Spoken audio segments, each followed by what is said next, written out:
Hello, and welcome back to Roll4It, where we'll be playing some Dark Heresy, Warhammer 40k RPG with your favorite YouTubers and streamers.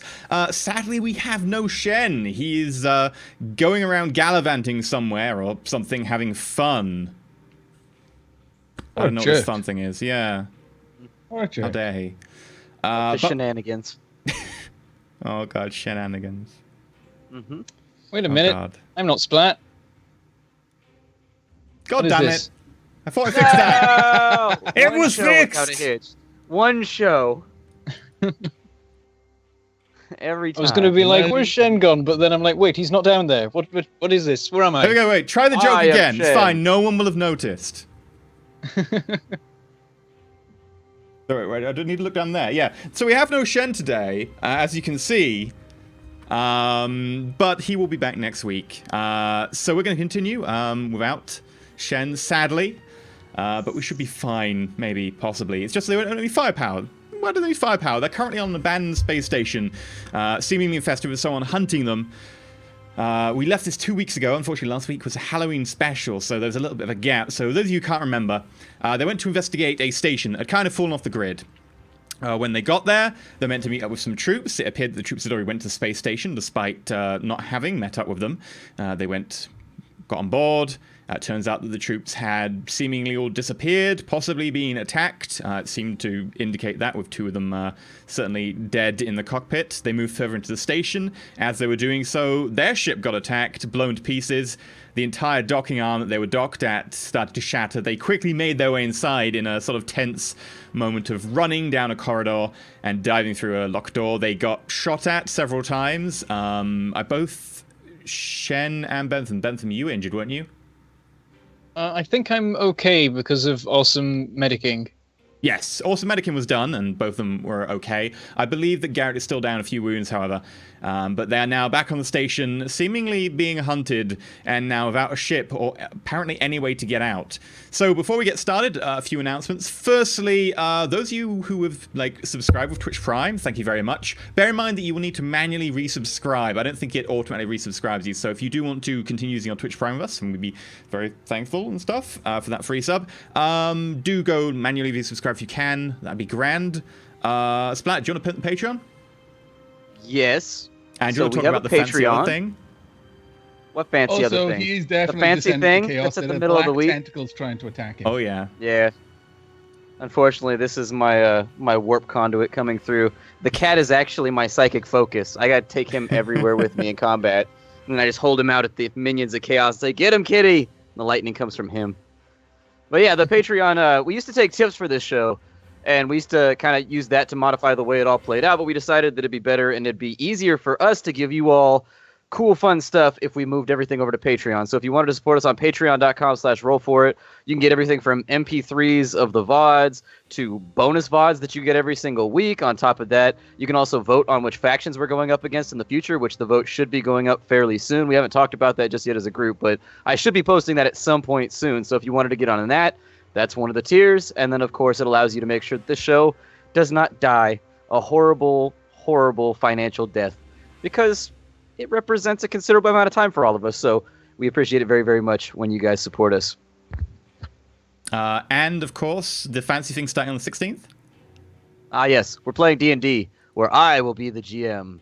I will be the GM, and that starts in 2 weeks. We're doing a practice run this week, and then the week after, it's time for some good old-fashioned fantasy roleplay. Not going to be broadcast. Oh, yeah, It'll be recorded, but not broadcast. It wouldn't be much of a practice if we went live with the official show. Yeah. So the 16th will be the real one. The 9th this week is going to be our practice, which is going to be non-canon, I believe. So yeah, it's not going to count. Regardless of whether we upload a VOD or anything like that as a bonus, it's not going to count. So don't worry, you won't have missed any sort of awesome story about our group. Are you flying the Enterprise, Avik? Like, what's going on right here? What yes, 5? I am. What 5, Mr. Avik? Yeah, that is the next stretch goal. We'll be doing a Star Trek. No. God, no.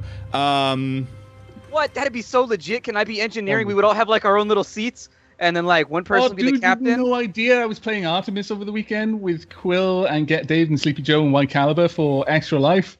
And this is the setup I used. I had all like the engineering console on here, and I was just tapping on buttons. Aye, aye, Captain. All power to beams. Oh, it's so good. Focus You didn't know what deflectors on coolant the did, front. though. So hard. What was that? You didn't know what coolant did, though.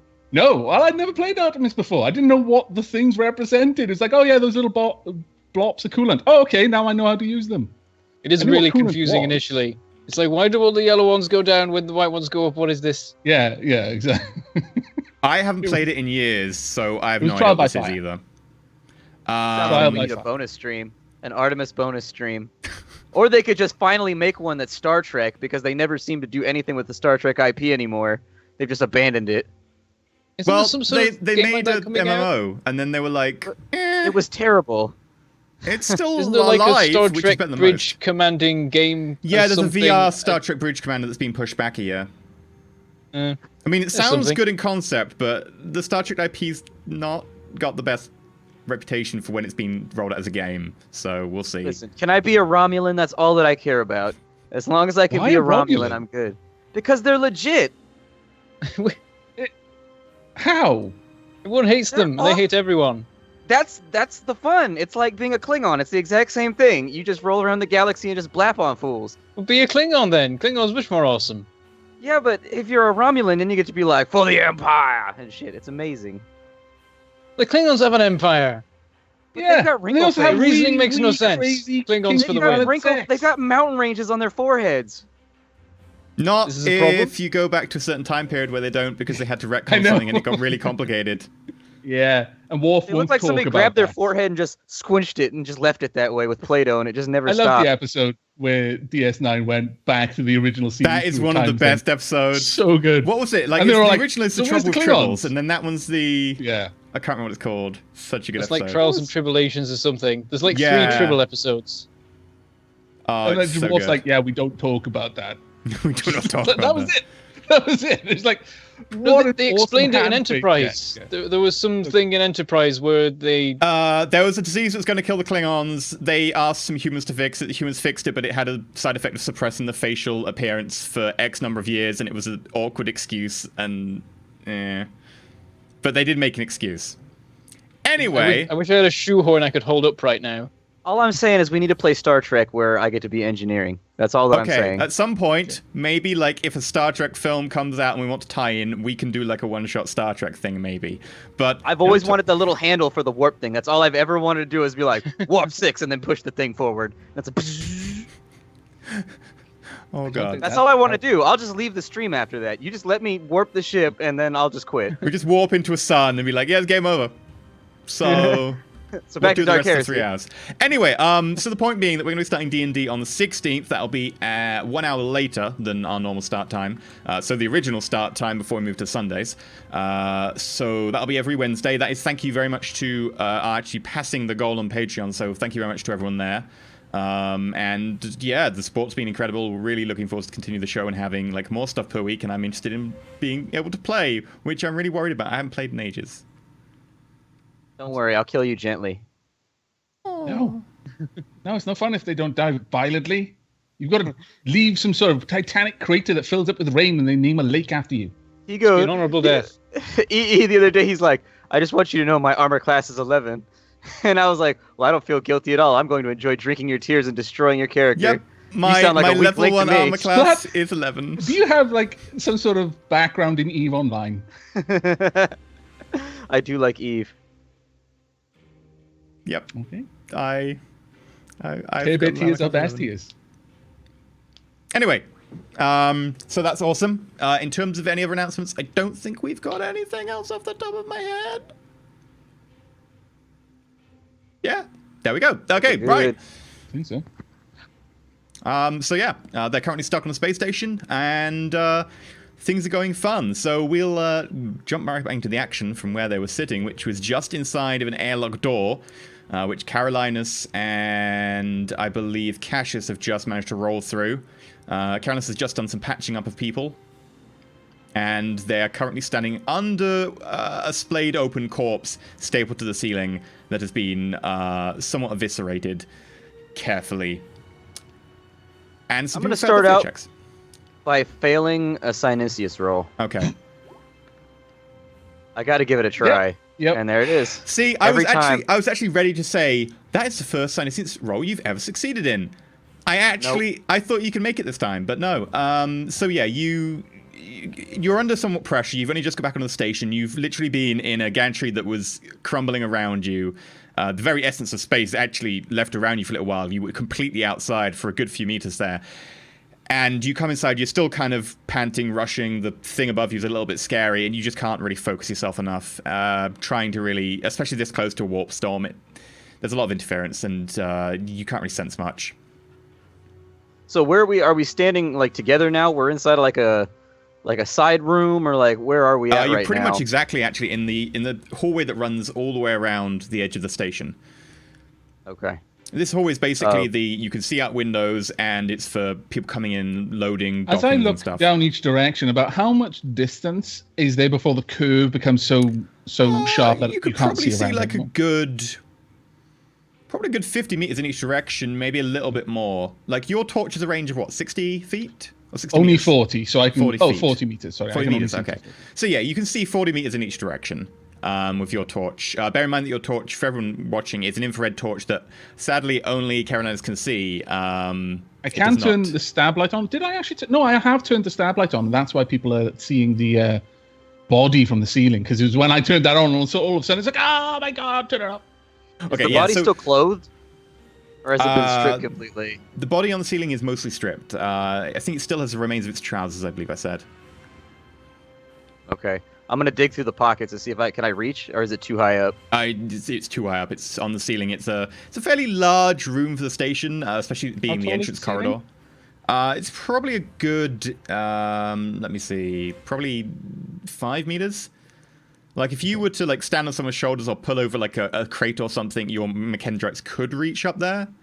Yeah. But you wouldn't just. That being said, are there any crates or any barrels, any storage mediums around? Okay. Yep. I mean, seeing Imperial space stations aren't like Star Trek space stations. They have a lot of crap lying around. People don't put stuff away. I'm going to find crap that isn't bullets or explosives, and I'm going to stand on that.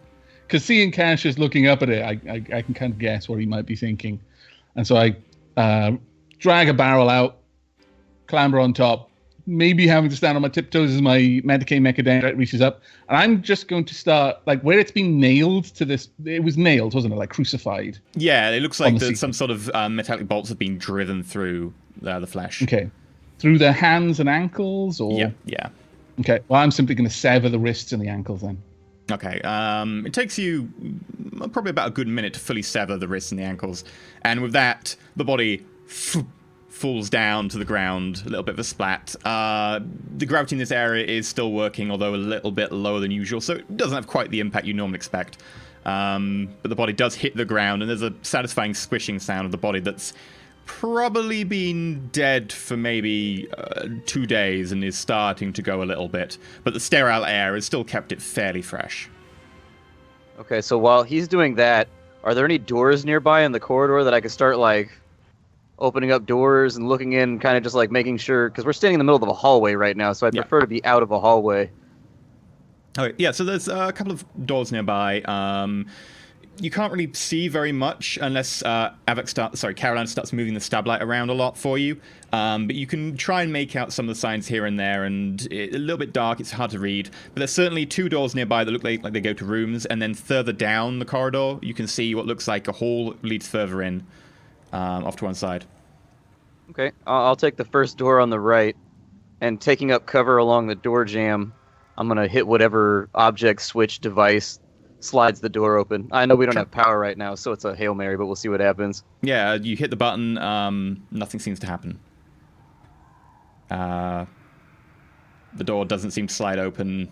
There seems to be no real response from it. I whisper to Carolinus, I'm to understand you've been on ships like this before. If we were to get the power back online, where would that be?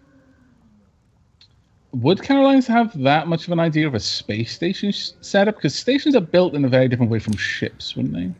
You would know that basically there's a lot of different ways that ships work in the Imperium, different space stations. Some doors are like normal manual doors. Some doors are like only open if there's power. Some doors use magnetic locks which hold them closed. If there's a power failure, then the doors automatically open as a fail-safe. That tends to be more sort of civilian space stations and stuff rather than high, like, important military ones, because you don't want the doors fail opening on a military space station. You want them preferably staying closed. That said, this space station is neither civilian nor fully a military space station, so you're not really sure where it lies. You'd actually have to look at the doors themselves and figure it out. That said, there's no harm in trying a door, as far as you're aware. Well, I consider it for a few moments. Brander, go ahead and speak up if he's going to do it. I studied a map of the station like the whole time we were on our way here, so would I know of a place where we could try and switch the power back on? It's like a control room I could get to? Yeah, so you could go to the control room, or you could go to the generatorium, depending on what's the problem is. Effectively, the control room would allow you to switch things. The generatorium would allow you to switch things, possibly override things, and certainly if the power is physically off, you would have to reconnect it there. But the control room will also allow you a lot more control of what you want to do with it, should power be switchable. Would life support and gravity being on suggest that power is still working, or would that be like an emergency power, so we'd probably still need to... Would he be voicing that question? I guess, yeah, I'd be mentioning, like, the life support, the gravity still on. I'd chime in saying that generally life support will be running on a dedicated emergency power grid. If main power shut down, there's almost always going to be an emergency grid that'll kick in to keep life support running. Not all doors will be on that. Certainly some will, if they're essential, escape, disembarkate. The airlocks that might be used to escape to shuttles might be powered on the same grid. But that being active is no indication of what state the main power supply is. We'd need to see the generator for that. Power could be off because it's been turned off, or it's been destroyed. Bear in mind that you have seen a lot of areas where the gravity is failing or has failed. It seems to be sporadic how life support is working in some areas, and certainly the airlock door that you were at didn't seem to be actually have power fed to it. So in terms of life support, as far as you can tell, life support is still running to an extent, but there does seem to be a wide discrepancy in which parts still seem to be running. So it could be that it's not being fed power, or it could be that it's being fed power but it's only getting to certain areas. In terms of how or why that's having that effect, you're not exactly sure off the top of your head. I looked In at that case, both. I suggest we go to the generator. I'm in agreement with Brander. The way I see it, we've got a couple objectives here if we want to make it off this station. The first is that we've got to find some way to get the power on. The second is that we need to find some kind of Vox console or astropath interface, and we need to get into contact with either the Imperial Navy or with the Inquisition. Otherwise, we're on an island right now, and there's not a whole lot of hope. So I suggest we set an objective and we make for it. It's our best shot if we act decisively. We seem to have bought ourselves some time. I'm in agreement. Cassius, you were looking at this body. If you want to pick over it. I go through his pockets to look for any type of identification and or credential or cards or anything, basically anything of use. Okay, well, quite easily you spot that he is wearing dog tags. Okay, so I swipe those first, and I motion for Carolinus. Your stab light, please. You can assume for the time being that if Carolinus isn't specifically using it for something, that your characters would be able to just ask, and Carolinus would immediately provide the light where you want it for expediency. So as the stab light swings over, what do I see on the dog tag?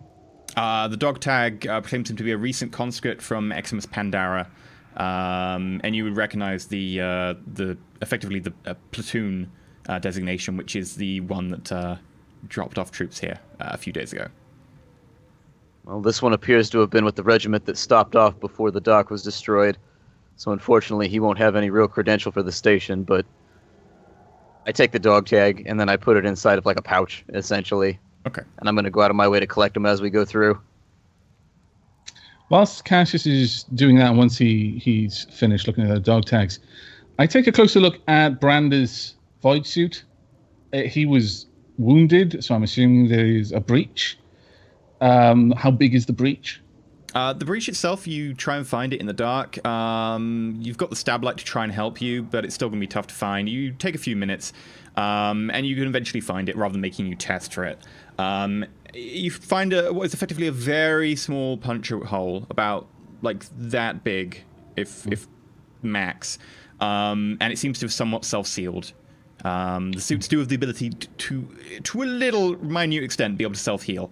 In terms of game mechanics, if people go into critical, then the suits are, in fact, damaged and will start leaking air. But other than that, your suit will generally self-heal, barring major damage or blasts or something. Well, after examining the effectively the scar on the suit, I give Brand a pat on the arm. It seems space-worthy, though I wouldn't necessarily leap to put it to the test, but in a pinch, you should be all right. I think it's best to keep them on for now.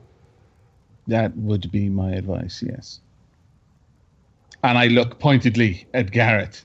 Not wearing your void suit in a derelict station would it be a very, very stupid thing to do? Garrett shrugs, gets out his long las, puts his pistol away. Don't trust it. I leave it at that. Is it? And Is the void suit? Is the void suit currently drifting through space? Yes. No one picked it up. You dropped it, Yeah. and I was busy trying to keep Cassius attached to the rapidly twisting and shearing structure of the docking arm. So that's lost. There is no void suit for Garrett. If this does violently decompress, our good friend is going to violently decompress with it. Yes, that is something to be aware of. My next suggestion, I say looking at the group, is that we find someplace that's not a hallway to delegate.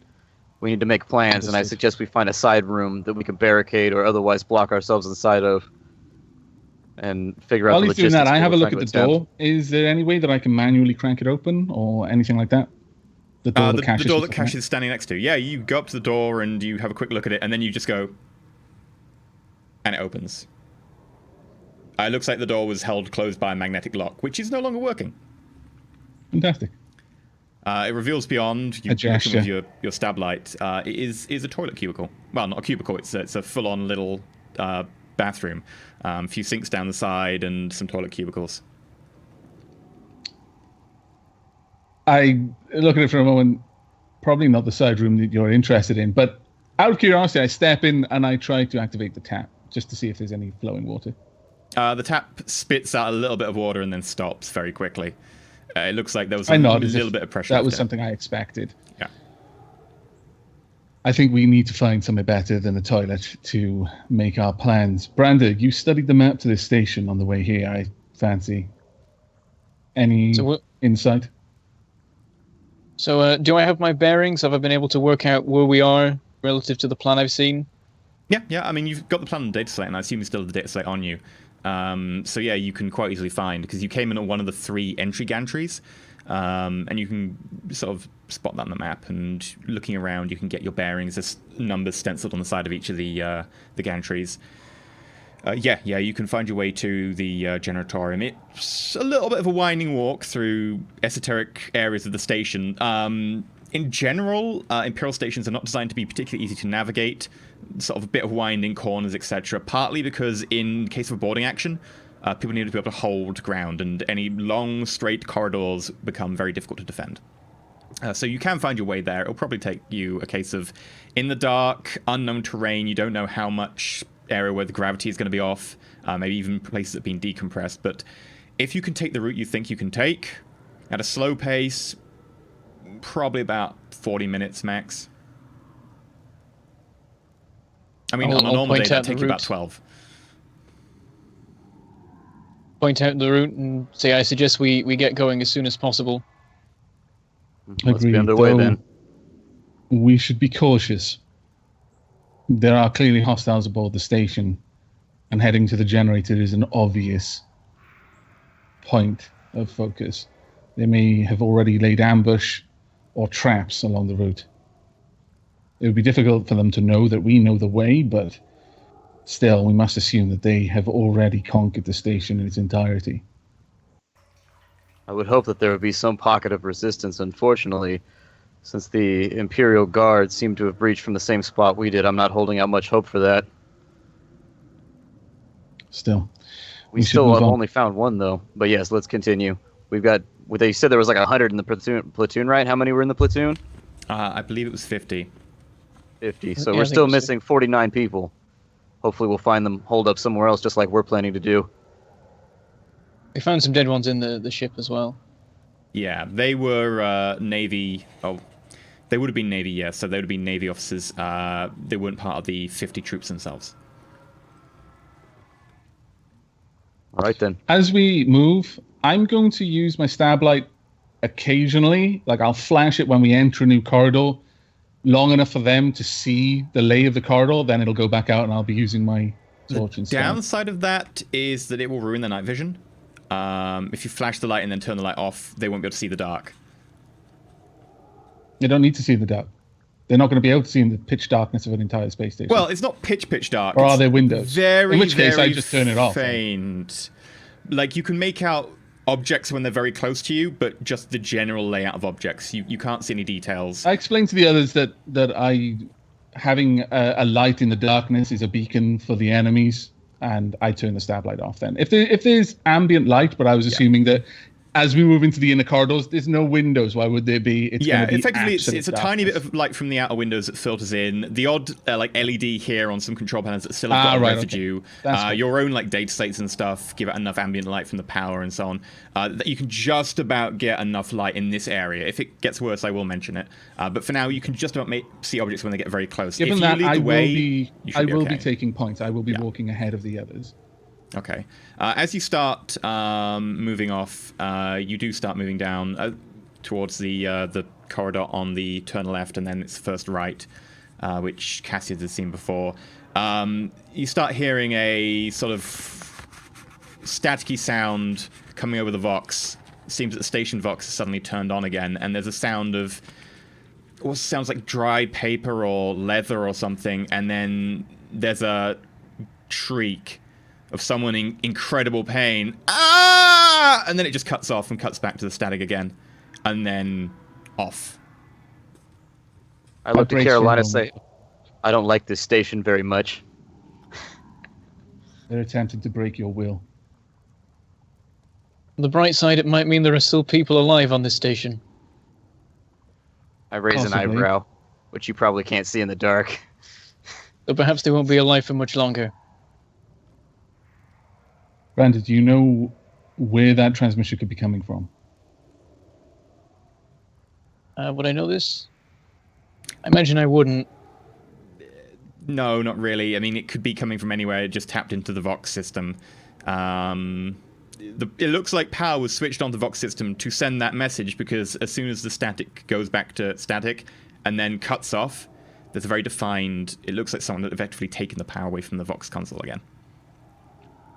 So you won't be able to really locate Is there it. any way that I could make a tech use test or use my auger array to try and trace where that might have come from? You could try it. It'd be a very, very hard test. The downside is you don't have any power. You can't really do any like tech locating. You would need to turn power onto the systems to be able to start looking around in general. You could try and make a test based on effectively trying to figure out where like the background sound was if it happens again. Okay. You can effectively set your auger to effectively wait for it and then measure the distance between when you hear it through the Vox console and when you hear the actual very faint sound of it in the station itself, and try and measure that. Okay. So if you tell me that you're looking for that, and you literally Yeah, put your I'll auger be on looking for passive. that. Yeah. Okay. So in future, it will immediately pick that up, start comparing, and start like bouncing sounds around in the model of the space station that it sets up in its cognite, and you'll figure that one out. So yeah, you make your way on in the dark. Carolinus, I want you to make a perception check at... You can see, but you are limited, so minus 10. There's Everyone no else- limit. With the, it specifically says I can see perfectly. Oh, okay. Yeah, so within the range of 40 meters. Okay, so make a perception check. Brander and Cassius, if you make a perception check at minus 30. I'm at mean negative awareness? 5, so nothing for me.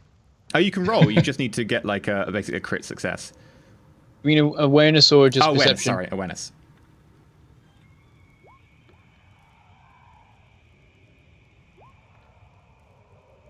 Oh, target 1. Is Garrett going to roll as well? Yes, Garrett should roll. That's a very good point. Let me bring up Garrett. I'm gonna Sinesience again because I like being a failure. Oh, bless him. Like it was a 50-50 chance as well. But you got it. Wow. Well done. I don't 20 believe out it's of real. 50. I don't believe it's real. No. You I hacked think that's into roll heresy. 20. Heresy. I think we need to roll it again just to make sure. I mean, yeah. I mean, it's not We'll been take that the long, average of the so- two rolls. But it's like the practice session. You get 7 bad rolls and 1 good roll when it's a 50-50 chance. Just you and that guy trying to chainsword each other over and over and over again, just like missing. Just like ah! No, I Garrett choose to gets believe it. again that wasn't that they were both bad, that they were both equally masters of their art. It was like I it saw wasn't like just little them kids with flailing sticks in the front badly. yard. Just Yeah. It wasn't just them flailing wildly and missing. They were expertly like dodging and weaving. It was like a dance. If they going expertly on, dodge your ballet. weaving, then they hit, but then they expertly dodge. They didn't even expertly dodge. It was just them going. But yeah, as you move I'm sorry, forwards, Brad. I was trying to pick you up, but lads. I'm sorry. I'm Oh. sorry.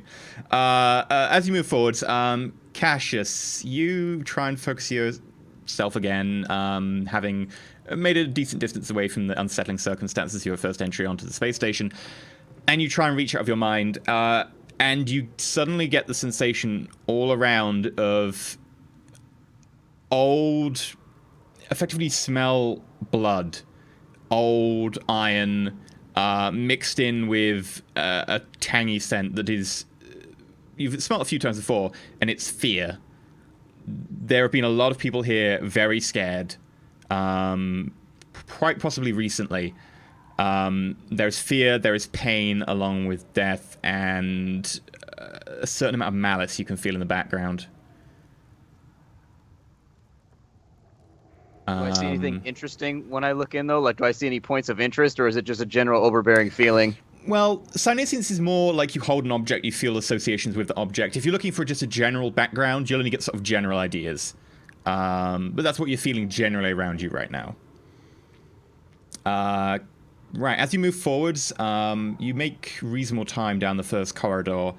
Everyone else is somewhat blind, but Caroline's at the front of the group, especially with 17 and a target of 70 on the awareness roll. You see a very, very thin glimmer of a sparkling slight beam and a little bit of gas that's flowing from one of the vents nearby. And you very cautiously scan your auger ray over the other side and behind the crate that is concealing where it's been emitted from.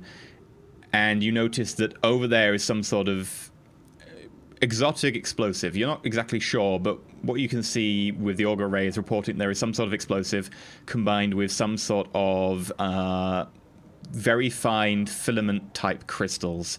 It seems to be some sort of frag charge, and the beam, you would guess, would be some sort of detonator. Okay, immediately seeing that, I hold up my hand to my companions to stop. Your companions almost walk into your hand, but That's they fine. don't stop. As long as I'm stood there, barring. His hand their actually progress. hits me in the face because I can't see where shit, and I'm zoned out sinesiating anyways. It's Yeah. metal, so it just goes clonk.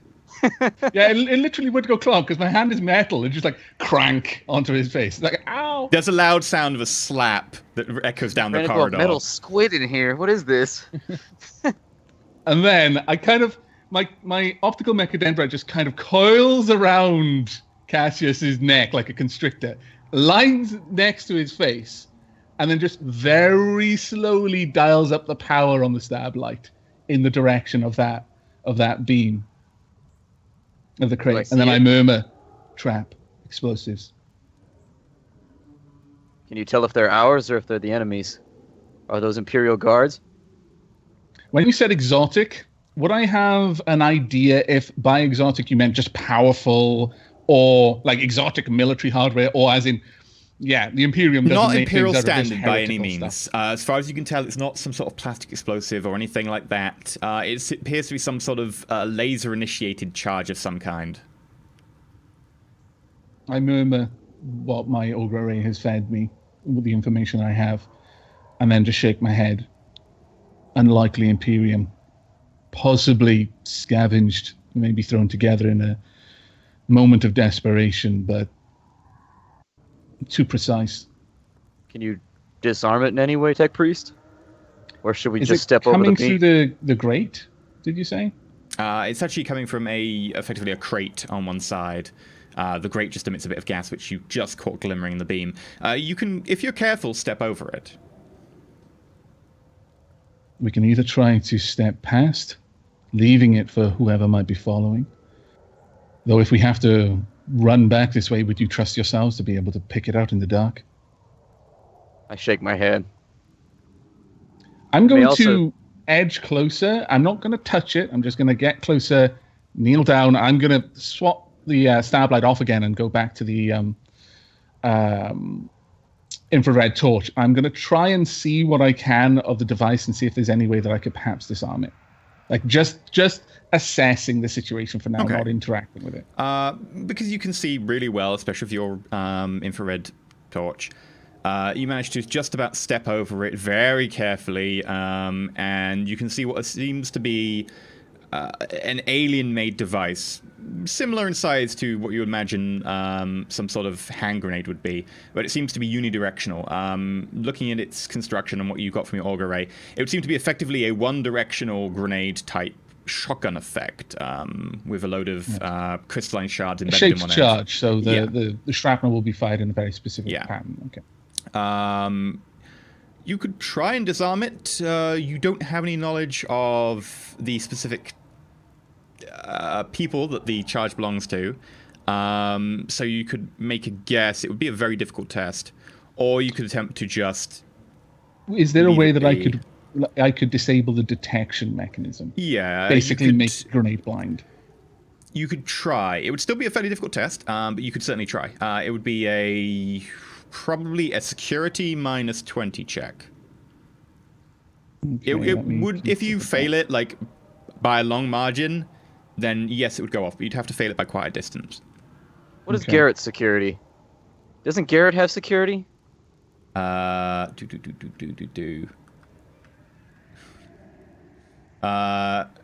Garrett looks forwards and goes, "Yeah, I'm not touching no alien device though." I sigh. Garrett, in the service of the Emperor, we ask that you destroy this alien device, this heretical mechanism of war. I'll provide the light, the others can shield themselves, and you can disarm it. Or would you rather allow this heresy to continue? You make a good argument. And he steps forwards, carefully getting over the beam. I'm going to walk to the maximum range of my optical mechanism Yeah, will I'm allow standing me. pretty far away. 3 Like, meters, and it's just going to be peeking over this thing, like what's with the stab light for Garrett, and the others can see, like in the light that's being shined off the crate, and I'm just like, go back, back, back. So Acrobatics? there's this awkward moment where Garrett steps over the beam and he almost falls onto it, having missed a bit of torn fabric on the ground, which he kind of backpedals on, catching himself eventually just above the beam itself as it glitters under him, kind of innocuously. Manages to make his way back up again, though. And eventually he does make it towards the charge. He's going to attempt to disarm it. I'm hiding behind like the whatever boxes I can find. So what did I say? It was a minus 20 or was it a minus 30? I'm not sure what you It said. was a minus 20, I think.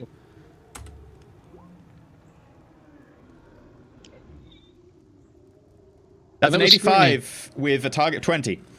So in terms of degrees of failure, that is 7. that was a scrutiny check. Oh, okay. Let's try that again then. I was going to say, how is his roll so bad? It is I mean, literally with the a same minus roll, 30. I think, but... Oh, is it the same roll for him? Oh man, that's not good. It No, doesn't it's even matter. worse. It's worse. It's worse. So he doesn't have security. He You does. lied. He's just got a minus 20 because it's not a normal Oh. thing. Oh dear. He's just got intelligence Shen. of 30. When he comes back, his character's not going to have a face, and we're just going to be like, sorry, man. We had an idea. So effectively, as he gently goes forwards to try and touch the explosive,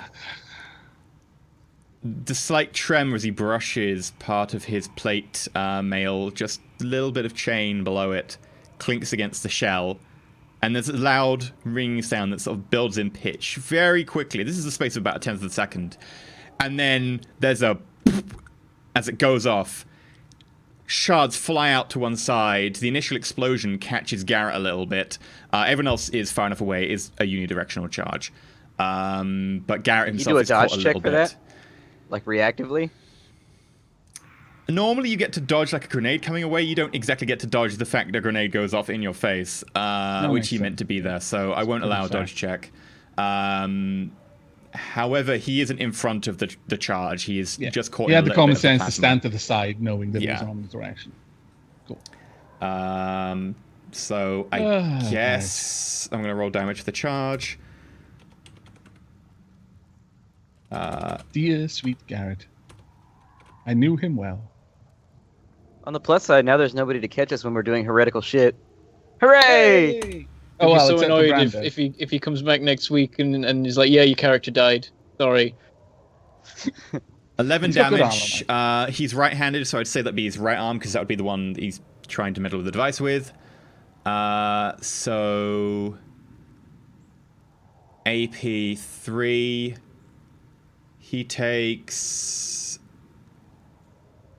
6 points of damage as 3 points of his plate mail are burned by this little plasma explosion that goes off, and he ends up getting burns all down his arm and a little bit across his face as small parts of his clothing start to smolder in the aftermath of the small plasma detonation that happens. Caroline, you're temporarily blinded for like 5 seconds by the sheer overload into your thermographic senses. But they do come back online. Everyone else, you're kind of stunned with this after image and this ringing sound a little bit in your ears. I had my eyes shut. You're was expecting clever. this. How loud was the shot? Was it just like a little weep? Like a little, because you said it was the pitch? It's still So it actually effectively it's a exploded. plasma grenade, a small plasma grenade, but what's the charge is effectively. So he 6 points of damage puts him at -1.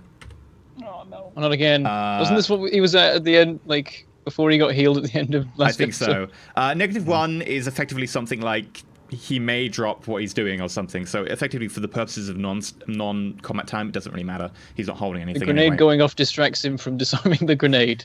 I am distracted. Ah!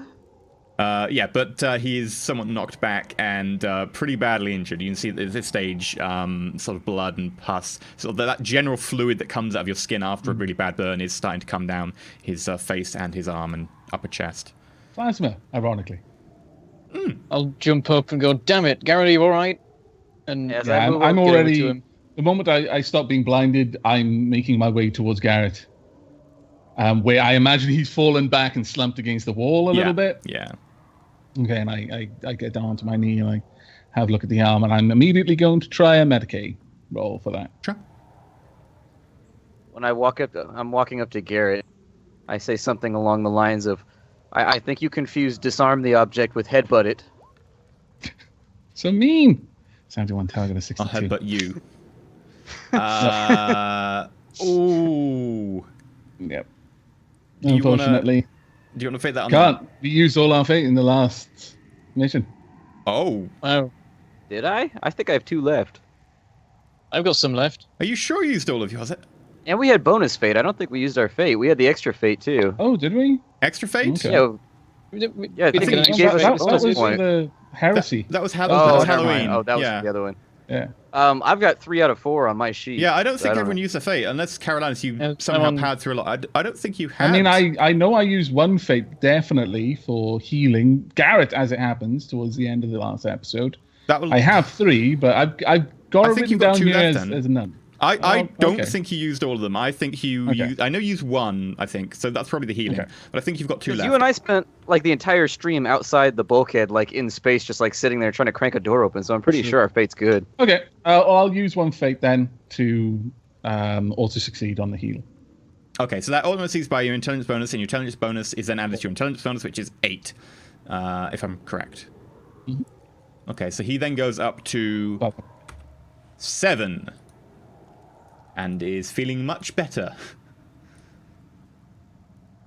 him not fully still approving of you. He sort of nods and picks up his long rifle from where it's fell. As that happens, though, Carolinus, I'm afraid there's a sound of a...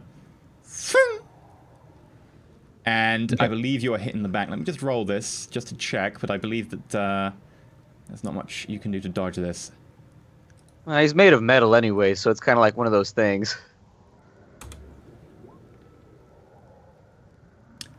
With a 0-3 versus a 75, that would be a yes. Yeah, body.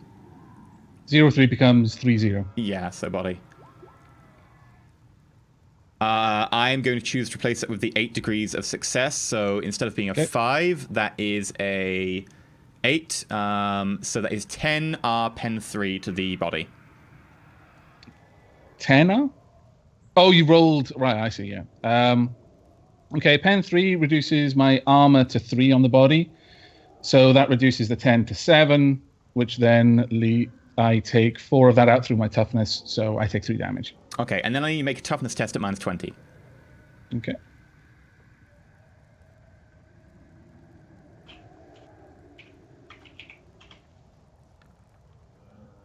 (16 versus 21). So you're hit in the back, almost dead center as you try and get up from ministering to Garrett. There's a slight... You put your foot forwards, just kind of more expecting there to be more knockback from this impact. You've been hit repeatedly with bullets, and while they don't often give you much, like, knockdown, because of your sheer metallic and armored form, you tend to take all the energy, and that does tend to mean that you have to brace yourself. But as you brace yourself, you realize that you weren't hit that hard, actually. That wasn't a normal bullet. It had a lot less momentum than you expected. And then you detect that something has entered your bloodstream. Your ability to really look after him physiology. At this point, my Mechadendrite is reacting almost on instinct and has just gone down there to try and inspect what just hit me and remove any bullets, etc. Something starts coursing into your veins, and you start to feel this sense of pins and needles in all of your joints. It starts to really hurt, but you, through sheer force of will and sheer toughness of your own physical body, which is starting to become more machine than man, although you've only made it a certain way down that, managed to just about shudder and throw it off. Shake it off. You don't take toxic damage. Aha! Take that.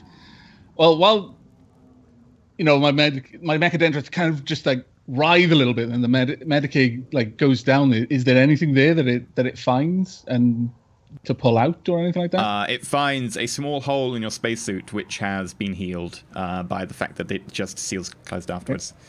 If you want to inspect more detailed, you can take off the spacesuit. The immediate thing that I'm actively doing is swinging my thermal torch around into the direction I got shot by and turning to face it. Okay, I'm going to try and follow where it came from and work it out while going, Emperor, damn it, and I'm just going to start firing at, like, wherever he looks. Okay, so are you following, as in physically following, or following with your gun? I mean, like, eyes and gun. Okay. Sure. So, Carolinus, you quickly turn around and you spot that 30 meters away is a sort of T-junction. As far as you can tell, roll me a awareness check. Branda, make me a ballistics check then. Are you firing semi-auto or full auto? Semi-auto or single shot? I'll do semi-auto with both pistols. Okay. Nobody shoots my medic. I need him to not die. Protect the healer! 25. Do I roll it? 70. Do I roll a second time? Yes, you're firing two with the weapons. Second gun. I didn't make any modifiers to those rolls. Yeah, I forget will. If I need to. I will do them in my head then. So, Caroline, so you look around, and for a second, you swear that you may have just caught something gleaming in black, sort of blue, just disappear around the edge of the T-junction, but it was so quick you're not even sure if you saw it. Branda then opens fire, bullets going ting, ting, ting off the door frame in the back of the T-junction, seemingly to no effect. Which direction, left or right, did I think I saw it move? Right. I just call out, movement to the right. I start making my way down the junction. Okay. I'm just crouching there now with my gun out, but I'm actively having my Medicaid Mechadendrite try to administer the wound. Is there any way to do that? You probably need to take the spacesuit off. It does. Okay, I'll leave it for now, actually, then. it is inside your own spacesuit, and the spacesuits are fairly baggy, so they can fit anyone. Yeah, you can actually do that because it's inside your own Yay. spacesuit. I love these guys. They are awesome. Everyone needs a Mechadendrite. Bentham, make me a agility Yes. check. Wow, 0-3. Yeah, that will heal everything you ever had. Like, you literally regrow. I know my body limbs and very scars well. Yep. There's a joke in there somewhere. Your Mechadendrite knows well too. So yeah, if you make me a agility check, Branda. Standard agility. Make it an acrobatics. If you have acrobatics, it can be agility. I don't have acrobatics. It can Did be you say if I agility. don't have it? Okay. Oop. Fail. That is a 4 degrees of failure, 5 degrees of failure. So yeah, you walk forwards a little bit. The stab light still mostly focused on the T-junction, and you trip over something in front of you and fall hard on your face. Your fall somewhat broken by something somewhat squishy that sort of cautions a bit of your landing that seems to have fallen across your hip. I will assume it's a corpse and try and get up anyway. Oh, whatever. Yeah, you roll upwards and you notice that the thing underneath you was indeed a corpse. However, it is now lacking all the skin around its mouth, exposed musculature, and teeth in the jaw there. Its tongue seems to have been thoroughly ripped out. The chest cavity is cracked open and ribs have been ripped out and then stabbed back in, impaling each organ individually. I would like you to make a fear check. You know +10 because you've already seen one corpse. I was going to Is say, that- how did he is not that injure willpower? himself on that? Willpower. Yeah, it's willpower. +10 to your roll. You're covered in rib juice. He didn't injure himself because any damage would be less in his armor and toughness. Failed that too by pretty much the same amount. Wow, that is quite a margin. I'm gonna have to check. Well, Brandon Brandon- takes off Brandon running down the looked like, corridor. I could fate, maybe. He's I pulling a have 2 Garrett. fates. Feel like I'll need those to not die later, though. 8, 5. So yeah, roll me another D100 and add. How many degrees of failure did you get? 5. So add 50 to it. Oh, jeez. Dear Branda. You say add 50. Yeah, Right, I get 57. 57. You did roll a 0-7, so that's not bad. That's pretty 57. good, yeah. Reading with shock, the character backs away from the source of his fear. You cannot willingly approach the object of your fear, but can otherwise act normally with a -10 penalty on all tests until the end of the encounter. So, since you kind of ended up mostly across the corpse, when you got up, you were on the other side, and seeing what it is, this corpse that has been completely defiled, you quickly shuffle backwards on your, like, arse and feet, just quickly shuffling away from it, up towards the T-junction. Shuffle backwards on your arms. I imagine just clenching and relaxing his butt cheeks, drag himself backwards. It's a skill. Quite... That's a talent. It's like a tier 3. It costs like 900 experience. I shoot backwards without moving any limbs. You're like, how did what? Demon. Yeah, you rush backwards effectively to that T-junction. Now kind of the corpse trapping you away from the rest of your team. I'm just like, oh god, what the, and for a moment, not paying attention. As soon, like, once I've recovered from that, I guess I'm in the T-junction now. Make me a perception check at Awareness? Awareness, yeah, I'm sorry. a little bit distracted because I'm obviously medicating myself while this is going on. But seeing Branda just like recoiling and then shuffling back, my concern is more because Branda is now backing into where the danger came from rather than going forward. And I call Cassius, Branda. I'm basically gesturing towards Branda. Carolance, do you have any sort of leadership skill? Is there a leadership skill? It's no, it is. command, Command. isn't it? Command. Yeah. Yeah, Karanis, make me a command check. Okay. See if you can break Am I making- Brander out of his worry. Brander, yeah, if you make me an awareness check, a -10 and then -30 for darkness, so it's a -40. What are we basing this on? Fellowship, intelligence, Fellowship. strength, or willpower? I think I know how this goes. Yeah, pretty much. Yeah, the target's 24 versus 12. -9. I roll 79. Yeah, so you both really fail. Brander, you fail massively. So, Carolinus, you yell out to Brander to stop, and Brander just is too fixated on this corpse. He just needs to get away. He doesn't pay attention to you. Shuffles backwards through this T-junction, which does have a door on it in case of fire and in case of blast. This door is to be closed immediately. God. He shuffles straight through it, tripping another one of those beams. And as he enters it, straight down instantly, the same explosive gas canisters that are used in an emergency to open airlocks or to close certain doors sets this door off. This door comes crashing down, Brander. You can make a dodge check at a -10 because of your... and also, you did fail the awareness check a lot, so I'm going to impose another -10 on that. So there's a -20 on that dodge check. Oh, Lord. I'm not going to give you a minus because you're prone, so I'm being generous. However, you fail... I might fate. I don't want to be cut in half with the door. I mean, it's only a third chance of passing it. It's not the best of fate. You roll a 31 with a target of 28. Come on. Okay, think about this. The best case scenario is you're actually completely clear of the door, and then you're trapped with whatever else is out there on the other side. The worst case scenario is you get chopped in half. I'd say fate was a good use of your get out of jail free card at this moment, based on the risk involved. I'll give it a shot. This is -20, isn't it? Oh, God. Best of luck.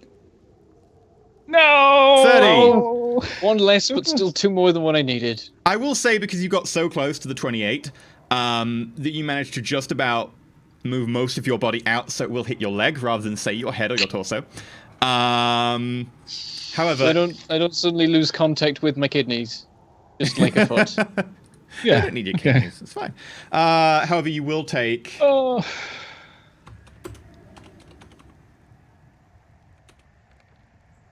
Nothing sacred on this station. Not even only our 7 shins. impact damage with a pen of... I mean, only 7. 3. Don't I worry, rolled I'll be able 2d10. to medicate The average you of from the 2d10 other is side. 11. I rolled 4 under the average. Okay, fair enough. So, should what be did you say, happy. pen 3?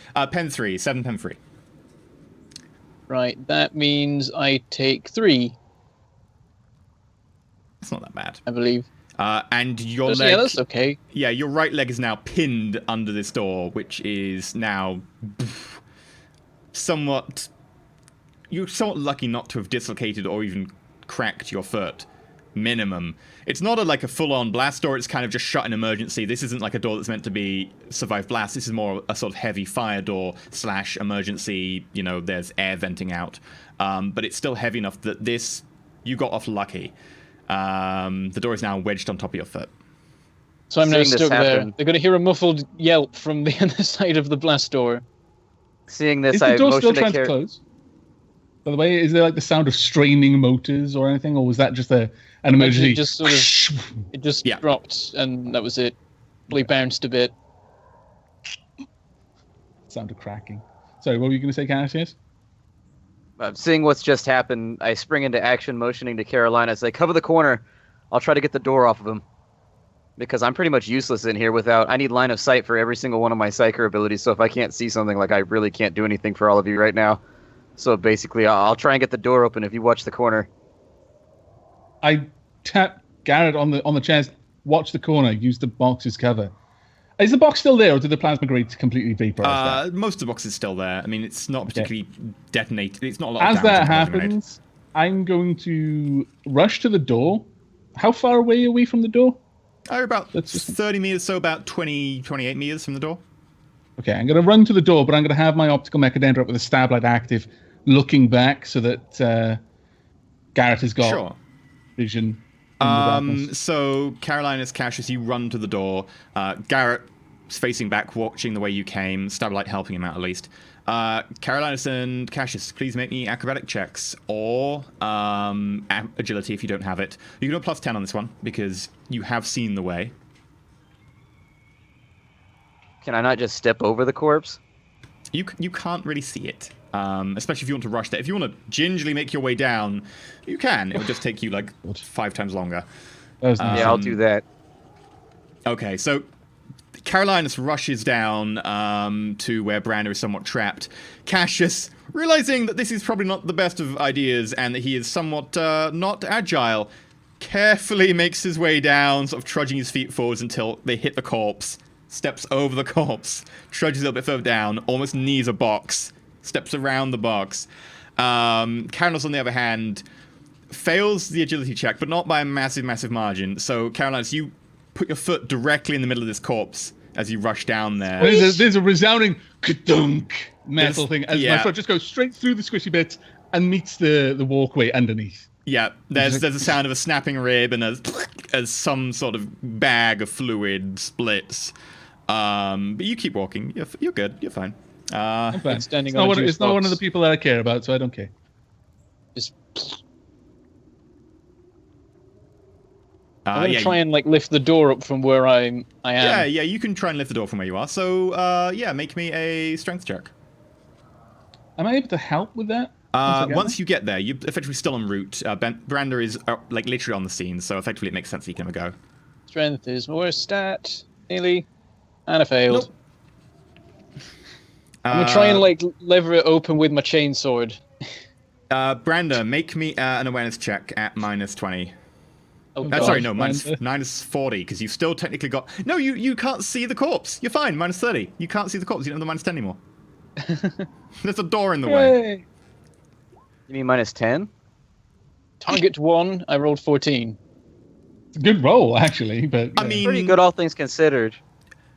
You vaguely get the sense of there's someone standing almost behind you, and you look around over your shoulder,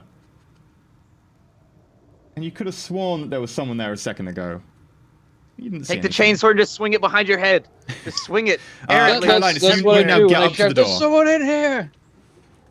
And just Okay. Hearing that, I redouble my efforts to try and quickly lift the door. Is there anything nearby? Like, for a moment, Garrett loses light as I swing around, dialing down the stab light, dialing up the thermal torch.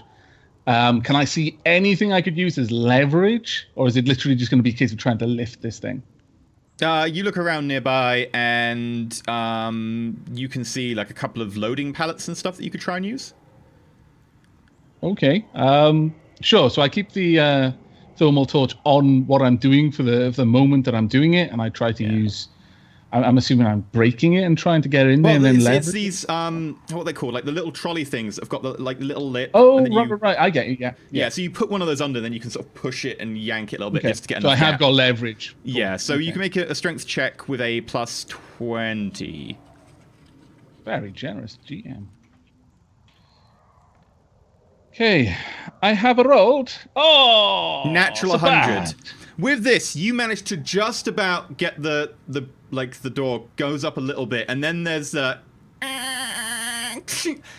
end of the trolley snaps off. You come away with the handles falling backwards into Cassius, who is literally walking up behind you, who somewhat has to catch you off balance as he's somewhat surprised by this. The door, a few inches up, back onto Brander's leg. I remember seeing this gory little film once where a guy and he's like he's out in the woods with this like corporate break sort of thing with the rest of the management, and there's like, you know, it's like hills have eyes sort of thing, and he steps in a bear trap, and the people trying to get him out of the bear trap just repeatedly manage to get it back like a few inches, and then just every time, like 3 or 4 times, it just keeps I'd snapping like to shut raise a until question. it eventually just saws his leg off. If he lifted the door high enough for it to fall again and deal damage, would not Brander have just pulled his leg through? That seems to be enough give. Brander was swinging his scoot your leg. chainsword and looking over his shoulder. Sadly, he did not quite catch that one. Stupid man. Brandon. Oh, your fault. Brander, you don't take any damage. The damage wasn't enough to get through your toughness, but it I still certainly feel smarted. that it was off my leg. Yeah, you'd have to shift your weight back forwards to be able to move your leg. You were kind of laying prostrate, looking behind you. And it only went up a few inches, back again. Actually, I think I take no damage. You don't because my take any damage, it's toughness- fine. But it smarted a little bit. Now Cassius is there. God you can, damn it! What are you doing? You can both roll a strength check. There is another loading trolley, so one of you can have a +20.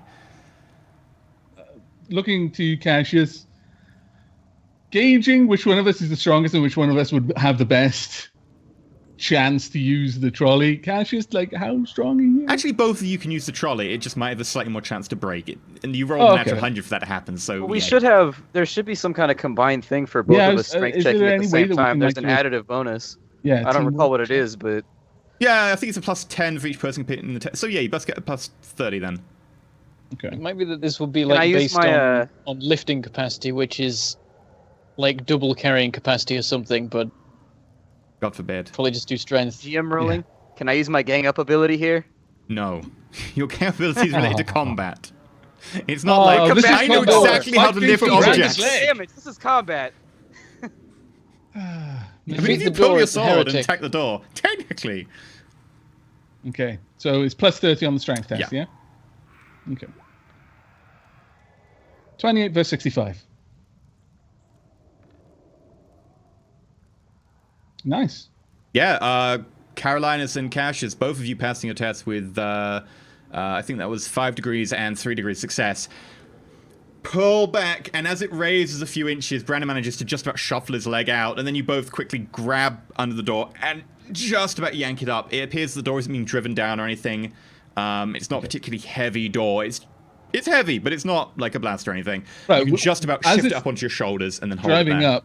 With this pallet thing that we've had, the loading pallet, and there's 2 of them, just one doesn't have like the L-shaped bottom. Yeah. Am I able to jam them against the seam of the door, basically to prop it up from falling down? Yeah, you grab the one you've got and you just shove it under there, and it holds.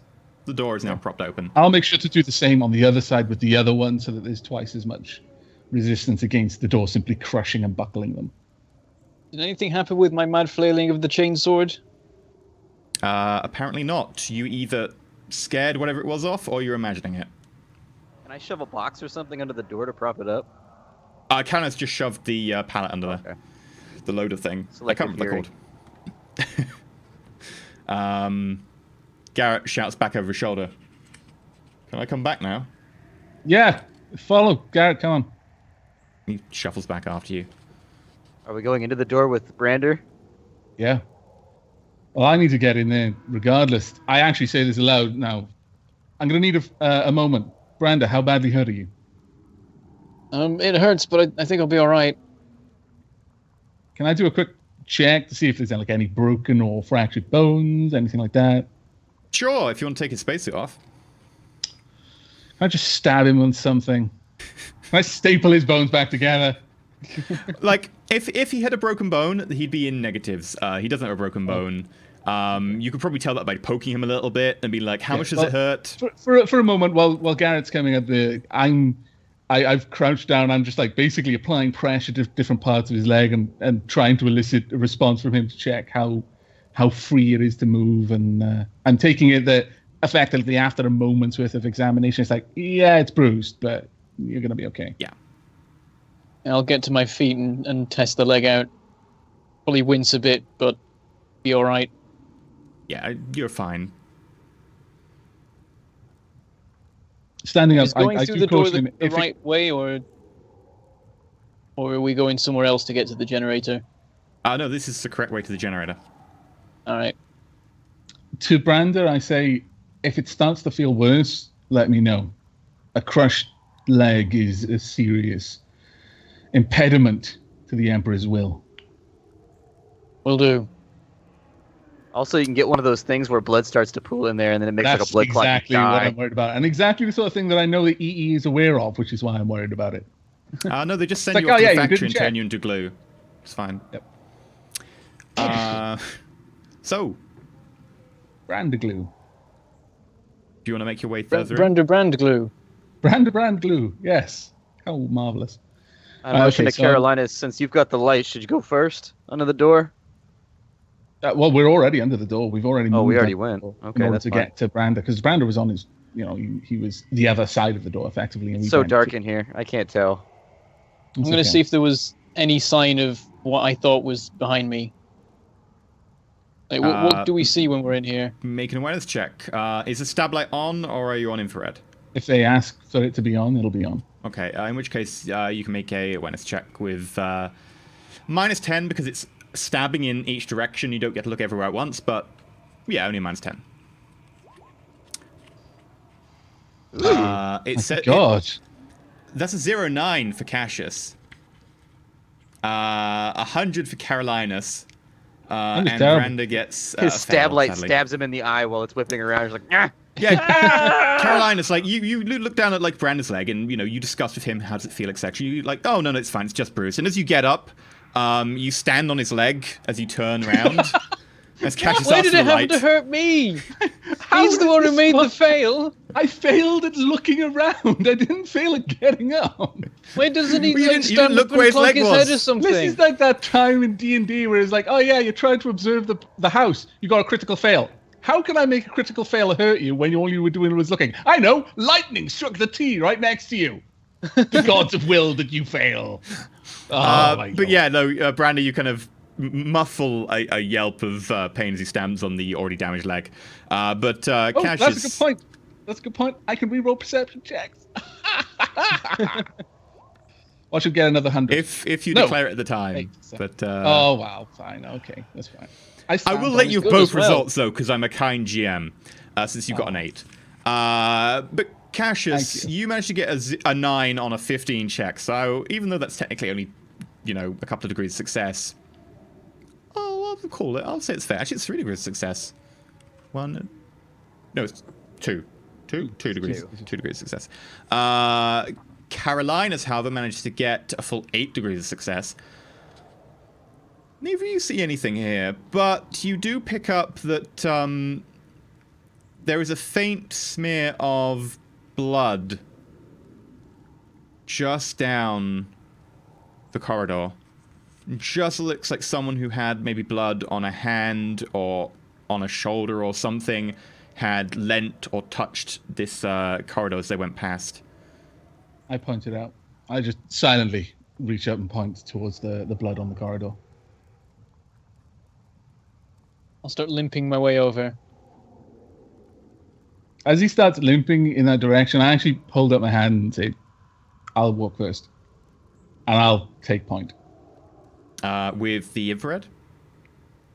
Once we've isolated that there's the blood there and everyone else has had a look, then yeah, my light goes out. Okay, Is the time for me to reload as we approach? sure. Take a half action To be trigger. aware though, I am dimming the stab light off rather than simply shutting it down because it's dark.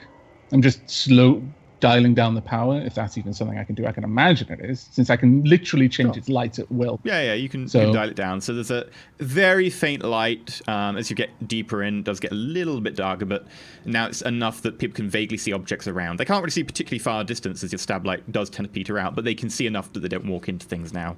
However, it does make you a little bit more of a target, as it will still be What I shining meant along was the that wavelength. instead of like when I'm turning my stab light off and switching just to thermal, I'm not simply cutting the light. So there's this moment of like, lights have all gone out. Oh, There's this okay. gradual dimming of the light, and then there's darkness, so that the eyes Sure. have a moment to adjust to it. Well, you'll need to take sort of a minute to fully do that, but yeah, okay. People's eyes start to adjust, and then after you've made sure that people have adjusted, you continue on further in. As you continue on further in, there's again that sound of the Vox unit start to static up again. And then there's a...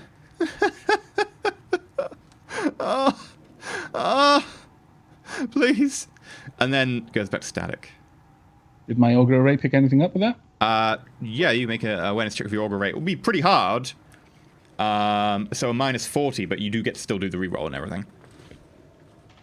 Are we hearing this through our micro beads, or like what Vox unit is broadcasting It's the this? station Vox unit, the one that they use for Oh, announcements. the and ones so that on. are okay. 25-30. Okay, yeah. That was on the reroll. The first one was 48-30. Just about thinking about how it's been modeled and so on, and thinking about the delay between when your augur ray picked up the very, very faint sound that you can hear in the distance, or more precisely, it can hear in the distance, you really can't, that is actually not coming over the Vox, and then comparing that to the timing on the Vox unit. At a guess, that person is probably somewhere in the top half of the station, not in the lower section, so not in the maintenance area, the generatorium, which is what you're headed towards. And that person is broadcasting live from what you can tell. Unless, of course, they're playing a recording into the Vox unit. Yeah. But you could hear both the person and the person over the Vox. So. Okay, do I have any kind of rough idea how far away that might be? You would think it would be... Honestly, the error range is too high with the sheer amount of walls and stuff in between. I'll pass along to the rest of the group that I don't believe that voice is coming from the direction that we're heading in, which is both a blessing and a curse. I mutter for him, maybe. I don't think we should spend time looking around for survivors. Let's just get You off this thing. misunderstand me, Cassius. He seems to be in pain and someone is controlling that Vox unit.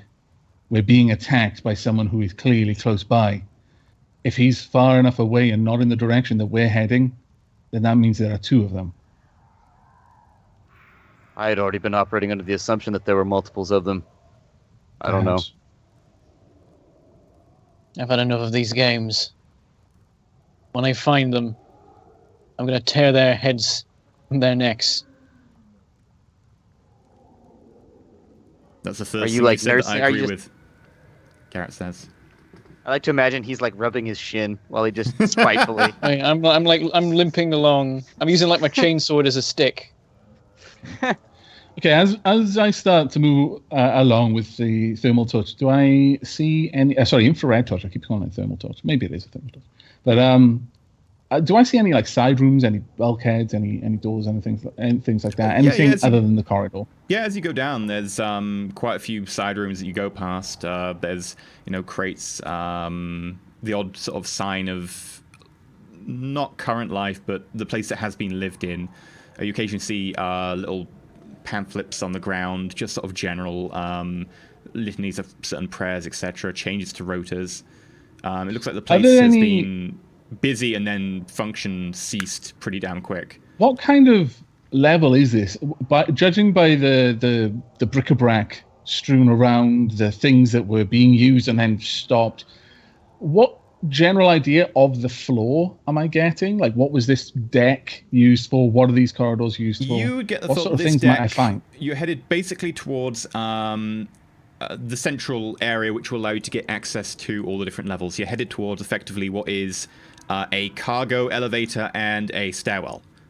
This stairwell allows you to get access into the lower sections and will allow you to get to the generatorium. The current area you're going through is more sort of a cargo and supply area. A lot of the rooms off to the side are things like fridges for perishables, rooms full of dried bags of food. As you walk forward, you notice one bag of food just open, and then some sort of brown goop with lumps in it that's just flowed across the floor and started to congeal. Next to sort of a plastic fork that's just lying there, one of the prongs broken off. So there aren't so many industrial things around then, like not really here, no. Or anything. There are little rails built into the floor, which seem to be for some sort of carts or something, and as you go forward, you do start to notice that there are the odd little, effectively pallet carts that people can tow around on these. You mentioned the foods and stuff like that. Utensils, knives. Yeah, if you want to look around, I mean, to your notice, you notice a few of the sort of the more plastic cutlery, the disposable things. If you want to go looking for like actual sharp knives, you might be able to find some. As we're walking along and continuing along the route that Branda mentioned, I murmur softly, but enough that they should be able to hear me, especially in the silence of the station. Otherwise, we should keep in mind to weapons, improvised weapons, anything we can use to lay traps for our enemies. They don't seem shy about doing that for us.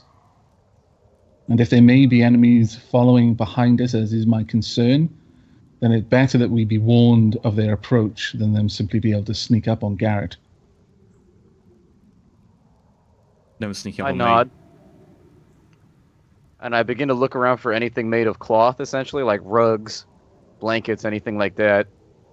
Yeah, quite quickly you find a little cart that seems to be full of effectively disposable, like prison-type uniforms. It's more plasticky kind of fabric, but it is still fabric-y.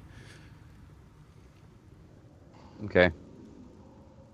I take my sword and I slice those into strips as best I can. Trying to make improvised cordage, essentially. Sure. Yeah, you can quite easily slice it into strips. What did you have in mind, Carolinus? I ask as I'm hunched over doing this. Well, the simplest form of trap would just be something to alert us of their coming. A tripwire attached to some utensils that will make a loud noise. Or we could look for something a little bit more creative, something that might actually maim any attackers. If we have grenades, we can set up improvised tripwires, but it depends on the materials that we have and the opportunities that present themselves in the architecture of the station. I've got 3 grenades. Potentially use those. That might well come in handy. How fine? I'm looking at the cordage that Cassius is trying to manufacture. I'm not sure that would function as well for a tripwire, at least not if they can see as well as I can in the dark. And we have to assume that as they've been harassing us continuously, that they have at least mastered the shadows. Assuming they can see us in the dark, what technology could they use to view us, and what could we do to counter that, to make it no longer function? Several ways. I myself am using an infrared torch. Anything creating significant amounts of radiation in the infrared spectrum would blind it. Likewise, if they're locating through other means, perhaps sound or even scent, then by confusing those senses, we might blind them, in effect. It's difficult to say. These are Xenos. Potentially. I say, looking around. Almost accusatorily at the space station itself. I look kind of deep in thought, like I have ideas, but none of them are lining up the way I want them to. You mentioned thermal, in addition smell. Perhaps I realize this seems foolish since we're on a space station, but lighting limited fires in various locations would throw off smell if they have any type of sharpened smell sense, and it would throw off thermals. Indeed. But... And at this, I actually noticeably take a deep breath. And then I exhale. The air is growing stale. What supply remains, I'm not sure we want to consume with a fire. I nod as if I expected him to say that. I'm like, sure, any idea that I've come up with so far seems to have significant drawbacks given our pressing situation. There are constraints to just about everything. Indeed. Well, just keep your eyes open. The cordage may come in handy yet, so keep it, but have an eye for any kind of industrial goods. I might be able to manufacture all manner of things with the right materials. And then I turn and continue walking, but we shouldn't linger here. Agreed. Okay. Was Brandra about to say something? Yeah, that reminds me. As we've been going along, have there been any, like, potential sources of, like, torches or anything? Oh, the cordage that I mean, Splat has, yeah. Yeah, I mean, you could Well, I mean, like light a- some of this on fire, or... I meant just like a proper torch, like, because surely they would be on a space station, like maybe some of the corpses we'd found would have them, or maybe they'd just be like an in case of the lights going out. Here's Emergency. I mean, like you are in the emergency supply area. If you want to take time to have a look around the supply area, you might be able to find one. I feel as though we should. You only have the one torch to look around for more torches with, but if you do find more torches, then yeah. Sure, I'll make an awareness check. I'll dial up the stab light and help them looking around, trying to find some sort of torch to use. Sure. Is there only the one entrance to the room that we're in right now? Effectively, it's a corridor with multiple different rooms, like each individual, like small stock room off of it. You'll need to, change between whichever one you think might actually have the right stock in. I motion to Garrett and I say, watch that direction. If you see anything move, pump holes in it. And I motion in the direction that we didn't come from. So essentially the blind direction we haven't gone yet. Okay. I'm always happy to kill some dodgy heretics. Is Garrett watching one way? I can watch the other. Okay, so you can watch the way that you came from initially. Oh, wow. I'll reroll that.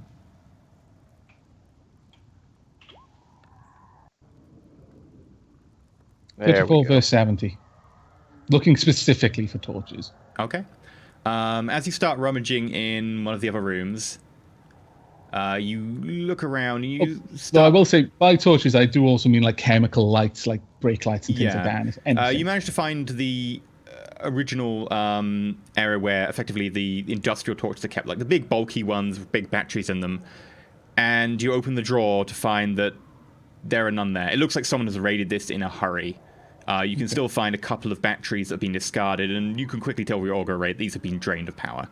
It looks like someone has raided this in a hurry. But you do then, quite easily, because you can effectively detect the leaking chemicals from the chemical torches, find that there is a tray which has a lot of emergency brake in case of, just mixed chemicals together. Give them a shake. And they will throw out a sort of a mild light in maybe a 10-meter radius. And there are about a dozen of those. So you've got plenty of those to be getting on with. Okay. Well, I hand these to the others. I have little need for them. Can I find like a pipe or something around here? Just like a section of like plumbing pipe? Mm-hmm. Like 4, 3 feet, whatever. Thin Sure. gauge, preferably.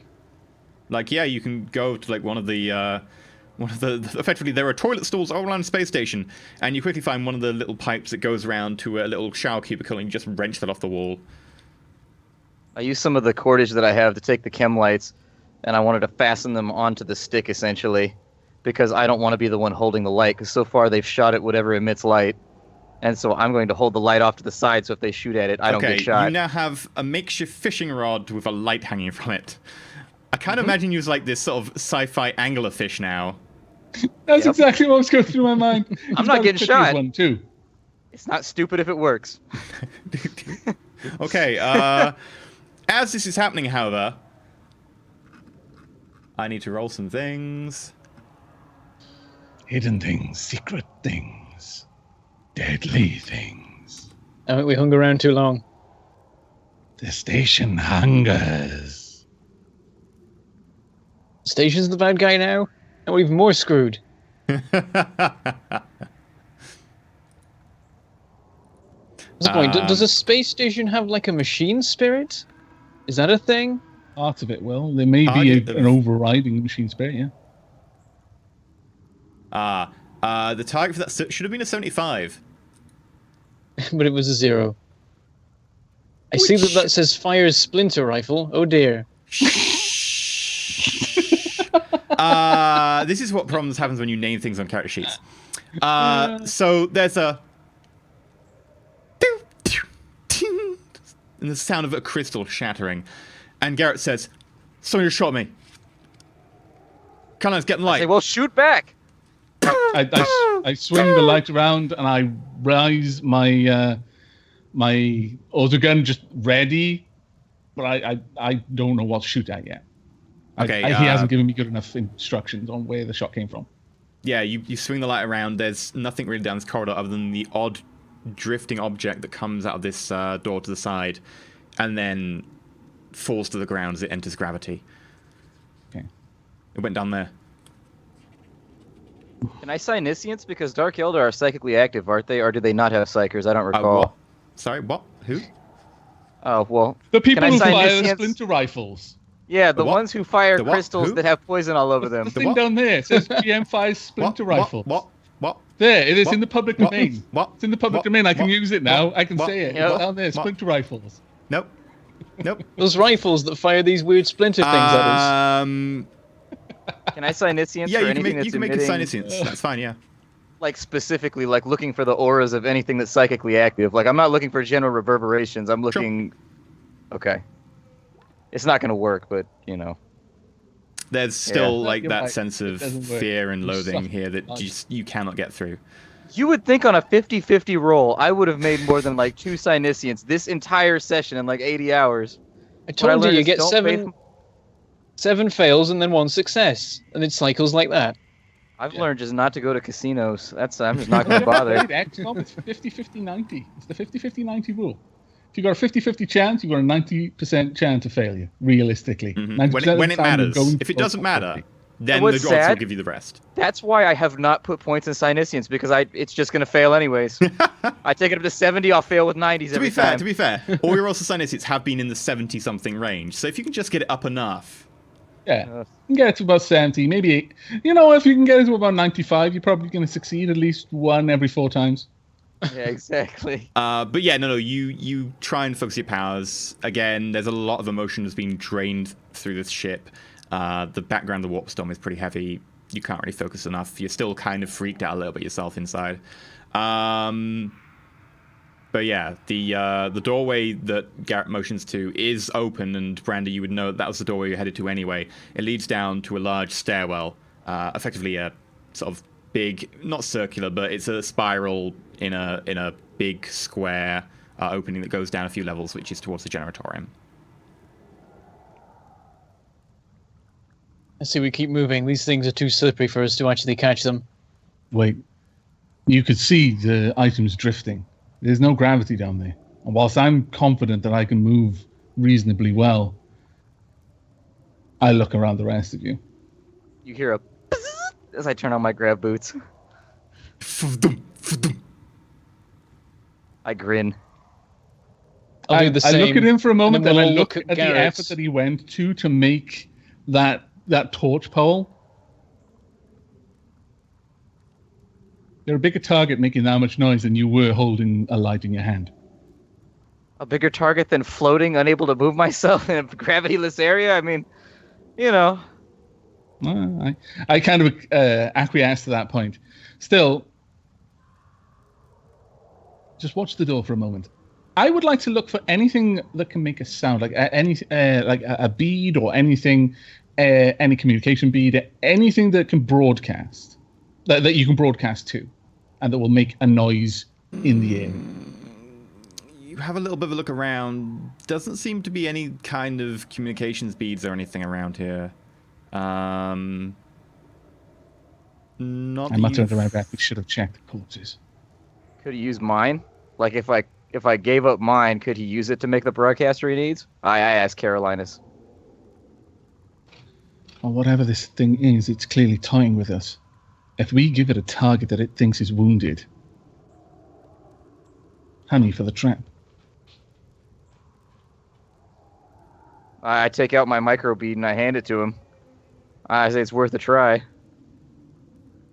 would take time, and it might not come back this way. We may need to move elsewhere. But if we can create some sort of facsimile, a dummy, a corpse would be better, but something that we can leave propped up behind a barrel or a crate. With this bead broadcasting, we have Garrett somewhere else, just murmuring about how he's wounded, and the rest of us laying in wait.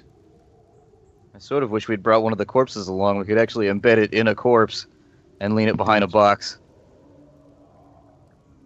We may have luck yet. Either case, we've got only half of what we're going to need for this trap here. Let's continue on. You keep the bead for now, but your willingness to relinquish it is appreciated. I If we smile find and a shrug corpse and along put it the back way. in my ear.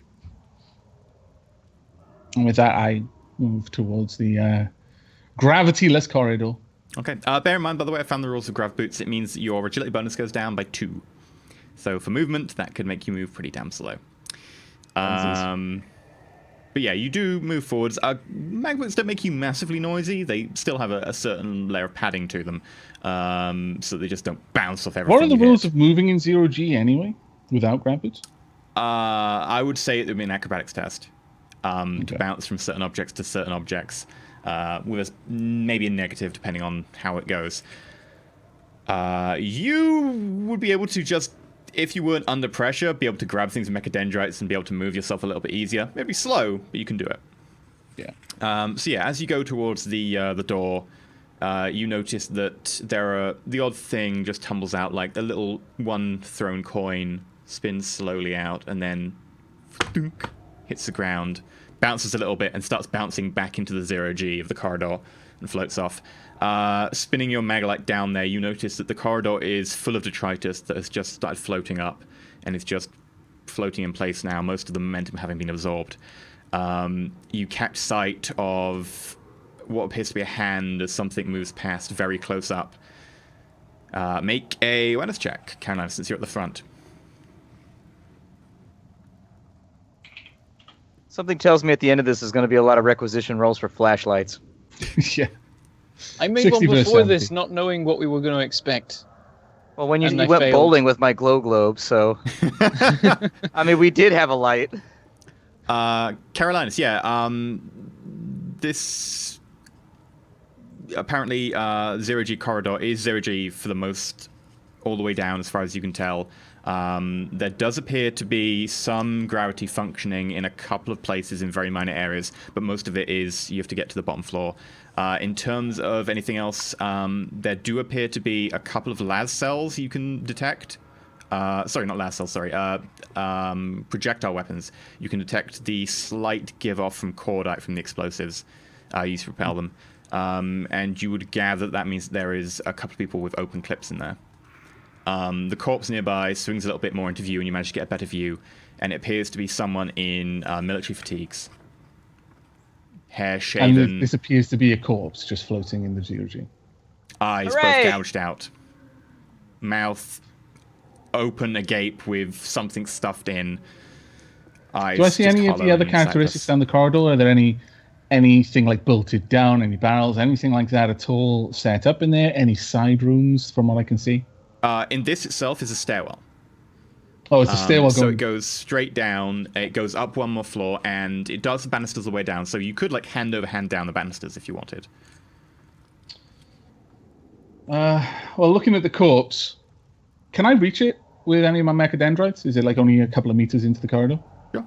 Yeah, no, it's, Yeah, it's okay. quite Well, close. I'm just going to reach out and give it a little bit of a tug so it starts gliding out until it just gravity takes over and just with a sickly slap on the ground. Yep. Hits the ground with And as I look sickly down at it, I just murmur, it seems that the Emperor provides.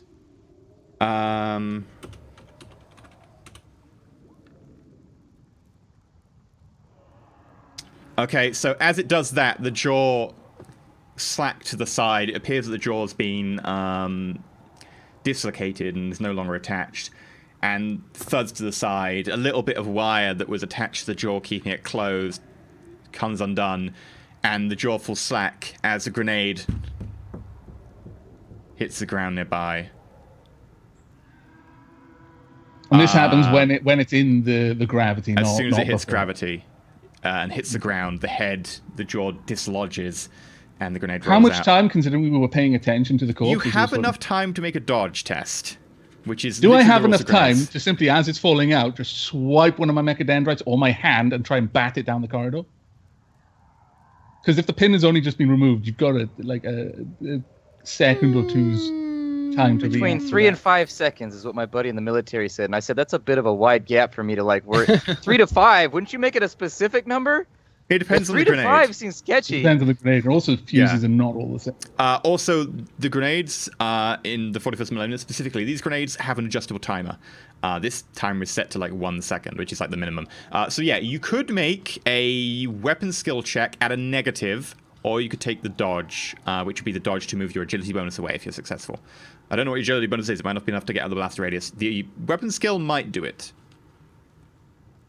If the weapon skill, would I simply be able to just grab it and try to throw it down the hole You like I'm wouldn't literally trying to probably have grapple it? time to grab it, or if you were trying to grab it with your mechadendrite, which isn't really meant for grabbing, it'd be a lot harder test. Hitting it. No, I mean literally just trying to grab it and just in the same momentum hurl it down. Oh the yeah, if you corridor just want to with my whack it, then yeah. In fact, your mechadendrite can do a reaction, so technically I'll allow you to make a reaction. And no, the dodge is a reaction as well. You have to choose, yeah. So you can choose that if you want. It would be a weapon skill check at a minus. It would be a minus 20 because it's effectively a reaction attack, but you can make a reaction attack anyway. I'll call it a minus 10 because it's a small target. I'll be I generous. Okay. I'll recall go with the somebody minus saying 10 that this since wasn't combat. That's what I remember. What was it, sorry? Nothing, I'm just messing with the E. Cassius fails his dodge test and falls directly on top of the grenade, saving everyone heroically. That's weird. A goblin died instantaneously at the outset of the D&D campaign. Oh, Which is no. explosive. How strange is that? Oh, The no, only it's great explosive craziness. goblin I've ever seen. Craziness. Okay, something slightly different then. Seeing the grenade fall out, I'm right on top of the grenade. I've got enough time to simply try to compress it underneath my hands and fall on it. You do. I would call it a dodge onto the grenade. Really? A massive bonus to dodge onto the grenade. It's right there. Yeah. You could. I'll try. The thing is that I'm worried about my friends who literally stood right there. So I'll try and dodge onto it. I've got okay. I would recommend that you don't use your hands because your hands are a lot more friable than, say, the rest of your torso, which is armored. My hands actually have a much higher armor. Sure, okay, you can whack one hand over the grenade if you want, yeah. Yeah, actually, you can whack both hands over the grenade. It's just very dangerous. You can do that, though. Sure. Yeah. Make a... It's more of a test to grab the grenade, so I'd call it a weapon skill, but at like a plus 50? Okay. This is where I blow one of my really nice cyber limbs off, damn it. Oh, wow. 3 versus 77. With 0-3, you effortlessly go down, hand on top of the grenade, other hand on top. You shove it up against the corpse and then move your own weight on top. So effectively, you've got your hands on one side and your body behind that, and then the corpse on the other side. Most of your friends are now protected. This will dampen the grenade's explosion. Okay. But you're not dampening it against the ground, which would mean that it's going to go your way. It's probably going to go a little bit your way, and then the corpse is going to take most of it. With that good a success... I was prepared for this. You're going to get hit. None of your friends are, though. Your friends, however, not really be able to see what's going on very well. Not sure exactly what happens until there is instantaneously a bang, a massive flash of light. You're kind of anime-style outlined as a silhouette by this sudden, nova that happens in front of you. The corpse on the other side is just obliterated. This entire thing is blown into, limbs and scattered bits of charred flesh. And you will have to resist. Yep. I mean, at least it's not Shadowrun. Yeah. I rolled below average again. You have to resist 12 points, pen 3. I take 3 damage. To which hand? You're right-handed, so it'll be right hand first. You take 3 damage to your right hand, and you stand up, robes a little bit charred, a little bit of flame, just you pad out, hold your hand up, some circuitry kind of exposed, a little bit of oil drizzling in one place, but... I just stand up. My hands are trembling because obviously at that point, I would imagine even some of the circuitry is just kind of fritzing as it's kind of the backups are kicking in and cutting off the damaged circuitry. And I turn around and say, that is going to be expensive to repair. I'm otherwise on the ground, having leapt for cover, and I just get up and just look at him what the? Yeah, I look like I'm trying to yawn or something because I've got I got this tinnitus thing going. There's a third grenade that's gone off inside of a hallway. Sitting there Archer, mop, mop. Yeah.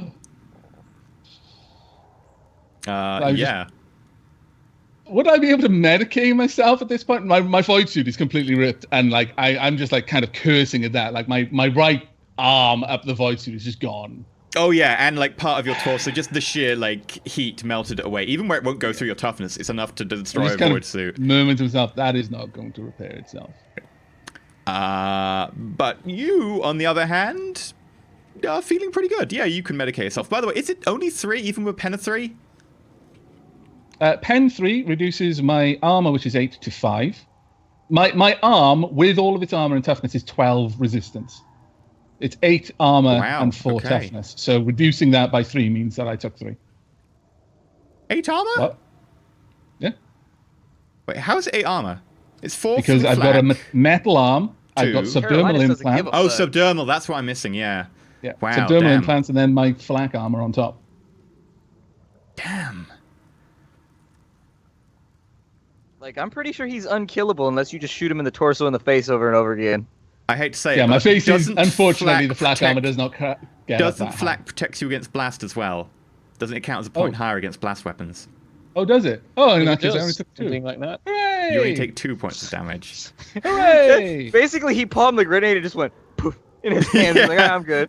I'm like, no, flight burns. it's more anime than that. He palms a grenade against the corpse. It goes, poof, the corpse disappears, and he's just standing there like. And he's got the little black hasher lines on his hands. like. He's just like, Basically, right now, I'm effectively Tetsuo, just getting up. My kind of biological Simon, and just like, But yes, I'm going to. At this point, like seeing my voice, I simply like my Medicaid mechadendrite inside my voice. It just slices it apart in order to get out.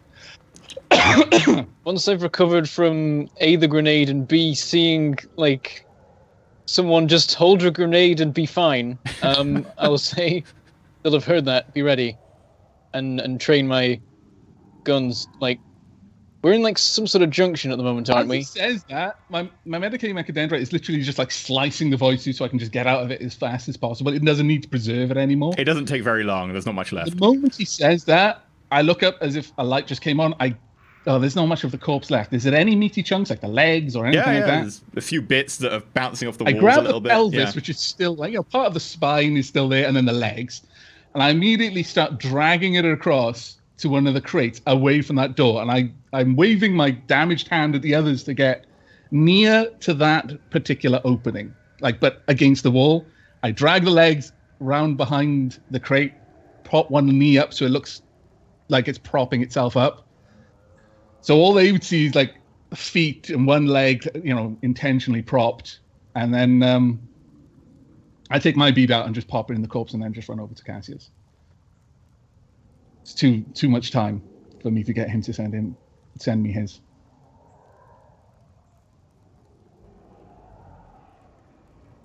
Okay. Once I reach them, I murmur softly. Garrett, start broadcasting to my bead, just sound hurt. And then I direct the others to get their weapons ready and aim at the door. How close am I to these legs? Depends if you took my indicator to get away and basically flatten against the wall. Could I toss my light over to where the corpse is so we can see what's coming? Or is that too far away? Yeah, you can do that. So you basically chuck slightly. Yeah, so you chuck the chemical light and it bounces a little bit. Make me a thrown weapon check, which is just a strictly ballistics skill. Actually, you can aim it, so you can get a plus 30, because you can aim for maximum of... no, it's plus 20. You can aim for maximum of a turn. Right. Oops. I can type 2 numbers, yes. There we go, I fail. It scatters 3 meters. I'm going to roll a d8, 1 being directly forwards, 8 being 45 degrees off to the left. So it actually scatters directly behind the leg, and it's kind of underlighting the corpse a little bit. It looks a little bit eerie. It's more sort of a sort of greenish yellow light. Still vague light over there because it actually jams up against the corpse. It doesn't actually scatter past it 3 meters. But that's good. As long as it looks like he dropped it and we can see what's going on over there, I'm good. Yeah. As soon as Garrett starts broadcasting the hurt people noises, I shout into the corridor, "Hold on, buddy, we're coming to get you." Would that be a deceive roll or anything like that? Yeah, both of us can make deceive rolls.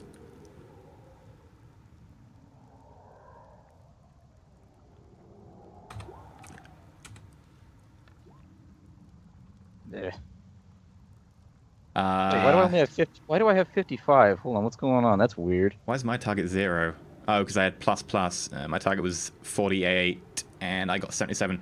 You got an 85 with target 55? It should be. You get plus 10 for each point you deceive, right? No, your first point. The first point takes away the minus 20. Yeah, and your second point gives you plus 10, though, right? Yep. Mine should be a threshold of 60. I don't know why it's saying 55. It's saying 45 plus 10. What's your fellowship? 50. Oh, I'm sorry, it's 45. I got my boxes rearranged. Yeah. However, because you are kind of assisting, you do get a plus 10 on that. But it's still a fail. I'm going to fade it. Okay. You automatically succeed. I get a plus 10. Oh, no. I don't automatically succeed. That's charm, I think. It's for charm, command, and intimidate. Sure, so yeah, you get to reroll. In which case, Garrett is going to join in with the rerolling. So I get a +10. Yes, yeah, you will get a +10. Garrett gets more pluses because he's just making a sound. You pass, just. Garrett, I screwed the roll up again. He's aiming for a 58, got a 07. That should have been threshold 65, so I got 53 out of 65. Okay, so you got 2 degrees of success. Garrett got 6 degrees of success. So there's a whole. Oh, my leg. Oh, it's terrible. Oh, my leg is right messed up, son. Oh, the limb that is beginning to smell like ottomans. And then, I swear on me now, mate. And then Cash is like, we're going to come save you. This is what a 07 roll generates in acting. Yeah, totally. Me leg, me lord. Ah! Mama, Papa, where are you? Oh, God. Don't like this. It's in ribbony bits. Everyone make awareness checks. Carolina's you're not using the stab light, so it's a flat for you. Everyone else is a -30. Yeah. But the lights, the light I put in. Oh yeah, -20 then. Yay! I got 62, target 70. I got a 39, target 11. Why are all my stats terrible? Oh wait, I remember. It's because I rolled them. Because Havok told me to. On 5. Oh man. Well, Cat's got 1 degree of failure. I got 6 for Garrett. Branda got 3, and Carolina's passed with 2. Carolina, so you just about see the edge of what appears to be a very dark-colored gun of some kind. It's very hard to make out colors at this light level, but you just see that it seems to be almost pitch black with serrated spines across the top as someone very quietly, you cannot even hear them. You're straining really hard, your auger ray will dialed up to max, you can barely hear anything other than a very faint whisper of sound. Someone glides through that door low, aiming their gun at the crate as they move towards it. Do I have a shot at them or just their gun at the moment? It's their gun as they slide out, and then you just about start to make out the body of someone in some sort of weird carapace body armor that you've not seen before. Serrated spines on every single segment. A long, elongated helm with 2 black curled spikes up the side. Elongated spikes down the back. Eyes that glow a slight blue. Very bad tall, guy. crouched down. How far away is he? Only about 20 meters. Okay. I wait until he's crept out enough that his head and his shoulders are visible. And then at that moment, I pull the trigger on my autogun, which I've been aiming. I'm going to take a half-action aim and then a half-action full auto. Oh, it's actually full auto, a full turn, or what? All of them are half turns. Let me just make a awareness check before you do that. Okay. Oh, I forgot. Everyone needs to make stealth rolls. I rolled 100. I don't think we need to. Regardless of your stealth rolls, I rolled a natural 100. That dude. He was so happy. He's like, "Yay, my trap worked!" As he moves towards the corpse, he puts his rifle down and pulls out this wicked, serrated blade. Oh, he's going for the knife kill. Greedy. Every edges up behind the game, crate. every FPS I've ever played, it's always the knife kills that get you killed. Because you get their dog tags. And what you do is if they're sitting there sniping, you get in behind them and you send them a message on the Xbox social network. You're like, I'm behind you, bitch. And then you stab them. So the message comes through right when they get stabbed. Yep. And then you go on comms and you go, Pretty much what I used to do in DayZ all the time. If I had the intent of killing someone, I'd type them a message, wait to see they were typing back, then attack. But nonetheless, Carolinus, you've aimed, so it's a +20. You have them unaware, that's a +30. So you have a +50. At the time, I just shout fire, and it's a free action for me to turn my stab light on, and I shine it on them as I pull the trigger and start firing. It happens at the same time. Or can I not do that? Since it's a free action. Yes, but everyone else will have to fire after you. Won't be able to attack at the same time because they need to then Oh, go. that's fine. I'm literally. Okay. Sure. It's Yeah, for that's effect. fine. It's like, oh no, I'm caught in the bright light as well as being shot at. Oh no. Yeah, that's fine. Kind of So go for it. You can make an attack at plus 50 with the autogun. Do you want to do a full auto? Well, yeah. That's a minus 10, so it's a plus 40. Each degree Plus of 40. success is an extra shot hitting. Also, it's close range. Close range, because I've got 100 meters. So it's a plus 50. Plus 50. Yay. Let's just meet in the middle and say that he hits. Yeah, you hit once. I'll take that. What? Oh, no. What just happened there? You missed? No, I refreshed the page, annoyingly.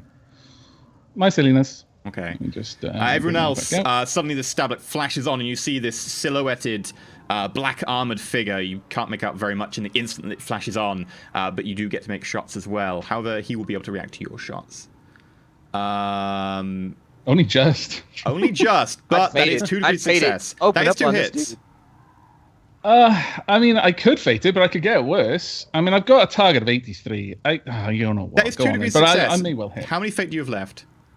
1. See, that's the thing. Is it would be nice to open up on him, but I've got to save that just in case I need to absolutely positively not kill someone by accident when I try to staple them. It might be our only chance to shoot him like 30 times, though. We may never see him again. Do you want to go wrong? Yeah, no, I'm gonna have to. I'm going to stick with that. I'm going to stick with 2 hits. I'm not going to be greedy because at the end of the day, I'm a chirurgeon more than I'm a soldier. That's leg and body. So if you want to roll me damage. Are the rest of us watching this happen too? Because we all got awareness checks, so can we react? Yeah, you'll be acting in a second. I just want to do this one. So that's 10 and 9. And 9. Okay, so the bullet impacts into this guy's leg and he kind of staggers forwards a little bit. The next one crashes into his body armor, both penetrating, and both you see some sort of dark blood begin to ooze a little bit from the wounds. You do some damage, but a lot of it is taken up by the armor. Everyone else, flash! You see suddenly this silhouette. You get to make shots. No aim. He is aware, so you don't get the plus 30. But you do get to go. What are you doing? Brander, This dude's catching a smite. First. Oh, go Brander. I'm gonna semi-automatic on both of my guns. Go for it. You are 20 meters, so you're not close. But you do have the minus 10 for firing both guns. Right. Do I get any? Is this like an action so that I could aim first, or is this just No, this is a instantly shot? firing shots. You didn't really have a chance to aim, sadly. Nothing but a minus 10 on each. Firing 1. That is 2 degrees success. That's 1 hit because it's semi-auto. And 2. no. Oh, that was terrible. That bullet goes flying off. You do hit, though, with a 29. That's a 92. That is the other leg. Roll damage. This is 2 hits, isn't it? 1, it's semi-auto. Oh, no, yeah, because it's semi-automatic. 11 damage. Yeah, that bullet goes through, hits his other leg, knocks him a little bit more to the side. Blood oozes out of that wound as well as you hit him high up in the thigh. Cassius. I opened up on him with a big-ass smite, and I'm using sorcery this time around. So, okay. We'll deal with that pit in a second. Do you want to roll the thing? yeah, so this is going to be at Psi Power... It's Psi Power 4, but I'm casting the smite at 3. Okay, so you've got effective Psi rating of 4. Casting at 3, so you get the bonuses. Yeah. And now I better not miss. That is a hit. It's a semi-auto, isn't it? Yeah, so for every other... That's 4 degrees, so 1 and 3, so that's 2 hits. Mm-hmm. So go for it. Roll the damage. Yeah. And you've got to add 1 to each of these. Okay. So that's a 5 and a 8 for pen of 4. Can the 5 be improved because of I don't think... degrees of success, or is that not applicable? I don't know if it works like that, and I don't want to look it up. I'll allow it because effectively it's a weapon. So what was that now? That's a... It's a 6 and an 8. 6 and an 8. Pen 4. Pen 4.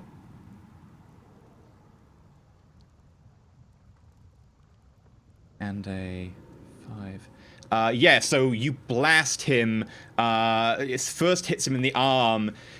This treads through some of the armor as it cracks under the sheer bolts of lightning. The lightning that leaps out being grey in coloration. So actually, I forgot that you're doing the sorcery thing. So yeah, you quickly spotting your target, begin to gesture with your hands and mutter arcane words that start to disorientate people around you very briefly. They're a little bit shocked. You've not really done this before. And your hands begin to gesture midair. Small symbols vaguely appearing and fluttering like almost heat waves in the air as you unleash an arcane torrent through one of your hands, leaping bolts of this silver sort of grey lightning impacting in. His armor splits open down the side, and he reels back as bolts of lightning shoot through his arm. The second one hits him, I think, chest, and the carapace there is scarred with black scorch marks, and again, cracked in several places as blood begins to ooze out. Shout away with you, demon! This guy is pretty badly injured. Garrett is now going to join in. Let me guess. Called shot, headshot. Yeah, I swear to God, if he damages that helmet, I want to wear it. I want that helmet. He's going to call shot head. It's Garrett. Damn it! He can call shot head, or he can aim normally. He can't aim in the circumstance. He can only take one attack, so he might as well take the called shot head. He is going to fire... I'm surprised if he did cold shot head on Cassius. What the hell was that? Heretic, die! He doesn't deal with know. that later. Long las, so he's going to roll to hit. Accurate +10 if he aims. He hasn't aimed. So it's just going to be a flat roll with a +10 because short range. And it's single shot. Oh, -20 again because it's called shot. So it does hit with 59 versus 60. Roll damage. 12 pen 1. Does 6 points of damage into the head, which takes the target down to about a -3 on the energy of the head. As the shot smashes in, part of the eye rips off, and you can see a vague shape of some sort of pale flesh underneath. Blood, melted flesh, congealed together. Let me find the energy critical hit table. Hooray! I hope he gets stunned. I want to take him prisoner. Oh, we all know what you want. Would torture work on him, though? The attack cooks off the target's ear, leaving him with a partially burned stump of cartilage. He's deafened for 1d5 hours. So... You know, he got off decidedly light for getting shot in the face. He did. Like, if I get shot in the face and just my ear stops working for a couple hours, I'd be like, that's a pretty good day for me. I mean, considering the way that could have gone. That's okay. You can get shot in the face and get a broken nose, so that's the one that people really complain about. Oh no, I broke my nose. Sucks to be me. Right. I need everyone to roll initiative. We can use the map we're on. No, wait, you're on a different map. Should we take our break, though, before we do that? Seems like a good spot. I think this battle's going to be over very quickly. So we'll just power through. The space station looks an awful lot like a library. Shh. We don't need a map. So strange. So many wooden fixtures. I know. People build things out of wood in the Imperium. I'm going to use the injured predator. This is the one thing with 40k of all the technology is terrible, but they do seem to have very good metals and stuff. They should add a new class, carpenter, blacksmith. If you change up your carpenting methods in any way, they burn you for heresy. I rolled a 10 on my initiative. Oh, yeah. You lucky git. They've lost the standard template constructs for all but a really awkward type of joint in wood. Yeah. Drives everyone nuts. Takes hours to make. They've also lost the standard template construct for screws. They all use nails. No screws. I'm never not even that, just anybody. wooden dowels. Right. Metal in woodwork is heresy now.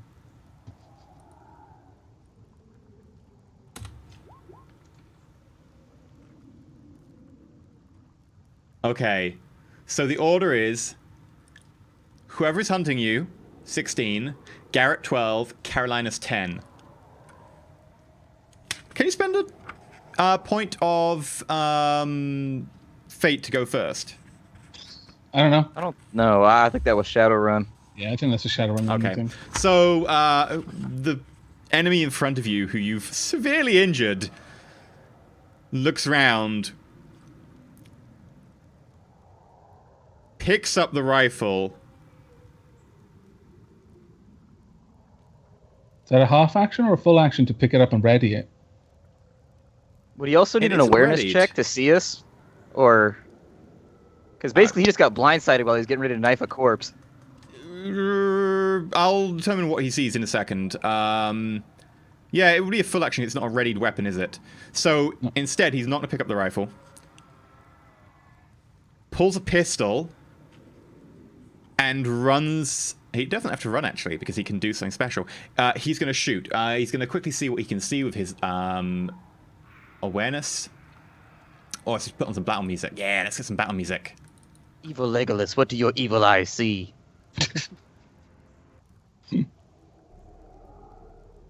Awareness.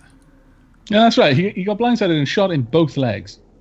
That's going to incur some sort of penalty. He sees all of you. Ah, my legs! However, he's going to shoot at Carolina's. Carolina's being the one who has the light shining on him. I like to imagine my chem light is like dangling out though, like I've attached it to my back like a samurai flag, and it's like poking out while I'm shooting lightning at him. I like this. Oh, he actually At doesn't some have a point, you'll pistol. set your head on fire. Bollocks! He throws his knife at you. So Damn, that would be big ol' Mortensen over here. a thrown All check. vicious. Come on, Rambo. Marbo. He's 40k not universe. short range. Oh, so no, He's no, got no, an no, no, Eldar no, knife. no, no, I don't want to deal with Marbo, no. Refuse. 61. That is torso. We just got a free Eldar knife. However, Really good. you were ambushing this guy. I'm assuming your torso would be in cover because you were leaning out from behind the door. Knife does not have enough damage to go through cover. It pings off the side and flies down the corridor, skidding over whatever is there.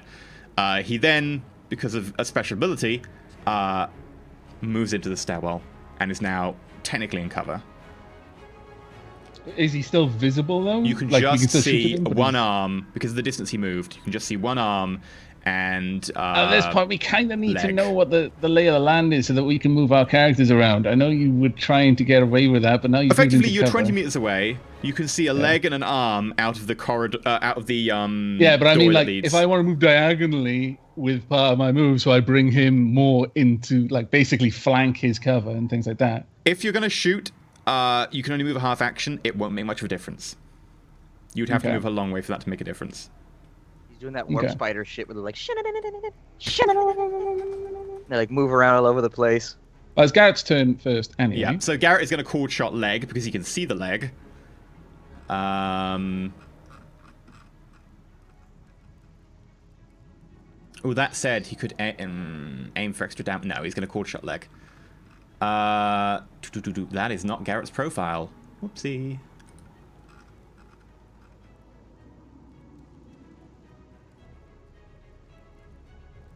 And that'll be a minus 20. Oh, except he doesn't take negatives, so minus 20. Garrett's fading that. Oh, it's also I was gonna plus 10, so that would be an 80, but he still fails. He's going to fade that.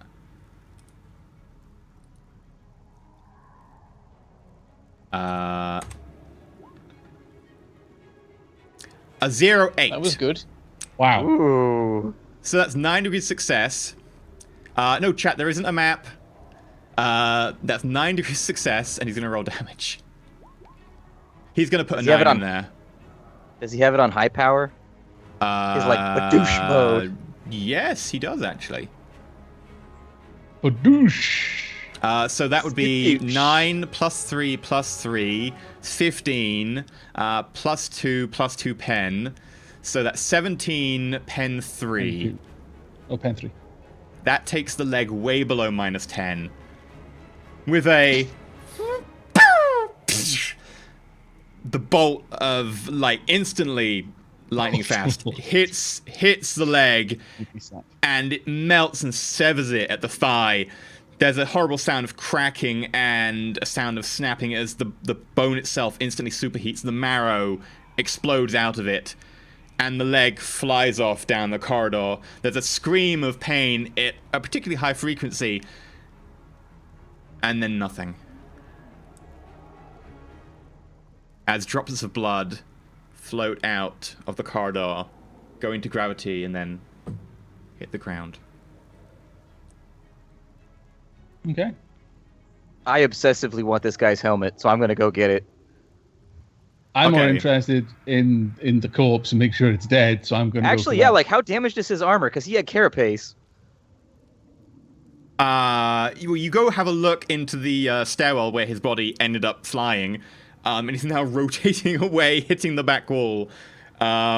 His entire leg is severed. Most of the armor around that leg joint is damaged. But you now notice that this is someone who is not human. They're elongated, they are taller, they're thinner. They look much more fragile, almost in a way. But the armor itself looks excessively spiky, almost ornate in some regards. Apparently a sort of dark black with hints of blue as the sort of light hits it. You notice that the specular sort of is a more sort of teal color. I mutter, we can use trickery too, Xeno filth.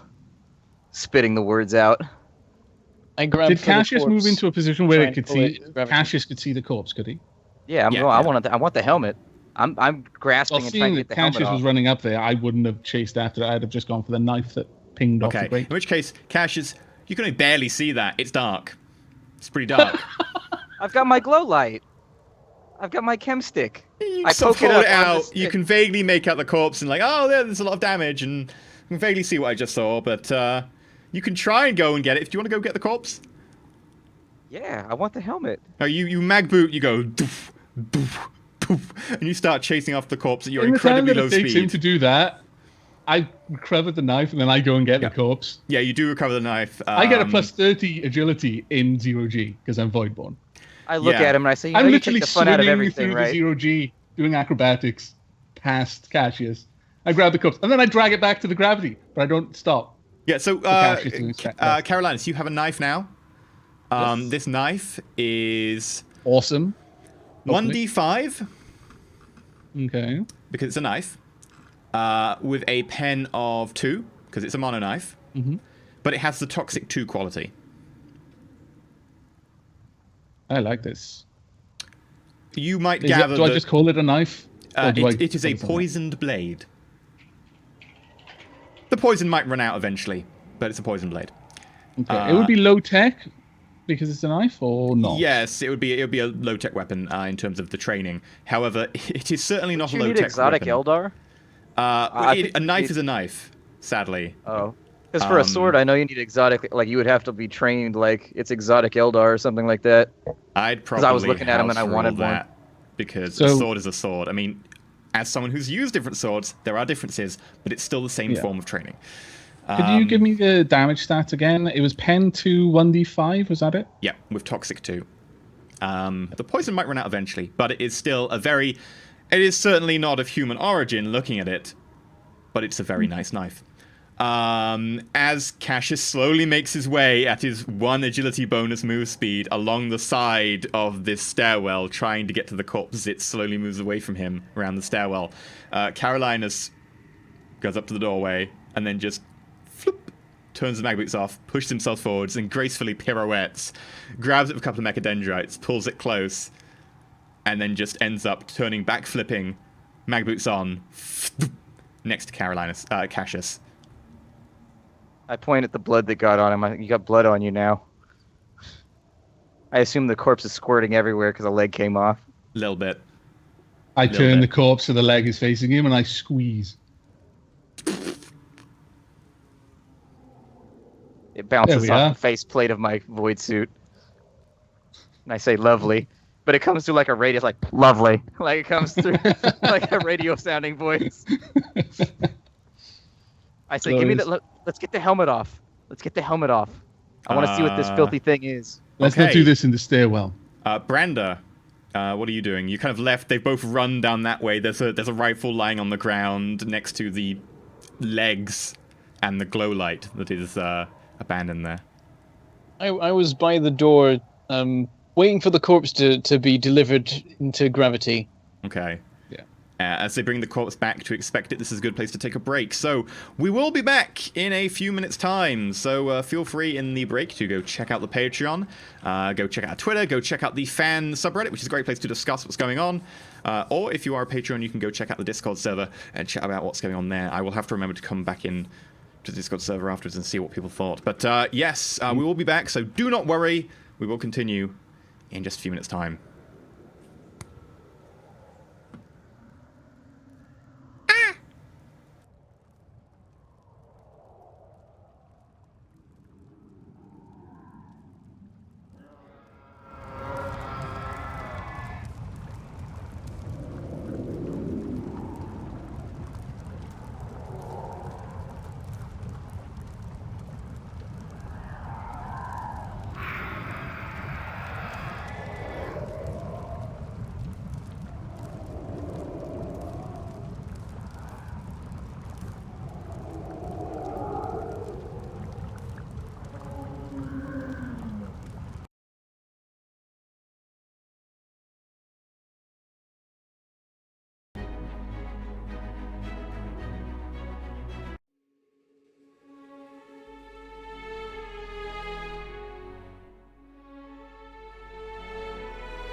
Hello and welcome back to Roll4It. Sorry about the slight delay there in the break. It turns out that getting coffee is much more difficult than I thought. Right, so you successfully got yourselves trapped on a station where you're being hunted. You managed to then set up your own trap for one of the would-be trappers. You succeeded in launching that trap very effectively, managing to take out the someone stalking you in your initial burst and one shot from Garrett, completely severing the attacker's leg and leaving them to float in the zero-G of the stairwell. Caroline, as you managed to go and retrieve... Do I have his helmet yet? Have I removed the helmet from this creature? We'll get to that. You managed to bring the corpse back out of the stairwell and dump it into the normal gravity. Now people have managed to collect themselves. I will need Carolinas to make a Forbidden Knowledge Warp check. And Branda... I swear to God, if you ruin this for me. Don't ruin this for me. You can make it a -20, but you will have much more limited information. Will I have any rolls based on simply the amount of normal uses of this that I've been privy to in my time on the ship? Not really. That'd be covered by your Forbidden Knowledge Warp. Okay. Come on, man, Heresy Bros. Forbidden Knowledge. I'm pretty sure this...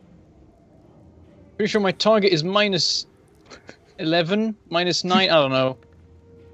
You can still critically It's -9 and I rolled 19. I'm completely oblivious. Branda, now went down. Everything's fine. What are you even talking about? He just did psychic stuff. You haven't seen that method of focusing power before that Cassius did. It was certainly effective. It's certainly novel, but it worked. Yeah, nothing really tips anything about that. Does Garrett get his? I feel like it's only fair that Garrett gets his since he's the principal hunter of Heresy here. Yeah, but Garrett was a lot more focused on, you know, Garrett thinks you're a heretic anyway. killing the thing down the corridor. He was a lot more focused at the time, so... I'm just saying, his target is -2. Yeah, you and I have a vested interest. Heresy Bros, you're gonna need a I know, Heresy but we Wizard don't know to go we're with your Heresy Heretic. Bros. And if you keep warp blocking me like this, we're never going to find out. You just need to open up and talk about your feelings with each other. Almost got me. Heresy blocking.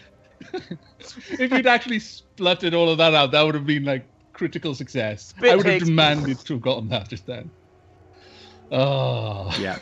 But you managed to dump the body back. Cassius, you can have a go at removing the helmet if you want. Yeah, strip this guy. I want everything useful off this thing. While he's doing that... I fumble with it, and then I motion to Carolinas, and I say, let's get all of his gear off. It looks amazing. While he's saying that, I walked over to the rifle that was left on the ground, and I picked it up. Sure. What does Garrett say about this? Garrett is still a little bit freaked out about the situation on the space station. He doesn't like being hunted. He's normally the hunter. At the moment, he's not really putting up much of a fuss, but it depends. Like, things may change once he collects his bearings and he's feeling more himself. He's still feeling a little bit out of sorts. But yeah, as you pick up the rifle, it's a good long rifle. We're talking, you know, a full-on meter and a bit rifle. Mostly black with a hint of blue etching on some areas. Very sort of sharp spines across it, and it does seem to be a standard sort of trigger affair. I handle it carefully, given the spines and given the proclivity towards poison that seems to have been pretty much everywhere with this enemy. Okay. It does seem like a normal rifle. Okay. As far as you can tell. Okay. Based on that, I'm puzzling over it while Cassius is fumbling with removing the armor. Do I see any way to find out what it's being powered by? Are there any obvious like clips or magazines or anything like that? Make a tech use test at a -20.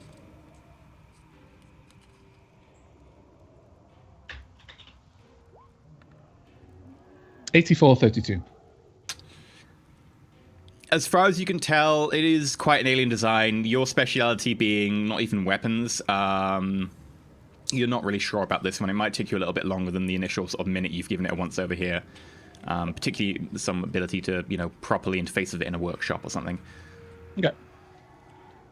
Out of curiosity, would that be a heretic? No, it would be Xenos, It would be something a or other. Xenos roll. Yeah. That's cool. If you're from the Ordo Xenos, it'd be totally normal. They'd be like, yeah, this is fine. Let's go ahead and fiddle with it. Yay! Well, the more liberal Ordo. I'm going to carefully stow it as carefully as I'm able at this point. I'm free of the void suit, so I'm a little bit more mobile. So I'm just gonna. Has it got a strap or anything like that?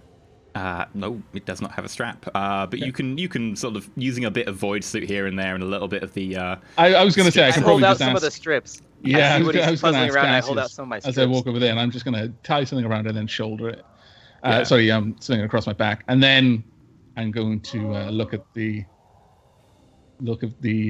armor. Okay, Can we make a servo skull out of an Eldar skull?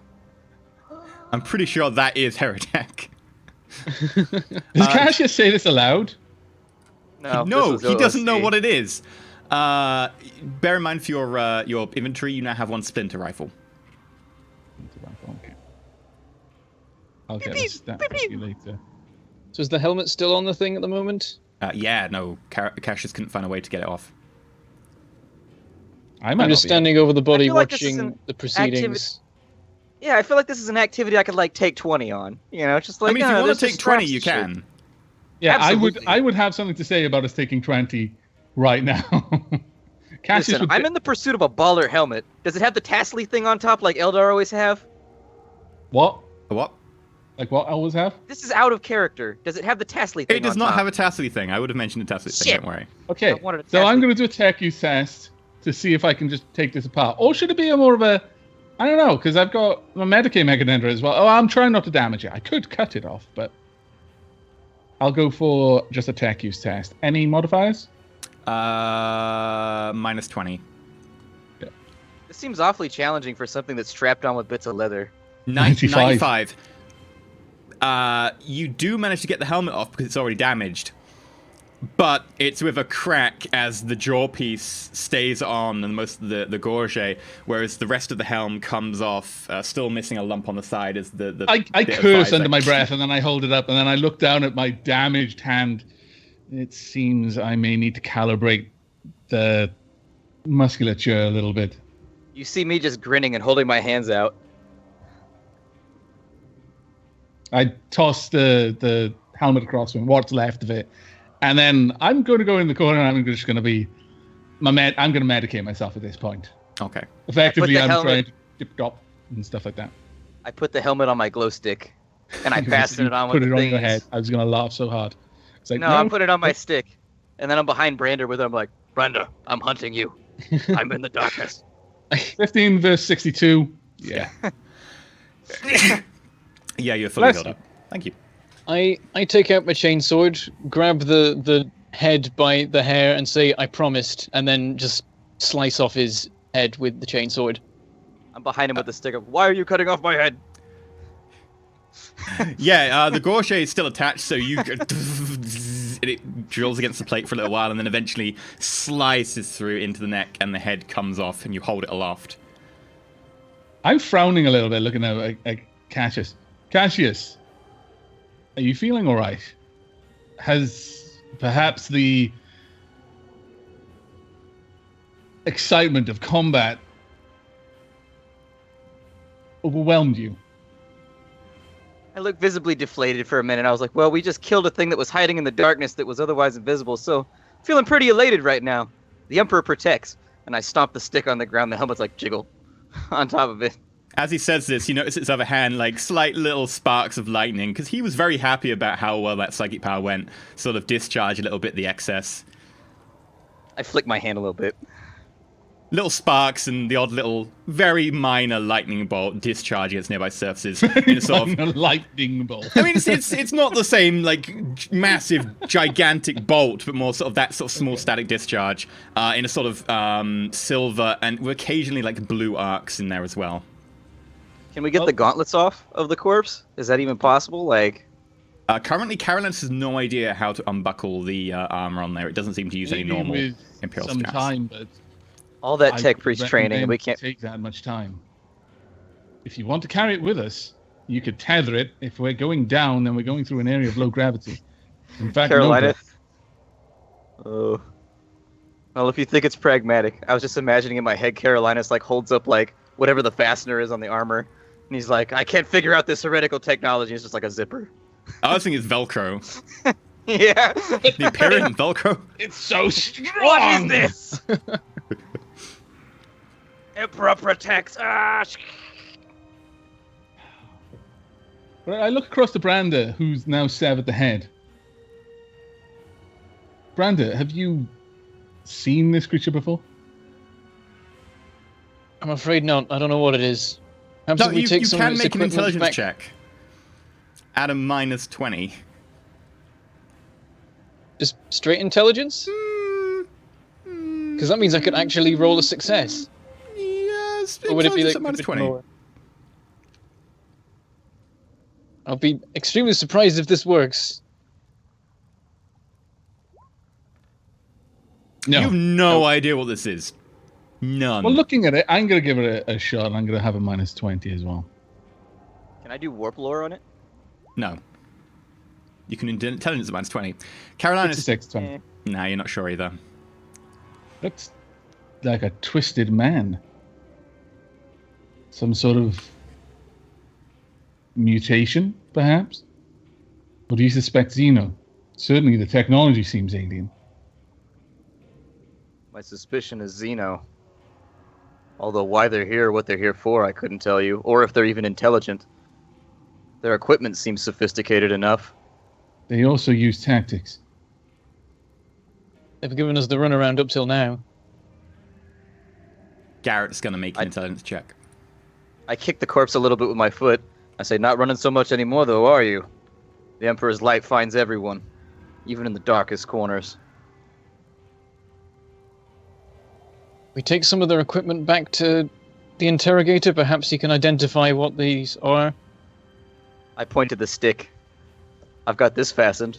As Brandon mentions that, I kind of murmur, perhaps the interrogator would not be the most sympathetic ear.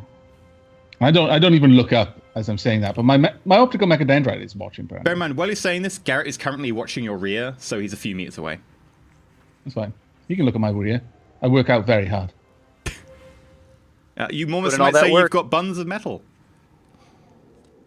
Yep. Has he requisitioned those yet? No, Not there's yet. a next on the list, right? Metal buns. What are the rarity on the metal buns? Well, They come with sigils. Purity seals. Cassius would be pleased to know that they offer armor to getting shot in the arse. That's good. Oh. Why did you have to bring up his darkest moment? I know. I've been waking up late in the night just like, ah, my ass! Sweat running down my face. Okay, so, Carolina, so you mutter under your breath that maybe the interrogator is not the person to mention this to. Yeah. And whilst that's going on, I'm just basically tinkering with the slightly exposed wiring of my hand, just testing the hand. And every time I'm tinkering, I'm using my Medicaid mechadendrite for this. Not exactly the right tool, but it's able to, cut wires and just do little bits here and there. And every time I'm testing it, the fingers get more responsive until the motion is fluid, and then I stand up.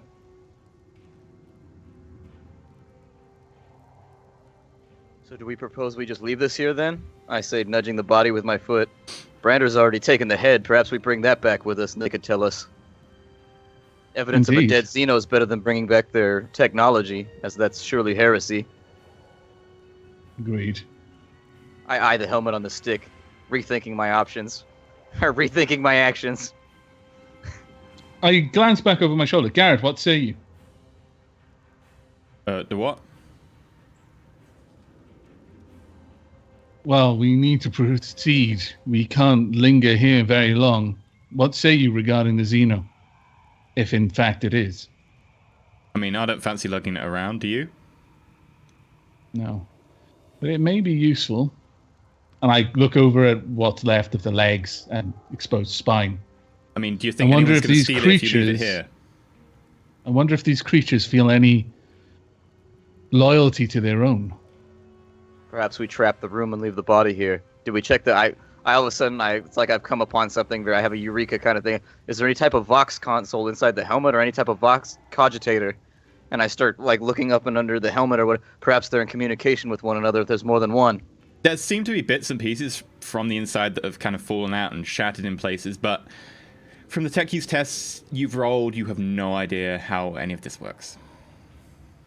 This technology is beyond me. Perhaps with a little more time I could investigate it. And with that said, maybe we should bring it with us. We do not know how long we're going to be here. And if I have some time to properly investigate this armor, seems reasonably well made and durable, perhaps I can locate a weakness that might make you even more effective, Garrett. If you know exactly where to put your to aim your las rifle. That's true. We should be looking for the cloaking device. Out of character, anyways. I know nothing. This sounds like heresy to me. I know. Regardless, what do we've you been here mean? over long. We either need to proceed or be doing something. But we've had time enough to rest, I feel. I'd say it's promising that no one else has come to help their friend. You assume that they're not already on the way, which is why I'm eager to make way to our goal. All right, let's get moving. I guess it make for the voided, well, not the void, the 0G staircase. We should trap the body if we're going to leave it, just in case they have any type of device to find one another. Perhaps they come along and get a nasty surprise like the ones that they've left for us. I'm in agreement. Unfortunately, you've taken the head, which would have been the more obvious place to put a grenade. Still, I suppose we could bury one in its throat. Difficult to trigger it, though. Does Carolinas have a grenade, or would I need to offer one of mine? I'm specifically looking at your grenade with my optical mechadendrite. All right, I'll pick it up and offer it. Whatever you think will work. Accept it. Still, the trigger mechanism. I look. Is there any kind of gap in between the armor? Not really, no. The best I could suggest is we curl the fingers around the grenade. Is it like a grenade with just a regular pin and a handle or anything like that? Yeah, it's a standard pin and handle grenade. Okay. Best I could suggest, we remove the pin, brace the handle with the creature's hand. Should anything disturb it, it might disturb the grenade and trigger it. Sounds But fine we by do me. not have the means to do anything particularly advanced. Well, as feeble as it sounds, let's put some plan in effect so that we can get out of here. Okay, I'm Still going to got an try and appointment. rig the grenade. Literally just trying to curl his hands around it. Okay, What's Cassian to do with that? Make a survival check. I think that's the most applicable to setting traps. What type of survival? What's the choices? Perception, agility, or intelligence? I would imagine intelligence, because perception seems Yeah. more like I'm trying to see something. Like I'm trying to perceive, like track something or something like that. Yeah. But intelligence isn't necessarily the ability to set up a trap. No. I think it'd be more perception, because perception is also the ability to think how something looks to someone else, maybe. What type of grenade have I been given? A frag grenade. Okay. As I go to do this, I pause for a moment and glance back at the others. Do any of you happen to have any experience with setting these manner of traps?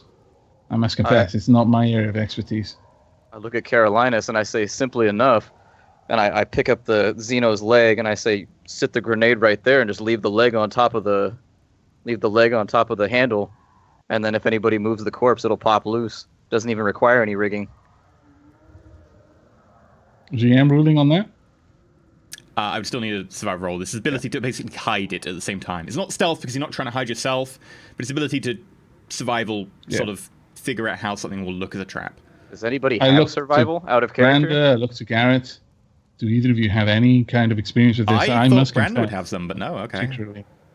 I don't have this. I don't have the stats. Perhaps I've done it once or twice in the past, but I will usually let it with a be. little I more will let it be a preparation. flat perception roll if you want, rather than a like defaulting on it. I just I leave can it try. alone out of character since none of us have it. I hand the grenade back to Branda. Do your best if you feel that you can do it at all. If not, then it's best that you don't take your own arm off with it. I mean, slap to on the blow your own shoulder, arm off, you'd have to crit fail.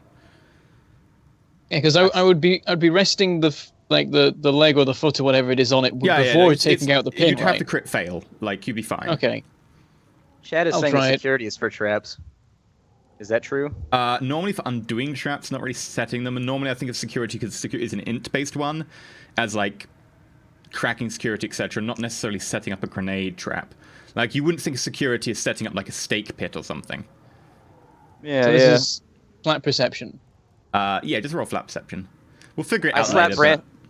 I'm going outside Nope. the room, by the way. I slap him on the shoulder and I say, "I'll be outside." Yeah, so you set up the trap. Effectively, this is just setting a threshold for being able to detect it, unless you crit fail. And you set up the trap. It's not massively hidden. There's a little bit of a, like, the leg's definitely kinked to the side, but it might trick. It will definitely trigger if someone moves the leg. They just might see it. Well, if it looks like it'll. Oh, Oh, apparently some people are saying demolition is tech use. it says right here in security, the final passage for the security description says, security is also used to safeguard systems and localities by making passive defenses more secure and even setting traps for unwary intruders and thieves. There we go. If anyone's got security, So would that have been? Does anyone have that? Yes. go for Garrett. it. All right. I was going to say otherwise, it would literally have been the same roll for me. So just security. Because my But intelligence. and security is perception are the same. intelligence. Thank you, chat. Sorry? Security is intelligence. Yeah. I'll try. The other option is agility, which is 0-5. 42. This grenade just turns invisible. You literally have no... You kind of remember... You're like, I placed it, but I can't see it. Pretty Maybe sure we I should placed leave. it. Somehow it activates the cloaking device in the suit on itself. Cloaking device? The grenade is sucked What are into you the talking webway. about? Cloaking? That sounds like heresy. Being there but not being there? Heretical. Anyway, what are you going to do? Right, with that, I turn around. Come on. We should leave. I agree. I start following, and we need to go to the generatorium as soon as possible. Indeed. I'll grab my light again from by the severed legs before I set off. I'm going to have my gun ready, but as soon as I get to the threshold of the no gravity zone, I just kick off, and I just use my mechadendrites to just kind of adjust my flight as I sail through the low gravity. It's kind of this moment where this metal man who's kind of... He's a little bit slow, ponderous. He the real tank. Suddenly, that's how rude. he sails like a bird. He's just sailing through this like low gravity, and you almost think there should be like a da da da da da da da da da da da da. He's just sailing, arcing between different banisters as he kind of loops his mechadendrite round and then swings his momentum round using them. Cassius, doof, doof, doof, doof. You follow pretty slowly. It's I'll not do the great. same with the mag boots. But whilst they are following slowly, they are humming the Blue Danube in their minds. Yes, they are. Internally, Blue Danubing, watching Carolina. Hey, that's a thought crime. You don't control what goes on in my head. Stay out of there. Totally. No, That's my you are job. 100%. 100% Blue Danube. It's not I'll a thought watch crime. Garrett That's as he a thought. attempts to, You're infringing his union benefits. Yeah. I'll watch Garrett as he comes through and make sure he doesn't like go flying. Garrett, being fairly agile, just like acrobatics his way in, grabs onto the banister, and then just starts handing down the banister, which turns out to be a lot quicker for someone particularly agile than very, very slowly one agility bonus moving with mag boots. Still got 2 though, so I'm okay. Yeah, you're still Something really at a normal slow. rate. Okay. Yeah, so you do make your way down eventually. Garrett and Caroline is making their way down to the bottom way before either of you two to get there. They have to wait there for probably almost a full minute as you continue to make your way down. Because you have to walk all the way down the walls very slowly in 0G. Carolinus, as you and Garrett get to the bottom, you notice a hall that goes on, but this hall now has the trappings of somewhere much more fragmented by people in the Mechanicus. There are skulls with one side black, one side white, with cog imagery all surrounding them. There are in fact little burners that are currently out in the walls and hanging sort of pendants and bits of litanies that are written out on parchment. Okay. I glance back up the stairwell to gauge how long it's going to be before the others join us. You look up, it's probably going to take you about 30 seconds. Make an awareness check. Ready?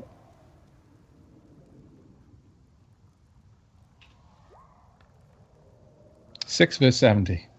As you turn around and look up, son. you notice that hanging from one of the crossbeams is a member of the Mechanicus.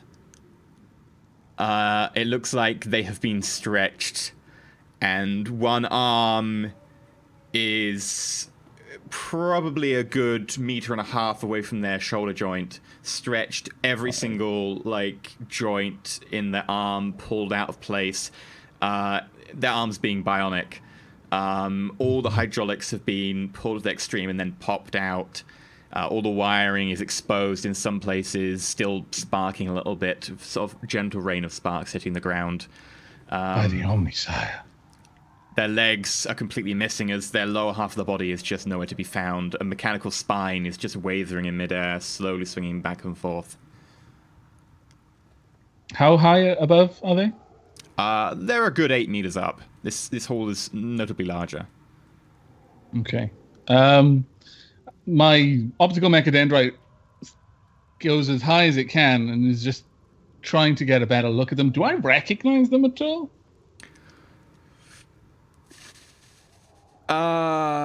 Make a Knowledge Mechanicus test. I'm expecting it's my old mate Bob. I knew he was around here somewhere. They don't seem particularly relevant, or you've seen them before anywhere. Your brain doesn't seem to spark at seeing them. Are they beyond the stretched and popped joints? Is there any other obvious signs of torture? Yeah, their jaw is slackened to the side. The bronze of it is dented in a few places. The sort of port at the back of the side of their neck where they would normally plug into cognates and stuff to be able to do their work faster shows signs of having been pulled out, sitting about half an inch out of their neck now, with exposed wiring and bits of neural grafting having been exposed and severed. One eye is itself dislodged slightly from the socket. It looks like it's a high-grade artificial, and it looks like some of the wiring back there has been pulled through at the same time. I'm visibly disturbed by this. Not so much fearful, but just this repulses me. And then I swing around just to have a look at the actual area. Is there anything else here that I should be aware of? Yeah, as your focus moves away from that individual, you notice that down the side of the walls, on each side, a few meters spacing up until the extent of your torch, are crucified members of the platoon that came before you. Both sides going off into the darkness. I disable I shut down the infrared torch, but I leave the infrared camera running. Are any of them showing heat signatures? Is there anything still warm down here? Firstly, I'd like you to make a fear test. You've become a little bit more accommodated to seeing things here. You're becoming a little bit more steeled. Plus 20. Garrett's also going to make one, mostly for fun. 31. Fail. You never know. You might roll a 1. You pass, yeah. Yay! Garrett, he's good. He's good today. He's not feeling himself. It's not that he's not afraid. It's just he's more afraid of how much we're going to take the piss out of him. He shits himself again. He's no, he is afraid. He just doesn't show it because he's wearing a nappy ready for today. This is so mean to Garrett's character. He's gonna come back and he's gonna last shot me in the back of the head the first chance he gets. That's the reason why he didn't want to be in the void suit, is because the smell would get trapped in there with him. Oh man. That is exactly it. Yeah. So you turn on the thermal, and do you actually see in thermal, or is it just the ability to see the infrared light on the torch? I think that thermal goggles are like a thing called Presence masks, so I'm not sure if you get that ability, because that is normally a pretty hard to get item. I mean, your auger ray roll was, well, your awareness roll. It's just an infrared torch. Yeah, I think. Yeah, so you don't really see that, but however, your auger array roll was good enough that you do detect that there is one single heartbeat down the end of the hallway. I just slap the center of Garrus' chest with the back of my hand. Huh? One of them is still alive. Which one? I begin moving with some purpose towards where the auger array is detecting the heartbeat. Okay, you start moving down the corridor. As you start moving down, Branda, Cassius, you get to the open doorway. You using the stab light, Carolinus? Yes. Okay, in which case you suddenly see crucified all the way down people, bolts through their arms, holding them wide and through their ankles. Some of them ankles apart, some of them together. Sorry, guys. If it weren't for the fact that my torch doesn't work that way, I would have been infrared and you'd have been fine. But no. Yeah, I want you to make so we can brace ourselves and get bonuses. Fear tests at +20. Do I have to make that too? Yep. Okay. +20. Yes. You're used Good, to I might it. be okay. Oh no, Branda, no. Nope. Oh no. Oh no. I'm gonna fade it. Oh, I hope you do, because that's like proper. Only You're gonna have- go into a complete rage or panic mode and start shooting everyone else. So Brandon, I've only got one fate. I want to save it for when I get murdered.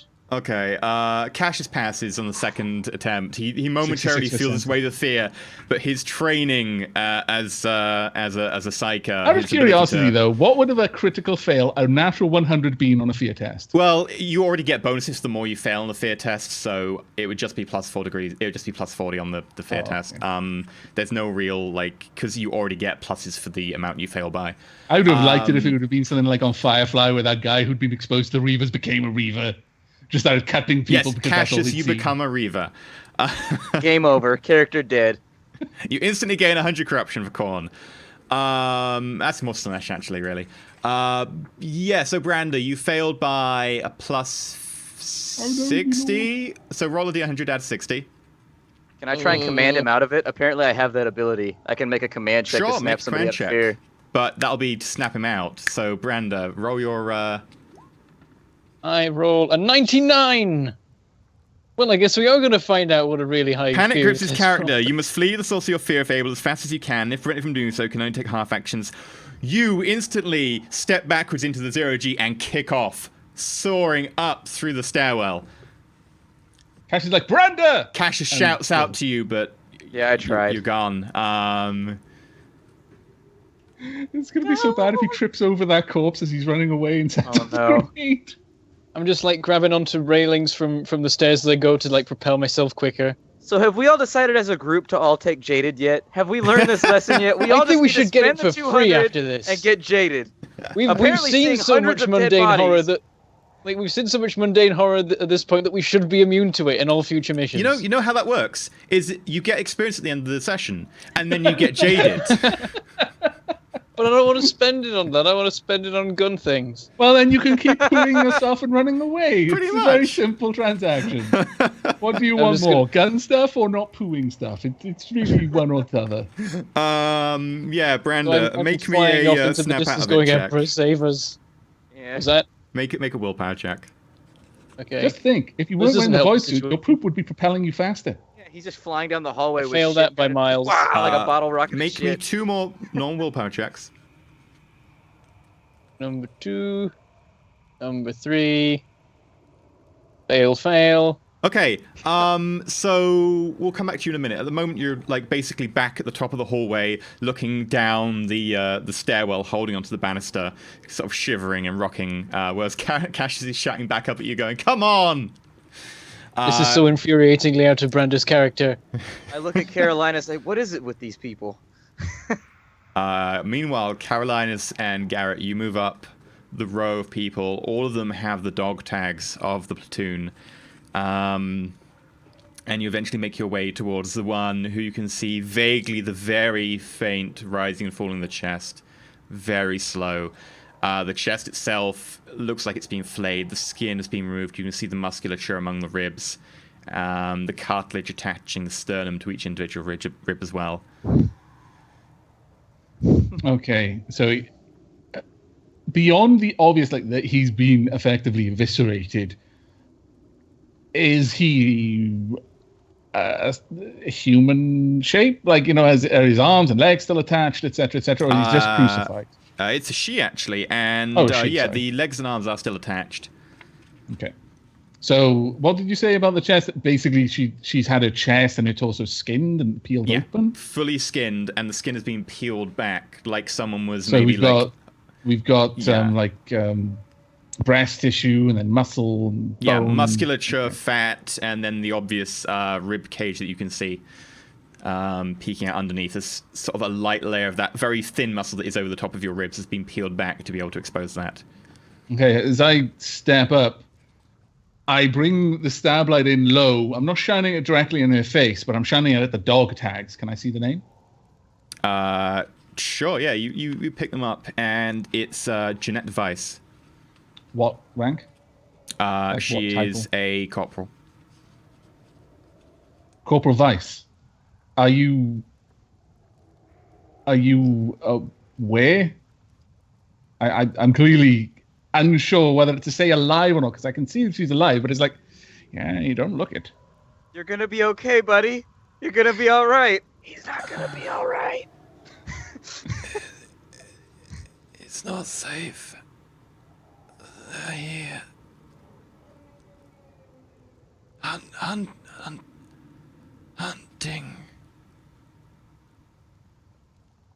Am I here for this? Did I follow him in? Did you want to? Sure. Okay. Brandon's like, bye, Brandon. You're on your own, I don't have buddy. to make any more fear checks, right? He's actually just carried on. I'm just here flashing back to my days in the Orc Wars. Yeah. Yep. I look to Gareth, I look to Cassius, and I look back to her. I'm like, my face more or less says it all about her odds of surviving, but I'm going to try and stabilize her, or at least try to sustain her for a time. Like, sure. I imagine she's deeply critical, but... Yeah, she's pretty deeply critical. She's been flayed, bro. I'm an amazing chirurgeon, damn. Okay, so it's just a Medicaid test? Yeah, just she looks like a wall rug. I mean, if you pull this off, more power to you. 20 versus 62. She's nearly certain to be dead within the next 12 hours, but you manage to just about start stabilizing her a little bit, pumping her full of fluids, trying to regulate her heartbeat, which is starting to get a little bit erratic. I'm literally, the heart, you could see it. And then I just inject it. And just, I'm more or less manually controlling your life support system at this point. Yeah, pretty much. You pretty much sure you can push it to the max of that 12 hours, if not further, provided you give it a bit of attention and so on. But you think you could maybe eke out a little bit more life out of there. I mean, if you were really successful and gave her a lot of attention, you might actually possibly make her live if you were really lucky. Well, I mean, tough. That's not particularly my goal at the moment, but it's not my goal at the same time. Right now, Caroline is, this is a pretty dangerous situation. So the first thing he's trying to do is stabilize her so she doesn't just die from shock, and also keep her at least awake and conscious enough that she can answer questions and effectively trying to numb pain, trying to take away obvious mental distractions. He's using her name a lot. He's trying to talk her and keep her focused on him and directly connecting, trying to make connection with things that she would, like I said, using her name so that she's in the now and not feeling threatened. Well, if you want to, just feel free to add that in as you talk to her. Okay. Sorry, it was Corporal... Jeanette Weiss. Corporal Weiss. I don't know if I could stay calm if I was flayed all over a wall. I think She's that's the been point flayed at which over a wall for a calmness little ends. while. Caroline, you would guess that she's been flayed all over this wall for about 24 hours. Oh. Okay. How, like you said, her skin was peeled back. Mm-hmm. The skin's still there. You can try and peeled back. You can try and pin it back in place if you want. I'm gonna just put that back. Yeah, the thing is, putting the skin back. Putting the skin back won't necessarily connect all the nerve endings, and No. to do so, you would probably want to clean the wound first, and it would be very painful to remove that. If you were to do so, you'd probably want to make sure she was doped up to her eyeballs. So if you want to ask her questions, you can't do that after asking that. her questions now. I look to Cassius.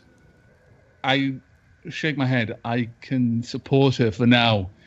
If we can get her to treatment, there must be a medical bay here on the station. I may be able to do more. Hunting. She is alert. Hunting us. I look at her. I say, Corporal, we've killed one of them. Do you know how many there were? We've already killed one, and I show her the helmet. As he shows that, I immediately, almost preemptively start trying to regulate her.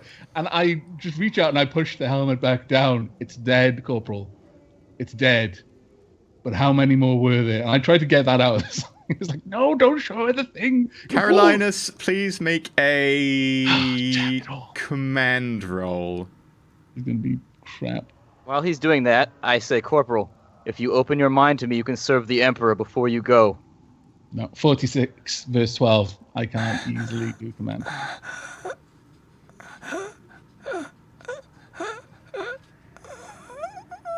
She turns her head ever so slightly, and with that, you can see that the skin that is still open just up to the beginning of her collarbone tears slightly in places where the plasma has started to congeal. And she seems to be going through an extreme, just sheer force of will to be able to just turn her head enough.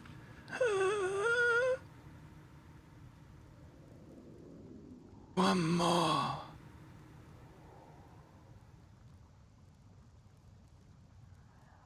I'm focusing all my attention on just trying to keep her alive at the moment. Corporal, do you wish to serve the Emperor one more time? Emperor protect. And with that, I place my hand on her forehead and I dive into her brain. As far as I know, I've only got to roll to manifest the power if she lets me in. Yeah, you just have to manifest. She won't resist. Okay. So can I take 10 on that or something? We don't have time. You do we? don't This is have kind of 10. Oh yeah. You said showed her 24 the skull hours. of. She's fine. You showed the helmet of the person who tortured her. She's literally dying in front of you. You've done it. Come on. I can't believe you did that, dude. 24 hours. Dude! Believe me. She was like, please, you bullshit. And I was like, helmet. Like, she tried to tell me I was a liar. You are so bad at this. You are banned from my med bay from now on. You can talk through Vox. That's it. 09. With that, you dive into her mind, and what do you look for? Like, it's fragmenting around you as panic starts to overtake it. Is there no, like, while he's doing this, my goal as a chirurgeon is to keep her alive. Like, and she's going into a panic attack. Would there be no way that I would She's not be just going able into a to panic tell her? attack. Oh, I Her know, heart but is starting to fail. You can make a Medicaid test to make sure that Cassius can survive this. Is there no way that I would be able Medicaid to, like, test. because if someone's starting to go into, like, shock, can't you just basically put them into a chemical-induced coma? Stop them from panicking to death. The problem is by now, like, her heart was on the edge. The problem is that she's bled out a certain amount, but also a lot of the plasma's come through the open skin. She's effectively just got a very, very low blood pressure to the point that her heart couldn't cope with that shock. You can medicate her. Transfuse Cassius. You can medicate her to survive longer. Yeah, I'll try. I'm going to try and keep her alive. 42.62. She might survive another minute, whereas she was literally about to die within seconds. as her heart effectively just doesn't have that blood to pump, and it's just trying. That was at Psi rating 2 with 8 degrees of success. I should be able to put together a sequence of events pretty rapidly with that amount of success. Like, that's a pretty... How far does that go back to in time? I think it's... Ooh, I'd have to look it up. I think it's left open to GM discretion, but, like, the higher the Psi rank you cast it at, the more information you get, and then I think it also takes into account degrees of success as well for, like, the specificity of the details or something like that. I don't recall, really. Okay, I guess we'll, like, rule it as, like, what? Psi ranking 1 would be, like, an hour, Psi ranking 2, 24 hours, Psi ranking 3 a week, Psi ranking 4 a month, or something. Something like that? Unless it says specifically. It's all up to you, man, because I have no idea. Okay. I can find the table while you're meandering about it. Sure, so effectively I'll give you... unless the table says otherwise, I'll give you effectively just more than 24 hours because you got a lot of degrees of success as well, and you get full specificity. So you dive into her mind, and you instantly become first person to someone holding an auto rifle. Oh yeah, I've got it. By the way, what is it? It's so I read their thoughts, and you determine the nature of the information gained. The more degrees of success you get on the focus power test, the more information you gain overall. The higher the Psi ranking, the more secretive and guarded the information gained. So there's no, like, time ago, it's just fine. Yeah, I'm just reading her mind, and so since she opened her mind to me, I assume I get all the secrets anyways. That's what I would guess, because normally it's a pose test. You go back a few days, and the transport ship arrives in system. As soon as that happens, the lieutenant comes forwards and tells her that to get her squad ready. They're moving in system. The Inquisition ship has already docked, and they're to go dock and facilitate the clearing of the station. A few days later, it's about a day later when you get there. They go through, the station seems to be deserted, and they move further in, looking for signs of the Inquisition team. As that happens, some of their forward scouts stop responding. Occasionally they get garbled responses of shadows hunting them. She then leads her crew down towards the generatorium to secure the area, while another one heads up to the command area. They quickly have radio interference from the somewhat disturbed field of electronics that seem to be just plaguing the station. A lot of the systems are turned off. In places, the gravity's gone. Some of the rooms are depressurized. She makes her way, along with the rest of her squad, into the area down below, and immediately people start getting sniped left and right. People falling to the ground, wounds seeping this sort of black vein sort of coloration, people screaming in pain, others knife wounds, blood coagulated very quickly as it comes out of the wound, almost like they've been poisoned. She starts to sort of move a couple of her crew further in, and they hold up in one of the back areas. A few hours later, they start to try and make their way out, to try and make contact, and they notice that people have been crucified down this area. Very quickly, she's blindsided. Two on her group are taken out. She switches to a las pistol as her auto rifle goes spent as she fires into the darkness. This las pistol was given to her by her father, who was in the Imperial Guard before her, and she fires off into the darkness. She manages to connect one shot, and it bounces off the armor of whatever is stalking her as the thing lunges forwards and pins her to the wall. One hand with long, thin, black talons pushing her up, digging the nails into the back of her neck. Holds her there.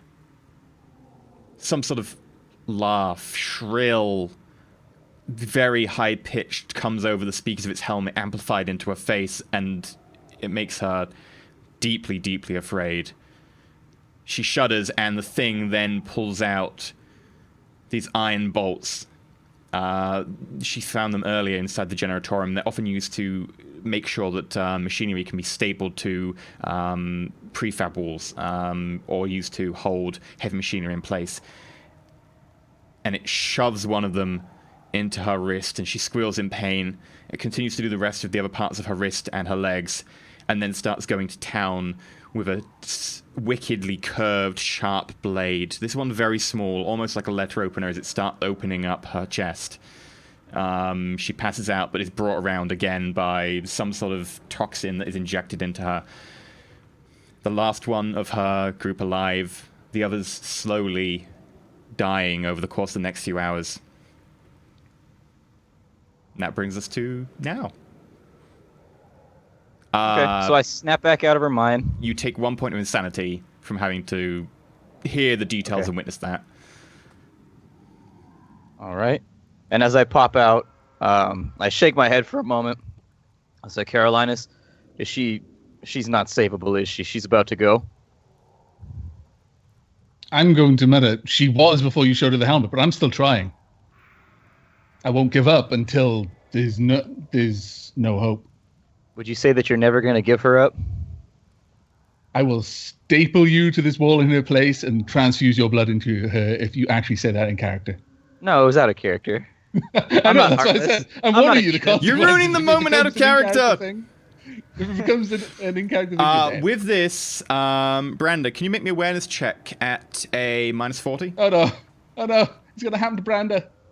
You I'm gotta show just him the curled helmet up as well. in a ball at the top of the 0G. It's like that bit in Gravity. I'm just done. Yeah, my target was -9, so Okay. Still critical All the success. 31.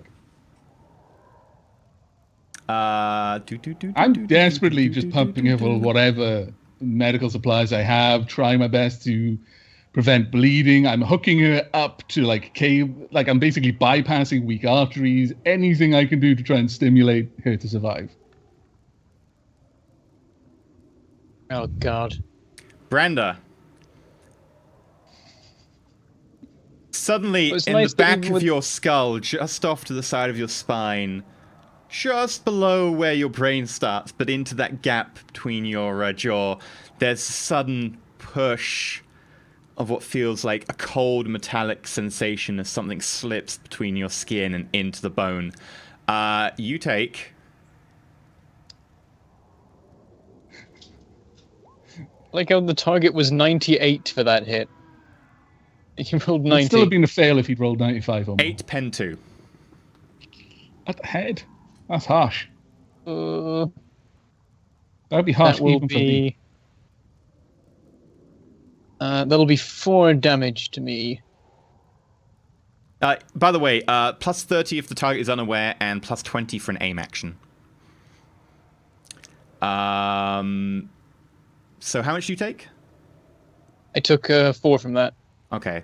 I need to make a toughness roll at -20.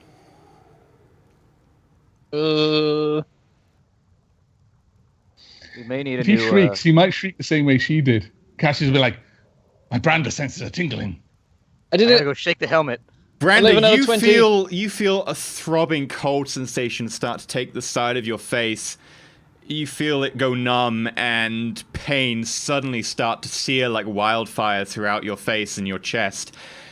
You just about manage to steel yourself and throw this off as you feel one of your eyes pulse and start to go bloodshot, and you manage to just about, through sheer force of will, keep your senses about you.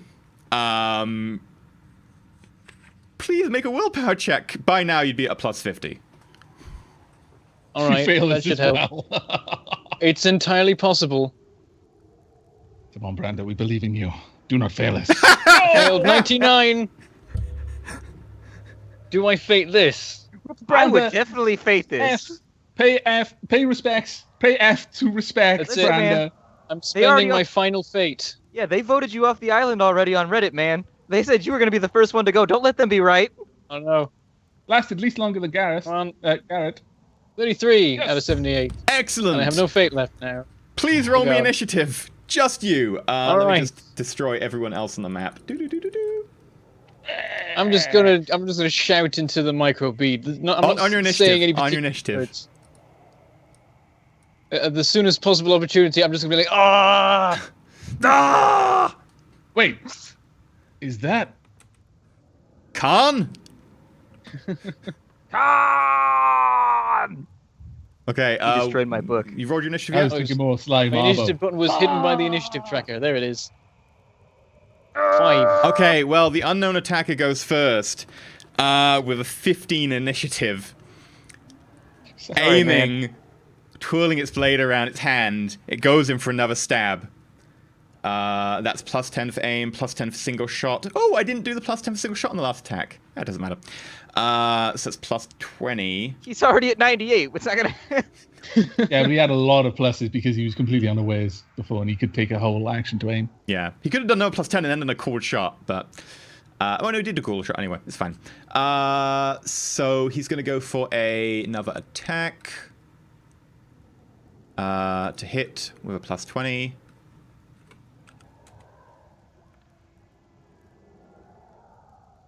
No, it rolled from a 90 over. I was so excited. I'm just saying this now, Branda. I'm not sure we're going to get there to you in time. You covered a lot of distance Yeah, while you were we're running. We're gonna need a new Imperial Navy liaison. When he said I run away as fast as possible, I was really hoping it would be slowly clumping up the stairs in the heavy suit. No, as fast as possible for you would be just going, fuck it. Do you want to dodge that? Oh yeah, I can do that thing. I will do that thing. I'm being generous and asking. Normally, this is the players to call out. Modifiers? You're in 0G. Yeah, Minus you 20. know. You should have asked that. It's like minus. Oh no! I was gonna. I It's was. only I was fair aware. that I check these Yeah, things. no, I was gonna say. I fail by miles. You try and dodge and then realize that your mag boots are now stuck on, and you go. Whoop, whoop. Well, I would imagine that You like see I some just back and it's like flat. I try and dodge, but I'm like, wait, I'm not in contact with anything. I've got nothing to push off of. I just sort love of that. stretch. He's just like flailing around, just kind of wobbling Just like, in place. wait, this doesn't work.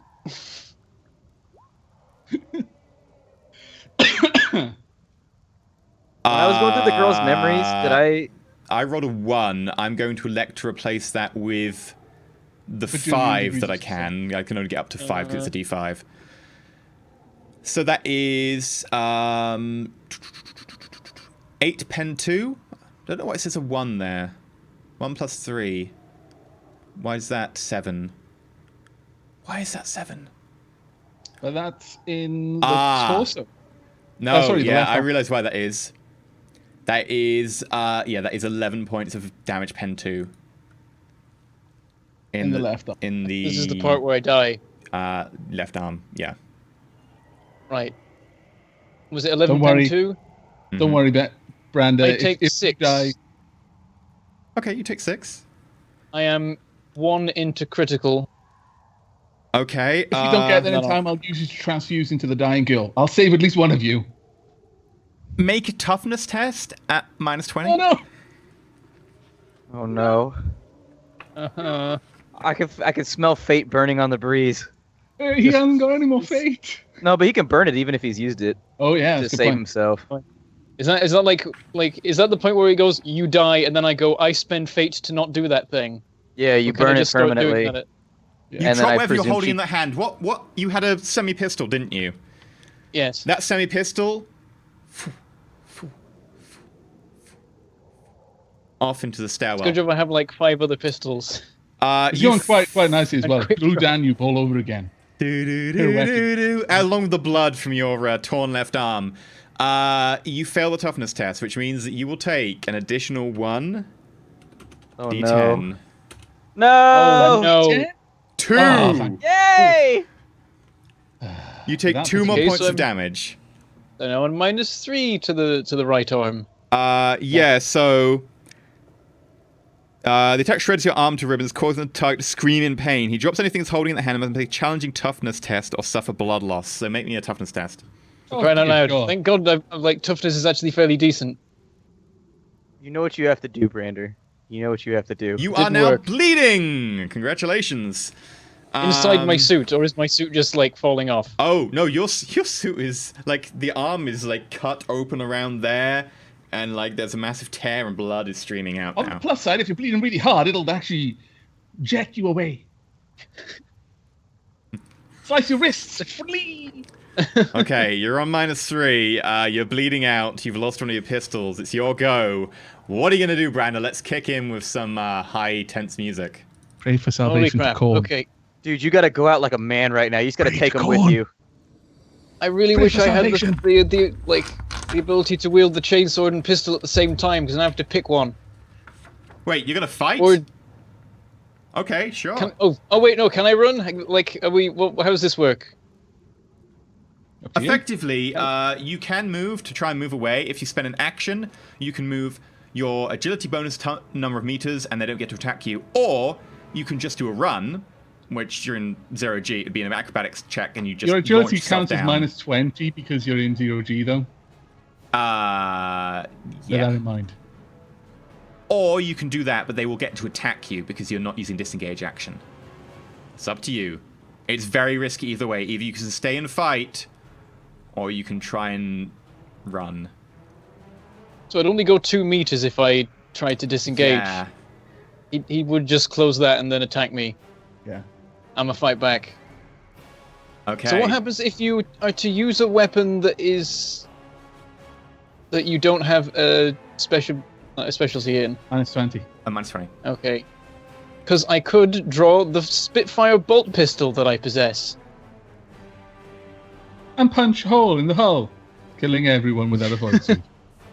He doesn't have one though, so he Actually- doesn't care anymore. He's going out anyways.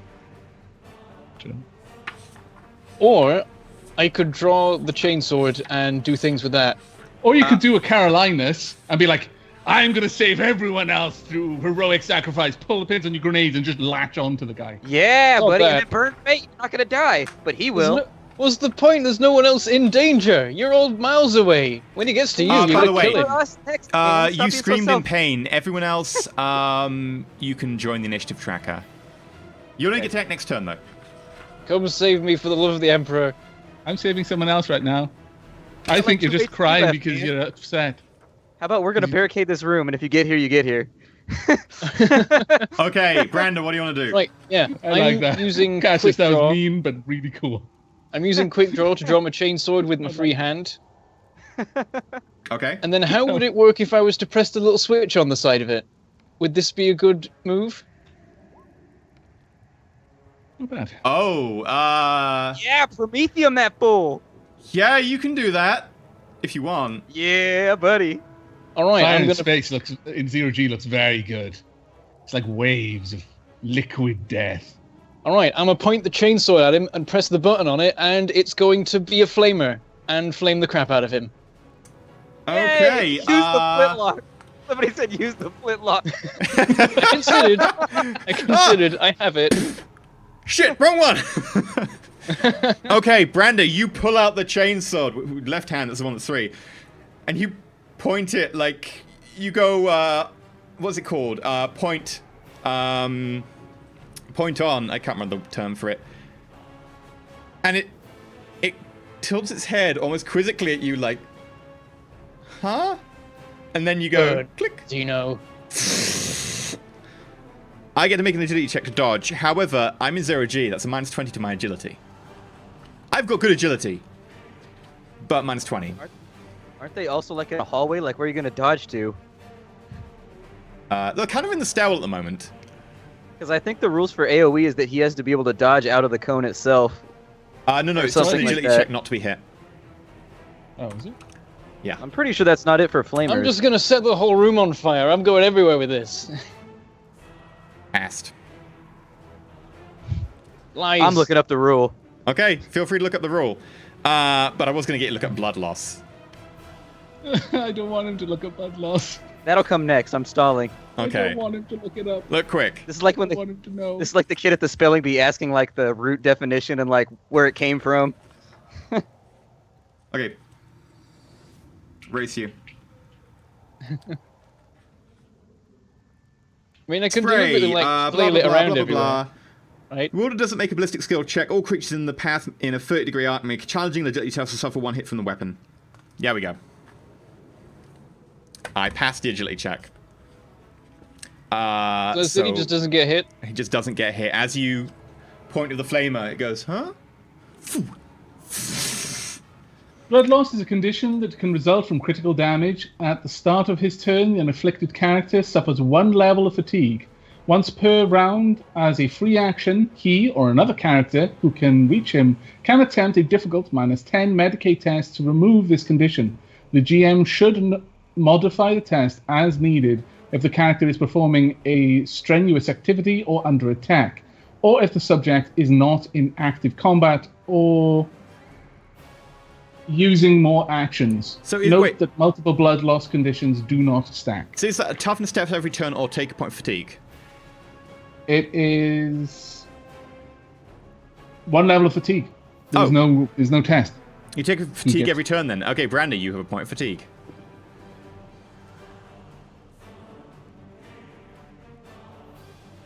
That felt really anticlimactic. And because there's now droplets is it a half of action? They're half action to attack, yeah. And also there's droplets of burning promethium now floating around in 0G. One's got to hit him as much as me, right? But it's not really an attack now so much as just tiny bits of promethium floating around. But maybe. You've got half action left. Yeah, what can I do with that? What's I can get away but get hit, isn't it? Yeah. Oh, crap. Is there anything else I could do in that? Because I can't do any more attacking, can I? No. Wait, because the exterminator counts as a ranged weapon, does that mean I can also fire my pistol at the same time? Yes. I'll do that then. Damn, I should have fired that first, and then he would have dodged that. Alas, he did not plan. Brandon does not think very well on his feet when he's also pooping himself. Well, I was firing flames from a chainsaw. He didn't dodge. He made his standard agility check. Everyone gets a standard agility check. It's not a dodge. Oh. He simply... Right, this is semi-automatic, so this is -10, right? Or is there differences? So it's a -10 because you're... No, it's a flat roll. And this is the semi-auto, right? Yeah. Okay, so this is a flat roll. Right. You're in combat, so there's no negatives or positives. Anyone? Nope. And I failed massively. The bullets, ting, ting, ting, away from the metal behind him. Right, is everyone joining the initiative tracker? Yep. Okay, let me add Garrett to that as well then. So I still have a half action. I don't know what to do with it. I don't want to disengage because I'll get hit. To stop your bleeding. So I can do that. Free action, that one, and you'll still have the half action there. Oh, reaction. But it's a... No, it's a free action. Oh, right. I'll do that then. Is that a medical? -10, but the GM can impose additional penalties if you're in combat or in a state of high duress. You're in combat. It'll be a -20. All right. Is it intelligence, agility, or perception? I will, if you want to upgrade it to take the extra half action, I will make it just a -10. It's a Medicaid test. I'll just try it normally. But yeah, but Medicaid can be intelligence, agility, or perception. I'm hoping you'll say agility because that's my best one. Intelligence. Oh. I can't imagine how this is agility. I agilely put out my flames. I have to quickly stop the bleeding. I don't know. Nope. I want you to do the last half action. 9? I've got to be quick now. Come on, half action. I could maneuver. Opposed weapon skill test. If character wins, move enemy 1 meter. That's an attack.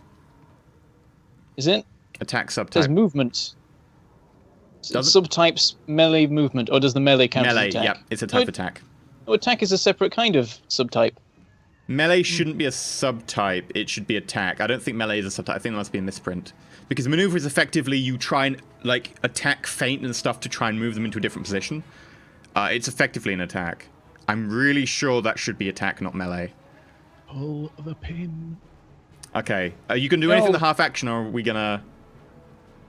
I don't think there's anything that I can do that will help me here. Okay. Just make me more likely to die. The character in front of you smiles wickedly. Half action pulls off the helmet, revealing dark black hair whips around in 0G. Very elfin-like, very slender face, long, haughty, bone-like structure with very sharp eyebrows. They smile and jab at you with a knife. That is a +10 because I'm doing a single attack. You want to try and dodge? Yep. -20 because 0G.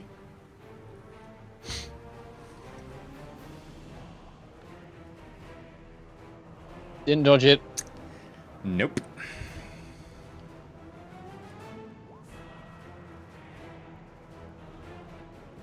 Branda's not ready to die yet. I rolled the max damage of 5. I also need to now roll to see whether this is a crit. 2, it's a crit. It's not a crit. Okay. 11 pen 2 to the leg. Everyone's saying parry. I can't parry. Shush. My parry is terrible. Stop reading chat. Focus on what you're meant to be doing. You're stressing, Brander. 11 pen 2 to the leg. Mm-hmm. Okay, so I am on -9. Oh, so close. So close. It's going to take me weeks to put you back together. He might have cool robot legs and shit when he comes back. That's what I'm hoping. Best case scenario, robot leg. Worst case scenario, dead. No, worst case scenario is worse than death. Worst case scenario is you live. The rest of us die, and they take a long time killing you.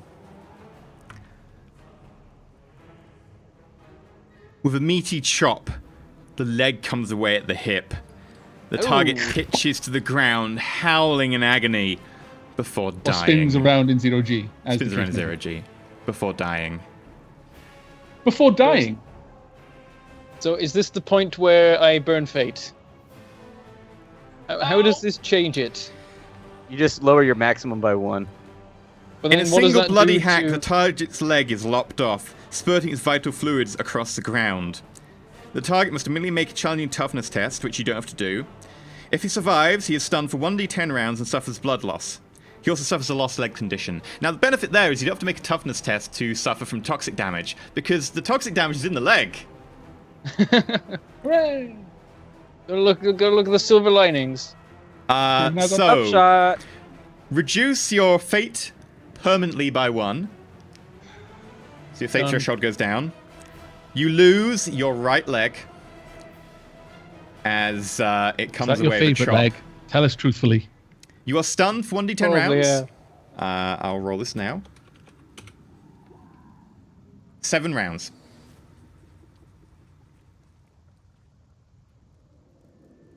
Have you got 7 fate, Branda?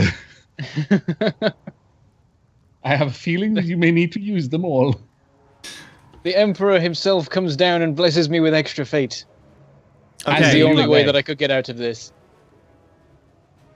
I thought that fate was kind of like Burning Edge, where the GM has to come up with like a way for them to survive now. Did I get that wrong? It moves it up the table to a point where you survive.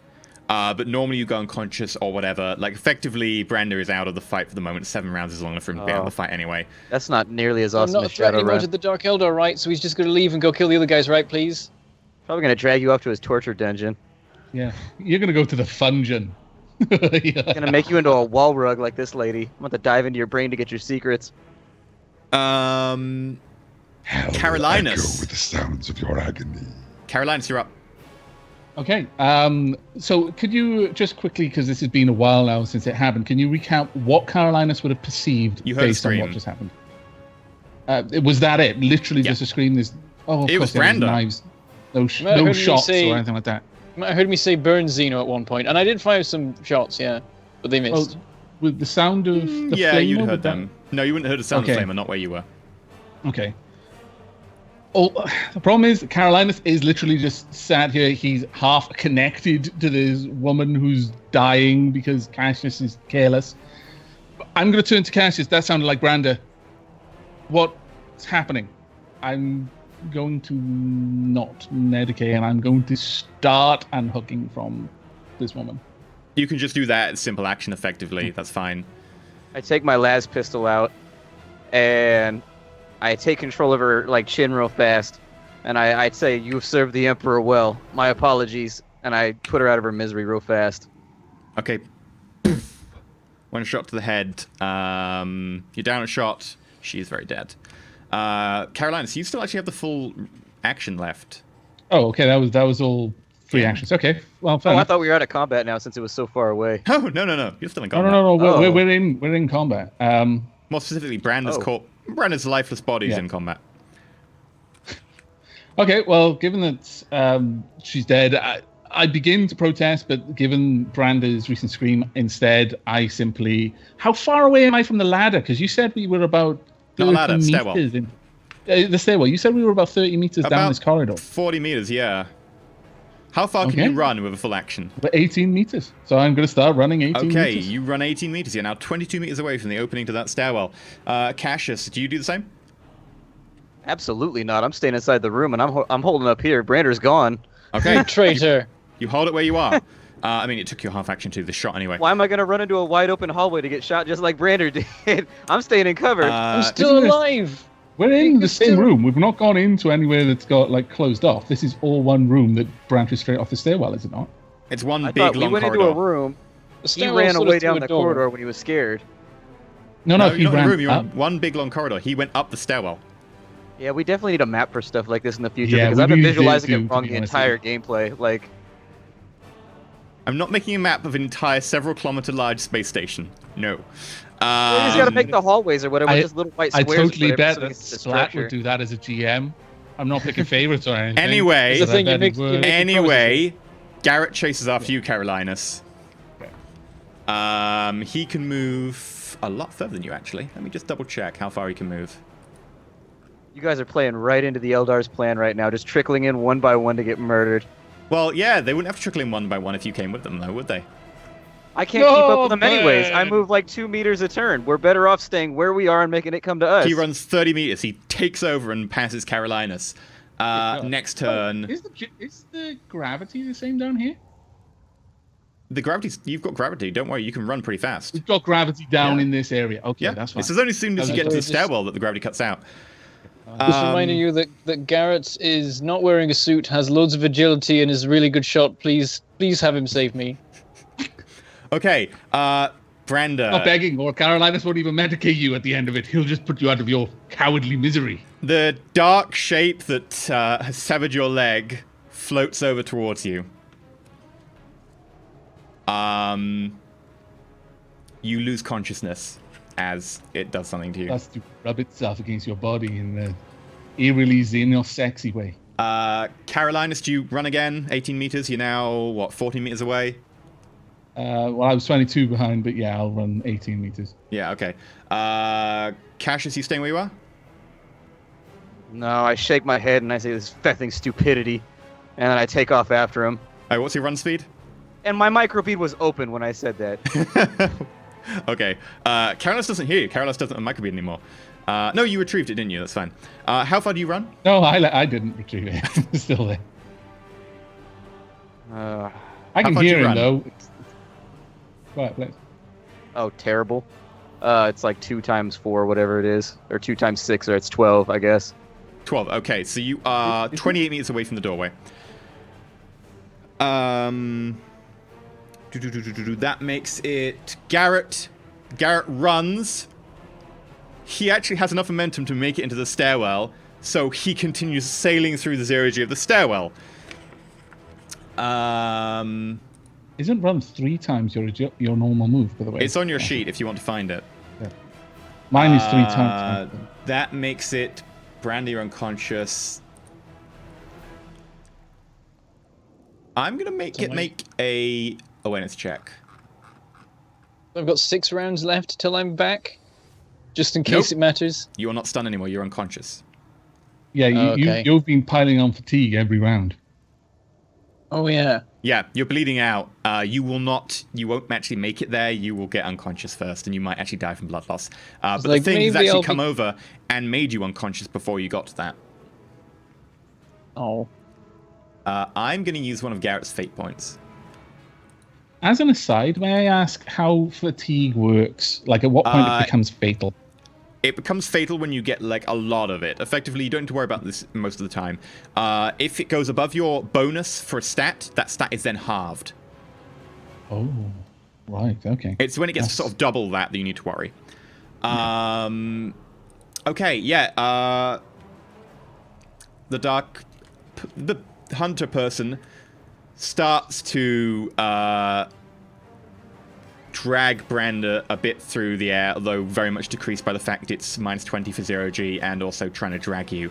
It moves a few meters towards the opening. Running is 6 times agility bonus, by the way. I just looked it up. Yeah. Carolinus, your go. Okay, I'm going to get to the kind of point where the stairwell meets this room, this corridor, and I've got a line of sight up. I'm going to get in there, I'm going to look up, and I'm going to have the stab light on so I can see what's happening. I'm putting the autogun up there. I was how many meters out before? You move 18. Yeah. 4 from the doorway itself. It's probably another few in, so you're probably 6 meters away from actually being able to see up. So you can just about make it, I think, can't you? Yeah. I would, my full move is 6 meters, basically. Yeah. So, poof, the light illuminates it, which is perfect for Garrett, because he is actually technically floating through the air with his long lads out. That's why. I need to get there. I am the light bringer. Cassius, how far do you move? 12. 12. So you are now 60 meters away from the doorway. Garrett is going to make a shot. He is going to do an aim. He has the hotshot las pack in his rifle. And that is not him. That is him. He's going to do a single shot. So it's aim, which gives him 10. Aim, single shot, gives him 10. Accurate, so he gets an extra 10. Short range, so he gets an extra 10. He gets an extra 10 for aim because it's an accurate weapon, which gives you get an extra 10 when you're aiming. 38, that is a hit. I thought it was 100. And damage. The damage with a hotshot charge pack is +1 damage, tearing, pen 4. So I'm going to need to actually write this out. So it is 6, 7 damage. So it's R2d10 KH1 plus 7. 15 pen 4. Doesn't he have to roll because effectively these guys are in combat?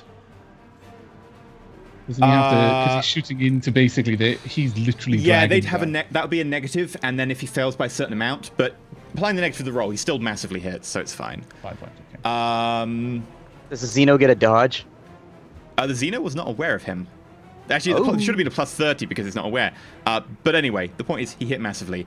I'm going to check, actually. 7, 8, 11, minus the 20 for shooting into combat, 9. He's going to choose to replace the 8 with a 9 because he can. 16 damage, pen 4. The enemy takes 13 points of damage as the shot rips into its leg. Melting flesh, breaking carapace open. It screams in pain. It is still alive, however. Does it let go of Brander? Yeah, I would say as a natural reaction, it would let go. As a recoil, yeah. Yeah. Okay. Carolinus, by the way, you didn't actually use your other half action. Because light is actually a free action. Oh, yes, of course it is. Yeah, so you can actually shoot if you want. Oh, his gun has accurate, chat's pointing out. Well, for every 2 degrees of success beyond the first, you get an extra 1d10 up to an extra 2d10. Which means he gets an extra 2d10 damage. Thank you very much, chat. Good lord. Amusingly enough, the Xena goes down to, I think, -9 on the leg. One shot. One shot. Floating in 0G, just like a BAMF. Is it the right leg? It is actually the right leg as well. Garrett jumps in through the door. There's a stab light, raises his long lads, and hits the side of the wall. He will take damage from that, but with a massive sound of flesh just being superheated in an instant, the Xenos' leg explodes, showering Brander with blood, covering him in more blood. He is currently bleeding. A burning Promethean still going on up there as well and everything. And the Xenos is now giblets. Okay. Exit combat. I need to check for the damage that Garrett takes from hitting the other wall.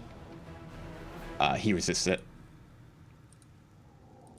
Now, out of combat time, Cal, as you look up, you see Brander with the corpse of this alien. Brander is bleeding 3D from several wounds.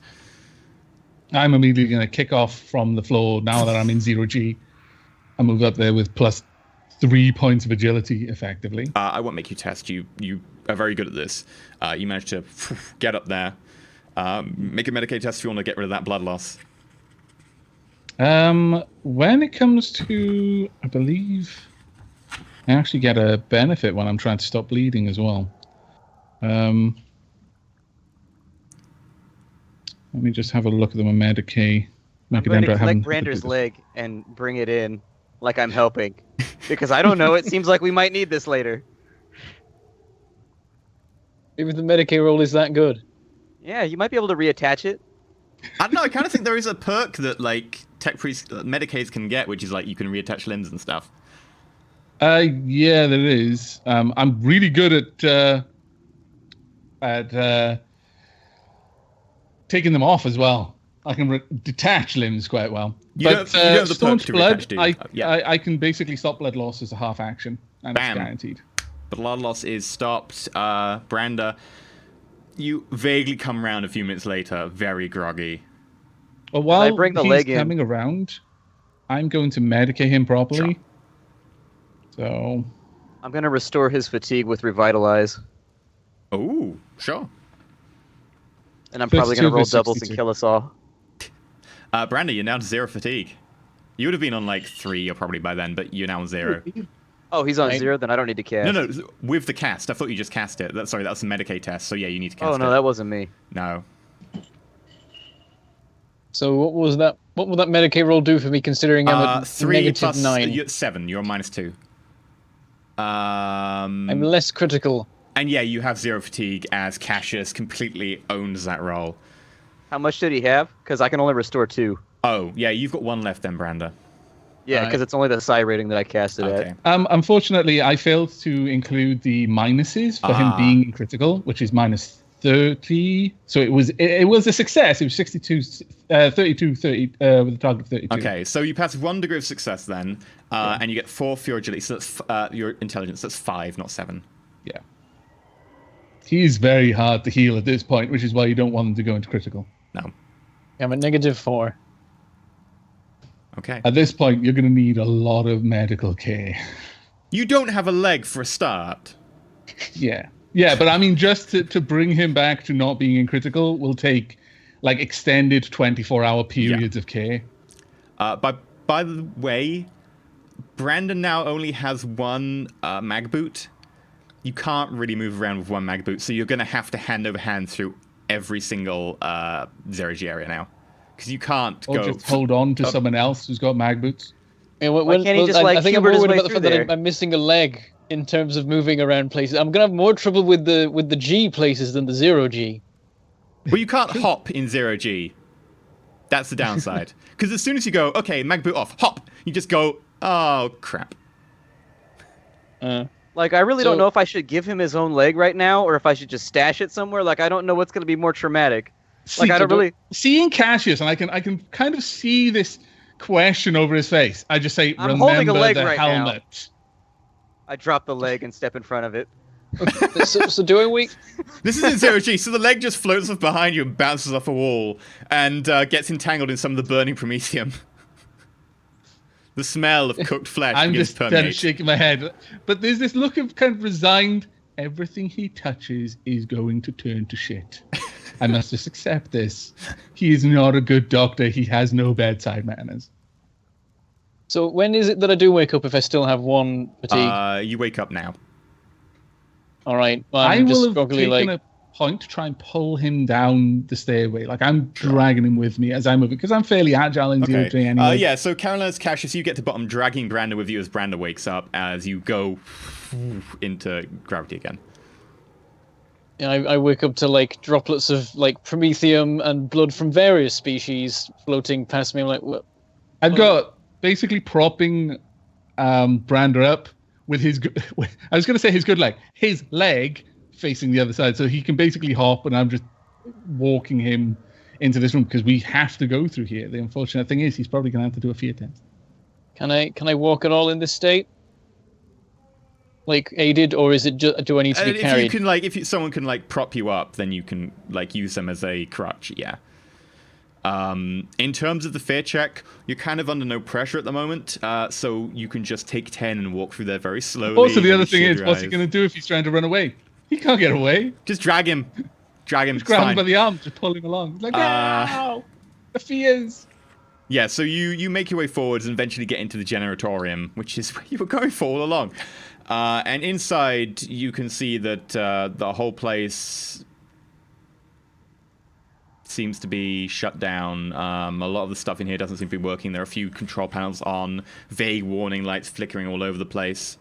Some of the Can I pick through the Xeno stuff, by the way? The equipment that was on the thing? Sure. Yeah. What do I get? I love how there's a mercenary poison you blade, are. a splinter I rifle. love how mercenary you are. I make just like Carolinas did, and I fasten it with my strips. People laughed at my strips, but they've been useful. Okay. Yes. Yeah, you got that now. Yeah, and you make your way into the generatorium. It's a very high voltage chamber with archaic designed reactors. Carolinas feels at home here. Everyone else is a little bit confused. Brandon, I know exactly what I'm doing here. I'm just in shock. I'm just occasionally mumbling, my leg. And no, not much else really. And every time he does it, I say, was sacrificed bravely in the service of the Emperor. It took its helmet off in the combat. Mm-hmm. Can I take its helmet? You didn't know it took its helmet off in the combat. You can't find its helmet in the quick search you did because the helmet didn't go that way. I'm taking 20. We killed both. I saw the memories. There was only 2. You find its helmet Mercenary, yeah. back out in the hallway. Yes, it is an intact helmet. Yeah, buddy. I put it on. Really? It doesn't You know fit a how? human head. Can you even? I've got a spacesuit on, so it's like dink, dink, dink. Dink, Damn it! dink. I gotta wait till I get back on the ship. I add it to my stick. Okay, you get another helmet on your stick. So Branda currently has a head, you have 2 helmets, and Carolinas has a gun and a knife. You've got a gun Carolinas and a knife. has the enviable job of babysitting these idiots. I'm just mad because you didn't get an awesome helmet. You can be so salty when I get back to the space station. I'm walking around with my baller helmet with the horns on it and everything. My eyes all glowing and shit. Like, look at me right now. So upset Look when at me. Khan takes your head off. Man, forget that So guy. I've got a upset. helmet. He can't do nothing. It'll bounce right off. It'll be like, patang, because I got a helmet on. Yeah. So you walk into the voltage ceiling in the generatorium. I don't think I've not noticed that you're making a boss poll, by the way, Splat. Don't even think I'm not noticing that. You what? Yes, Mr. Bond. The plasma generator overloads, everybody dies. Where's me Wonderful. shooter? I know one of you gits took it. So, in this room, I would like to make... do I need to make tech use or mechanic knowledge or anything? Any of those? You, especially considering your background, would know this place fairly well. It's a standard reactor room. Make a tech use test to bring it back online. Any modifiers? You are familiar. I'd say you get a +10. 2762. Quite easily, you diagnose that a lot of the systems have been knocked offline by some sort of weird haywire effect. You're not exactly sure why. A lot of the systems have overloaded. Some of them you bypass. Some of them you just replace fuses here and there. Other places, circuit breakers have kicked in. You just reset them. And after a little bit of effort, you manage to get the place working again. Lights start flickering on. The Vox that has been going off and on intermittently goes on, and suddenly you hear someone screaming over it constantly in pain. Ah! Ah! Constantly over the Vox unit. Is there any communication console or Vox unit that I can use here that would work on the ship's Vox network? Yeah, sure. You can tell by going over to it that it's currently transmitting, and it's currently transmitting from the control room, the bridge. Okay. Before I do anything, I turn to Cassius. Cassius, what did you see in mind? How many of them are there? As far as I can tell, there were 2.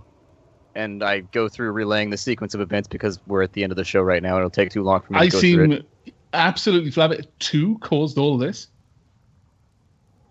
Well, and I look at Brander and I said, look what it did to Brander with the element of surprise. From her memories, what I saw. He was cowering in the darkness, defecating on himself. So were the majority of the guardsmen once the shots started being fired off. I just State mumble. of the Empire's finest is the Cade too. I just mumble some cursing. In The response. one to whom we delivered the Emperor's mercy was one of the few to stand her ground, though. She earned her death. I'm being insulted by a cat snake. I'm sorry. She will not take no for an answer. Well, given that, then I press I imagine like a button on the Vox unit and say, "Is anyone still alive out there? Who's broadcasting right now?" Make command check. Okay. 8212. No. It's the screaming, if anything, just becomes more and more intense. Cassius, the screaming is coming from the command room. If you want to try and calm down whoever this is, but we need silence. I need to know what's going on up there.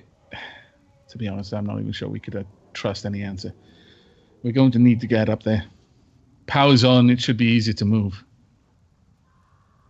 I nod. Well, then let's be on our way. I could try to calm him, but I try to actually check if there's any indication of systems coming back online, like life support, things like that. Life support comes back online. A lot of the gravity places comes back online. Still around the top spire in some areas, there are failures. The systems tend to report that there has been a hull breach and an impact. You think maybe some sort of bomb or torpedo or limpet mine. And around the area, there still seems to be some sort of localized disturbances. But other than that, most of the systems are back online. Okay, I relay this information. I look for any obvious warnings, though, on the consoles and the various displays. Looking for hazardous areas that are reporting like hull breach, anything like that. So yeah, the only main hull breach is that area. Other than that, the space station, apart from the gantry, which you've fully destroyed, and is currently showing as red on the diagram. Okay, well, I pass this on. And then looking at Brander, I shake my head.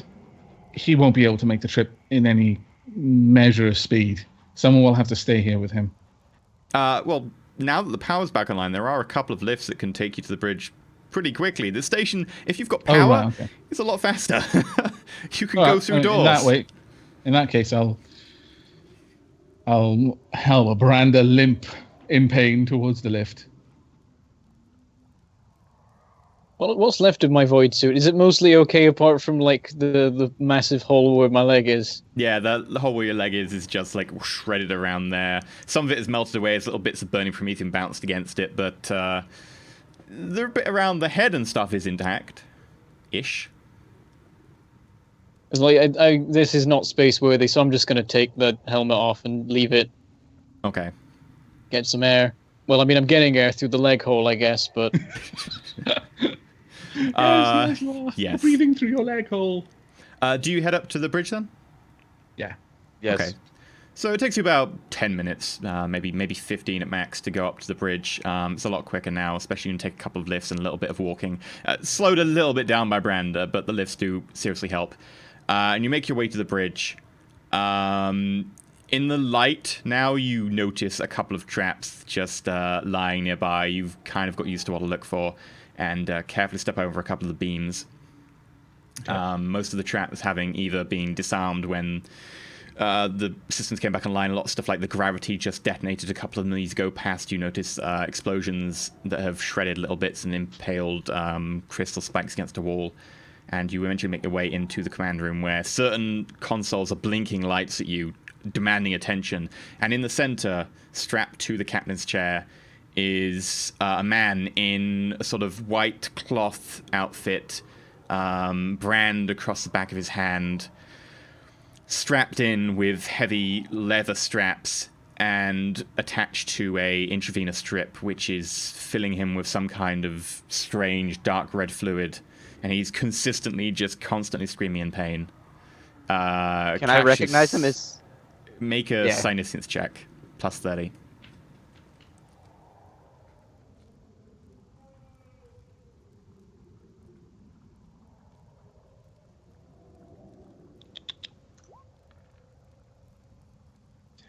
Yeah, that would be a 6 degree success. As you sense towards this guy, you suddenly recognize that this guy is an astropath, and that as he screams, dials and switches around the place move slightly and shudder. A coffee cup nearby moves vaguely and shudders and vibrates and then falls to the ground. He is in a lot of pain and can't really focus his power right now. I say, Carolinus, give me Brander. See to him. I do exactly that. In fact, I was already moving to do it. Specifically, I looked at this black fluid that he's hooked up to and all of this sort of thing. I basically tried to isolate him from any obvious poisons that are being pumped into him or anything like that. You just simply unplug that. It's quite simple to do so. Make a Medicaid check.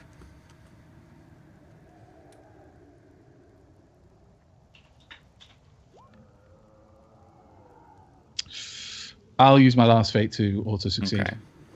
You auto-succeed, and because you auto-succeed with your 4 degrees of success, quite quickly he comes back to consciousness and manages to just about groggily get words out. Tried to warn you. Couldn't focus. There are 2 of them. They're hunting you. I say peace, brother. We've killed them both. Emperor be praised. They still have a ship out there. If they know they're dead... Is there anyone else alive on this station? Not that I know of. If they know they're dead, they'll destroy us. Can you relay a message to the Navy? Would that be possible or wise? Ideally, I need time to regroup my strength, but I can try. Would I be able to do any sort of Medicaid test to try and help support him? You're currently doing as much as you can with that test. Okay. I tell him, I say, I'm with the telepathica as well, brother. Can I help you in any way with that? Just strengthen my resolve and guide my mind. If you can make a willpower check, you can aid him and give him a plus 10. Okay.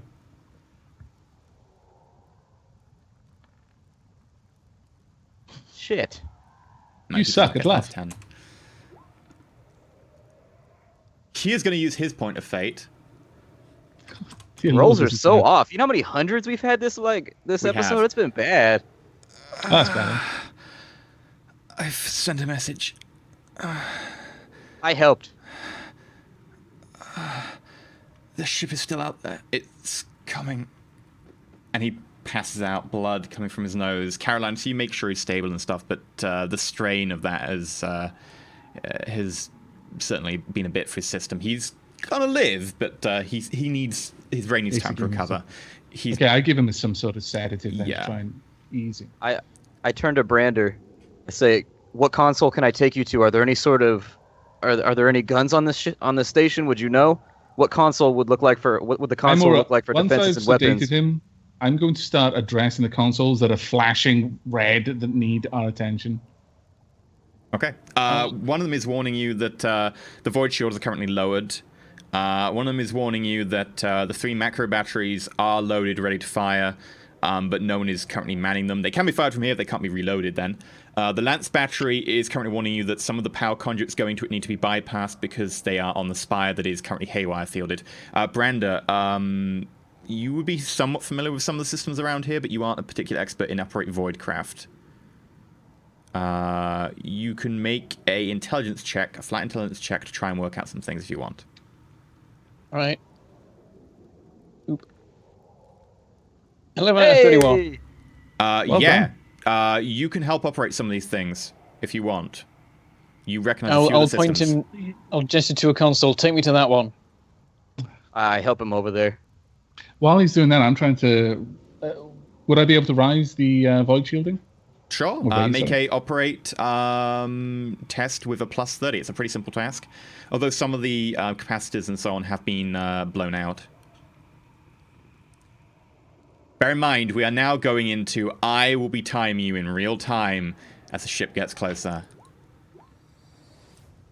25 looking- X2. With that many degrees of success, you easily bypass some of the blown emitters and some of the power conduits that are currently failing. And there's a sudden pop as the air pressure kind of fluctuates a little bit with a sudden ionization of a lot of the gases around the power conduits. And then there's a sudden shimmer outside, and the stars wink sideways and then back, like a lens has suddenly formed over you. The void shield's now up. I'm scanning over the controls, trying to work out what's going on. Currently, you have 3 macro cannons. 2 of them can hit the target. There's a lance battery, but the lance battery will not be able to fire at full capacity until some of the nearby power conduits are rerouted. Is there a I'll console? relay the. Go ahead. No, go ahead. You go first. I'll relay to Carolinus about the lance battery, that maybe there's a way we could improve its power. Oh, I don't really even miss a beat. I'm just basically humming and chanting litanies and stuff, and I simply move to a different console without breaking the flow of the various things. Okay, that I'm you did saying. so well on the last tech use test. Make another tech use test to bypass the lance battery, blown power conduits. Plus 20 on this one. Very nice. I turn to Brander and I say, is there a Vox transmitter in here? I'll look around for one. Brander, yeah, you instantly point to the little console in front of the commander's chair, which has a Vox console. Carolinus, you very quickly figure out a few of the power conduits that are blown and quickly start rerouting them. Cassius, you make your way over to the Vox console. Yeah, after putting Brander in one of the chairs, because I don't want to leave him hanging. I Or slow leave down him and leaning. rock a bit before remembering that I need to sit differently now, or I'll just fall over. I push down the button, and I know this might be futile, but I say, attention all crew. The Emperor protects, and the foe has been purged from this vessel. Any surviving crew are ordered to report to the command center now. Your way is clear. Okay, make a command check. Plus 20, the lights have come on, etc., blah, blah, blah. It seems like a more resemblance of some sort of normalcy. I'll make ready to fire with the various weapons. Okay. 2 degrees of failure. Okay, Brander, you're ready to fire. You only get the shots of each gun. There's 3 guns. 2 of them have a target at the moment. They won't be able to reload. There are no loaders. Your chance to hit will be higher the closer the target is. Carolinus, I'm going to hold for now. you finished bypassing the lance system. You now have control of the lance system. It is at full power. With your knowledge of weaponry, considering what you looked after in your childhood, you would know that if you wanted to, you could overcharge the lance battery. The Mechanicus do not like doing that because it destroys very ancient and precious technology. It will give you a lot more damage, a little bit more damage, but it will completely blow out the lance battery. It's up to you if you want to. I don't do it. Okay. The enemy ship In starts fact, moving closer. At this point, with the power systems bypassed, I break my chanting and I call out without really turning around, but my optical mechadendrite is now looking at Cassius. Warn them of the traps that we bypassed. That way is certainly not clear. It may be clear of enemies, but it is not clear for the careless of foot. I push the Vox once more, and I say, all crew that may be moving towards the command center, also be aware of devious traps left by the filthy creatures that haunted these halls. They are gone, but some evidence of their passing may still exist. And let go of it. Okay. The ship moves closer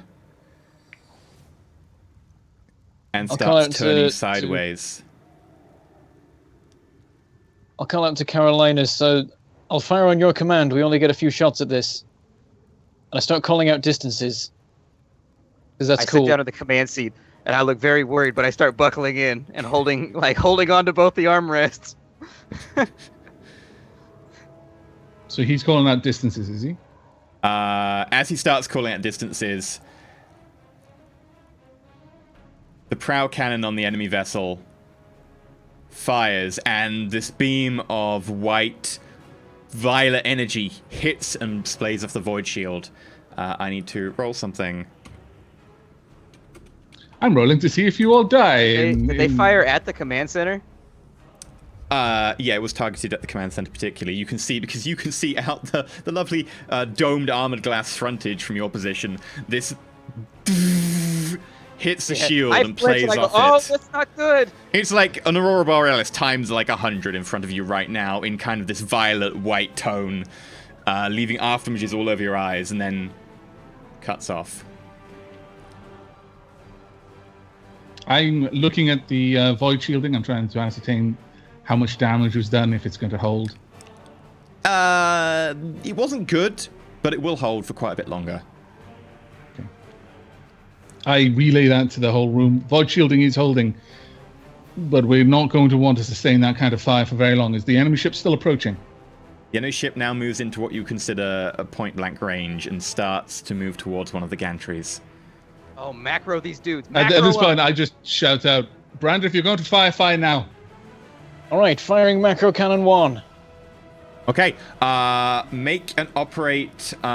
You did so well on your check to look around. I will consider you having a +10. You have a -20 because you're not au fait with operating this kind of weaponry. But you have a +10 because of that. Point blank, you'll get no +10, so it cancels out. So just make a straight on, probably ballistics check. So it wouldn't be operate void ship or anything? Do you have operate void ship? No. No. So it's a +20, -20 then, so it's a flat-out ballistics check. All right. Firing. Oh, 48 out of 41. The first shot barely skims over the enemy craft. You almost think it passed through some of the antennas that it should have hit, but seemingly no impact. Damn it. I've got like one. Is it one more macro cannon in You've the got on the one more lance? macro cannon left. The other There's one a third faces the cannon other that's way. not currently. Yeah. Yeah. All right, firing cannon 2, and I'll do that. Same again. That's a hit. 14 out of 41. 14. That is 41. That's more body. You hit dead center on the enemy craft. Beautiful central shot. Roll me just a d10. Right. It's a little nerve-wracking. I don't like being a bystander to 3. what's going on right now. With that, there is a sudden flash and a little nuclear explosion goes off as you hit it directly dead center. Bits of black metallic material of some kind fly past the station, some bouncing off the void shield, like coming directly, like Cassius is a little bit worried for a moment, and then fly off.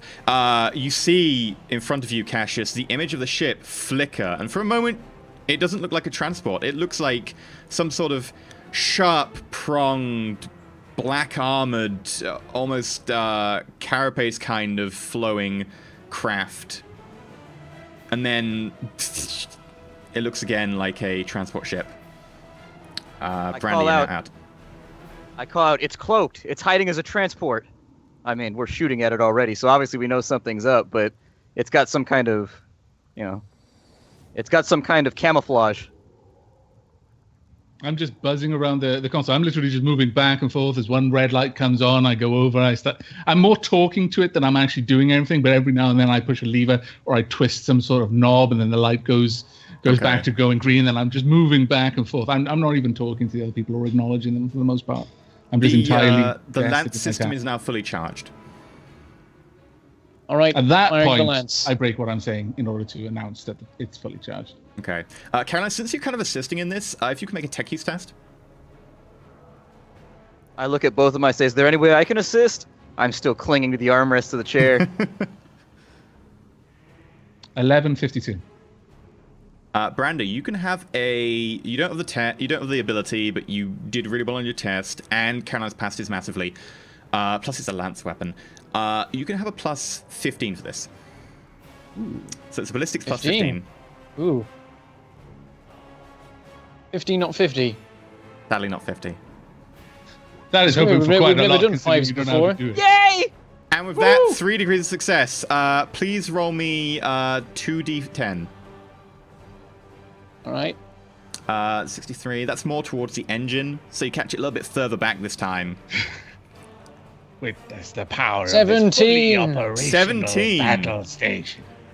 And with that, there's a sudden buildup of white light over the top of the station, and then a lance of searing white energy hits the back of the transport ship. The transport ship shudders and starts shifting and turning as the lance plays over its back. Something explodes, and the shimmer disappears. Suddenly you're faced again, Cassius, with this black armored vessel of some kind as something explodes at the back, and the vessel turns and starts trying to limp away. Obviously badly injured, some sort of air venting behind it. I go, woo! That's what I thought when I see they're turning around, they're trying to take off and run. However, I'm kind of panically chanting because now, once the lance weapon fired, like all sorts of red lights lit up because the station's barely holding itself together, and that was quite a lot of energy to discharge in one go. Carolus, make a tech use test at -20 to make sure the lance can fire again. Cassius, make a command check at +20.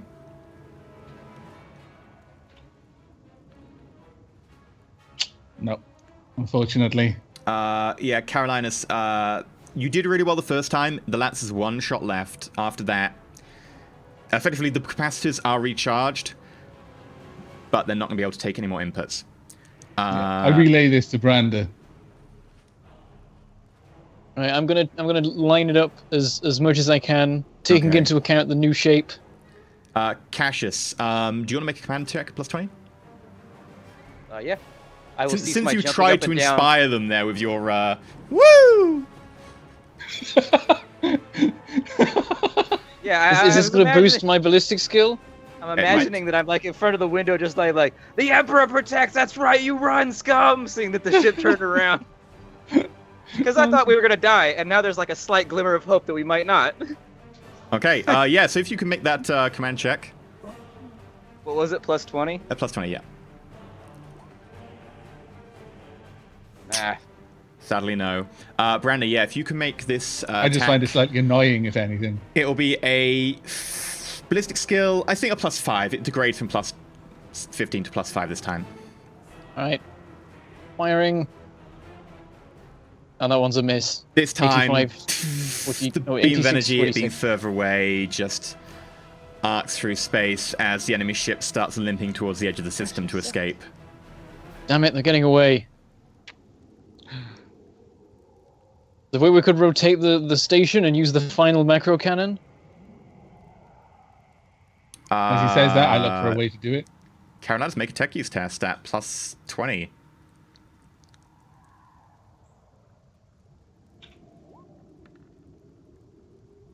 $63 for 72.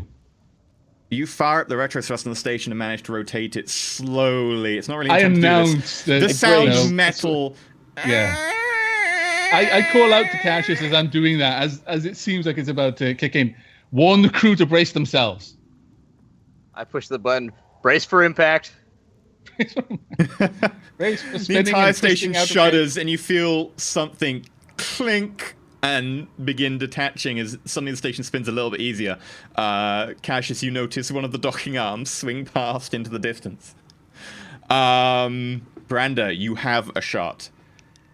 It's been a flat Is this ballistic just skill flat check. ballistic? All right. Is there anything Firing at all that I microcannons can try ready. and do to make this work? Oh, okay, never mind. Not Miss. really. Damn it. Sadly, the last macro cannon round off into the distance. I didn't account for the spin of the station. And it's quite a distance now, so the ship does start to make its way away. Karen, Okay with the I'm situation. busy just fixing the various consoles and trying to calm the station. My chance of taking on a very specifically soothing nature. I'm clearly trying to placate the machine spirits of the station, which are very angry at the way that what has been going on. You can try and fix the lance. That will be pretty hard. Or you can dump the void shield energy into the lance system. You will lose void shields.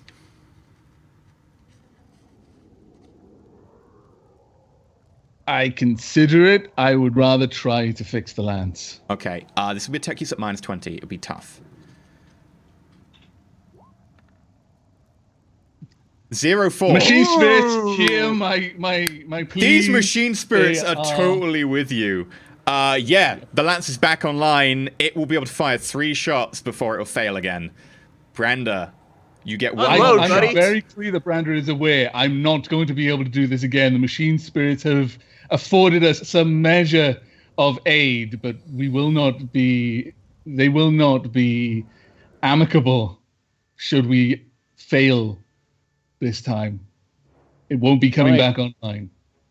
All right, firing. Is this flat? Yeah, this one will be flat. The last flat one you get, because then they'll be at long range. All right, firing 1. Miss. Are you able to do anything, any tech use to try and stabilize anything to try and help him with that? Effectively, you are using all your efforts right now to barely keep the lance online. It was pretty damaged.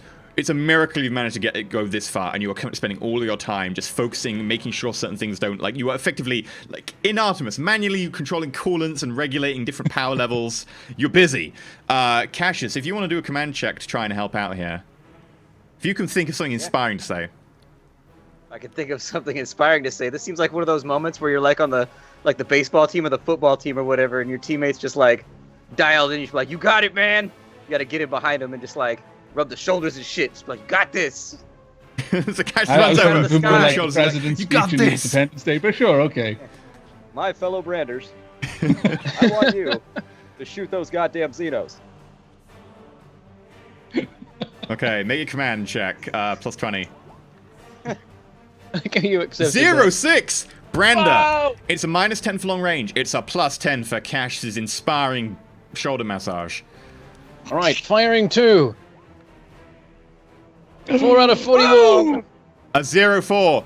Roll me 2d10. Damage is 14. And one of them was 10 a and crit. 4. Roll me a 1d5 for the crit.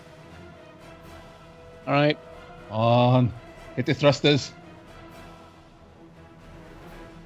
1. 1. You still got a crit.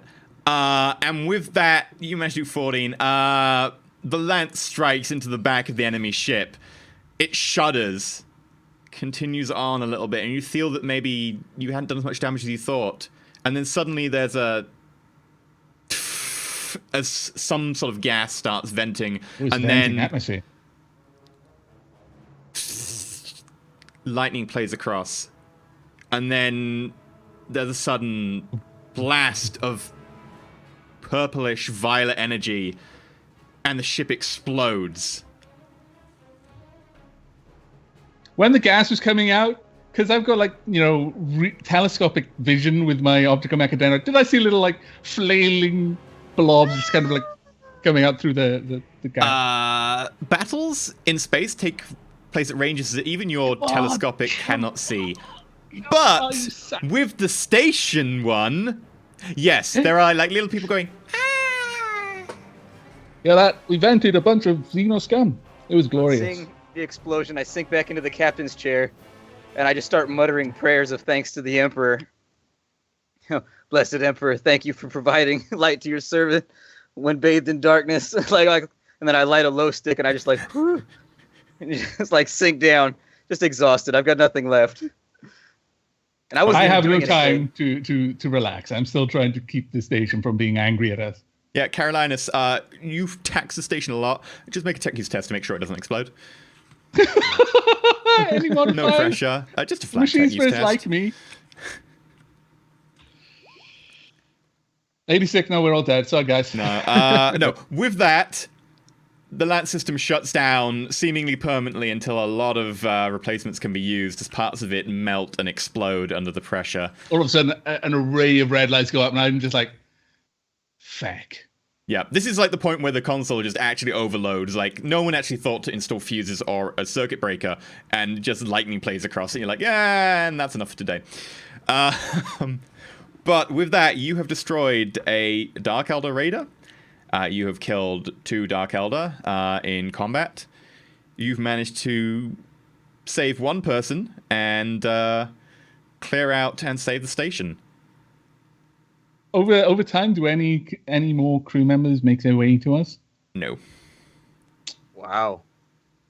So in that case, I take the Dark Eldar bodies and I venom out into space because I figure we've already got the head and the helmets and whatnot for inquisitorial identification. There's no need for any of the cleanup crew or anything that shows up to see the bodies and be exposed to heresy or whatever. Okay. While he's doing that, I actually head down into the what was it? The generatorium? Is it you said? Generatorium, yeah. And I painstakingly take down the mechanicist. Like, we're not cutting the wrists off or anything. I take time to respectfully take him down, being very careful of his implants, especially careful of the implants, actually. If the body gets a bit busted out, I don't mind that too much, but I'm very almost... what's the word when someone has sort of religious sensitivity to the thing? Reverence, yeah. I'm very careful with the implants, and I generally bring the body down and lay it and cover it, all that sort of thing. And I also take down Corporal Vice. Okay. As you go through your administrations of people around the space station, you do notice that you find pretty much all of the platoon. You may be missing 1 or 2. But you don't find any of the sign of any of the crew who originally here, barring the astropath who is still here. Later Can I search the armory? Is there an armory? Cyrilla. No, you can check the armory, but there is actually nothing in there. It looks like it was raided at the very last minute, like everyone tried to arm the people on the space station, and then people were abducted. There is actually nothing left aboard. Okay. Can I collect dog tags then? I'll just collect dog tags from all the guards or the conscripts. Sure. You managed to collect all the dog tags. 2 weeks later, after living in a somewhat... it's a little bit... what's the word? Morbid setting? Macabre. Yeah, macabre setting for about 2 weeks. I would have gone to the effort of gathering all the dead at the very least, and whilst I wouldn't go to any great effort to preserve them or anything like that, I'd at least put them into a room and give them the bare modicum of sort of like dignity, covering them up and stuff like that. At least trying to stitch them back together so they are bodies rather than just and then vent the air in the room so that they don't smell. Yeah, exactly. Yeah, I basically just give sterilize that area. I mean, technically, we can give them a naval burial. We just let them float out the airlock, Star Trek style. I'm not sure if that's the 40k way though. Some people, burial customs differ very much. If Brando were to tell me that that's how the Navy do it, then that's what would be done to the Navy personnel. Is that how they do it? It depends on the Navy personnel, but generally, Except it's Corporal easy. Vice. It's better than keeping bodies aboard a starship, put it that way. Yep. Corporal Vice, though, I'm going to try and keep her head. She's guard, so not Navy. Anyway. What do we do with the find guards? her father's pistol? Was there anything special about her dad's pistol? We should probably return it to the family. I have knowledge of that. It I was didn't explain just it to a anybody good else. quality a lance pistol, actually. Did I find it though? Make an awareness check. It's a big station. One of Can I those things recognize now from of her like memories at all to get a bonus on that? Because I replayed all of her memories. Yeah, and actually, you can everything. have a +20. That's a good Alright, point. That'll help a little. one of those things now where like you rolled so well. Wow. I'm very there. nice. Yeah, you find a good quality las pistol with some embossing on the side which says, to my daughter, Jay. Okay. Like you rolled so well that now her life is yours in a certain way, and you will forever have her memories alongside yours or something. Become I don't know very how it famous. works. No, I'm gonna send it back to her family. It's apparently a family heirloom, so. I would actually, knowing that if you made that clear, I would actually speak with you about that and express that my intent is to use her skull to be a servo skull so you can continue to serve the Emperor in death. And with that, I'd like to actually equip her with the Lance pistol. Little servo skull floating around with a Lance pistol. I respond curiously to this. Are you sure there's not more honor to be sent back to the family? Apparently they have a long tradition in the Imperial Guard. Perhaps they could, use it for a memorial shrine or something along. I'm as excited for a servo skull as you are, but are we sure this is the right skull and the right? What better way would a guardsman prefer, to die and be remembered as a dead guardsman, or to continue serving the Emperor in death? You make a fine point. I hand it over. Yes. Not sure I approve of this. After the fleet arrives and you do check her record, her family died. Her father was a officer in the guard who died fighting the orcs on Ragnarok about 4 years ago. Excellent. This news, I don't know. I don't know what. I just look somber. I guess There's nothing like joyous or excited about it. This is literally like Carolinus is very sort of solemn about this. This is from the way he acts and expresses it. It's more of a I'm honoring her for enabling us to wipe out the Xenos by ensuring that her service continues.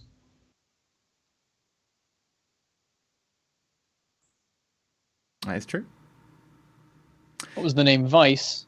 Yeah. Do you remember it by any chance? You might wouldn't even remember the live. mother. Make a intelligence check, plus 10. You better remember the mother.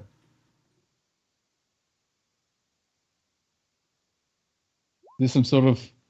She was your trade... No, I failed massively. The name rings a squad leader or something? bell, but you can't replace it. You get the feeling maybe something to do with air support or air cover or something to do with maybe she was a pilot or part of an air crew on Ragnarok, but you can't place it. And that is where we end tonight, as 3 ships Just of the to, line. Mention, Carolinus will go out of his way to make sure everything of the Mechanicus body is sent back to the Mechanicus, implants and all. Did you take the extra legs, though? We need an extra leg. Nope. No! They're going back to the Mechanicus.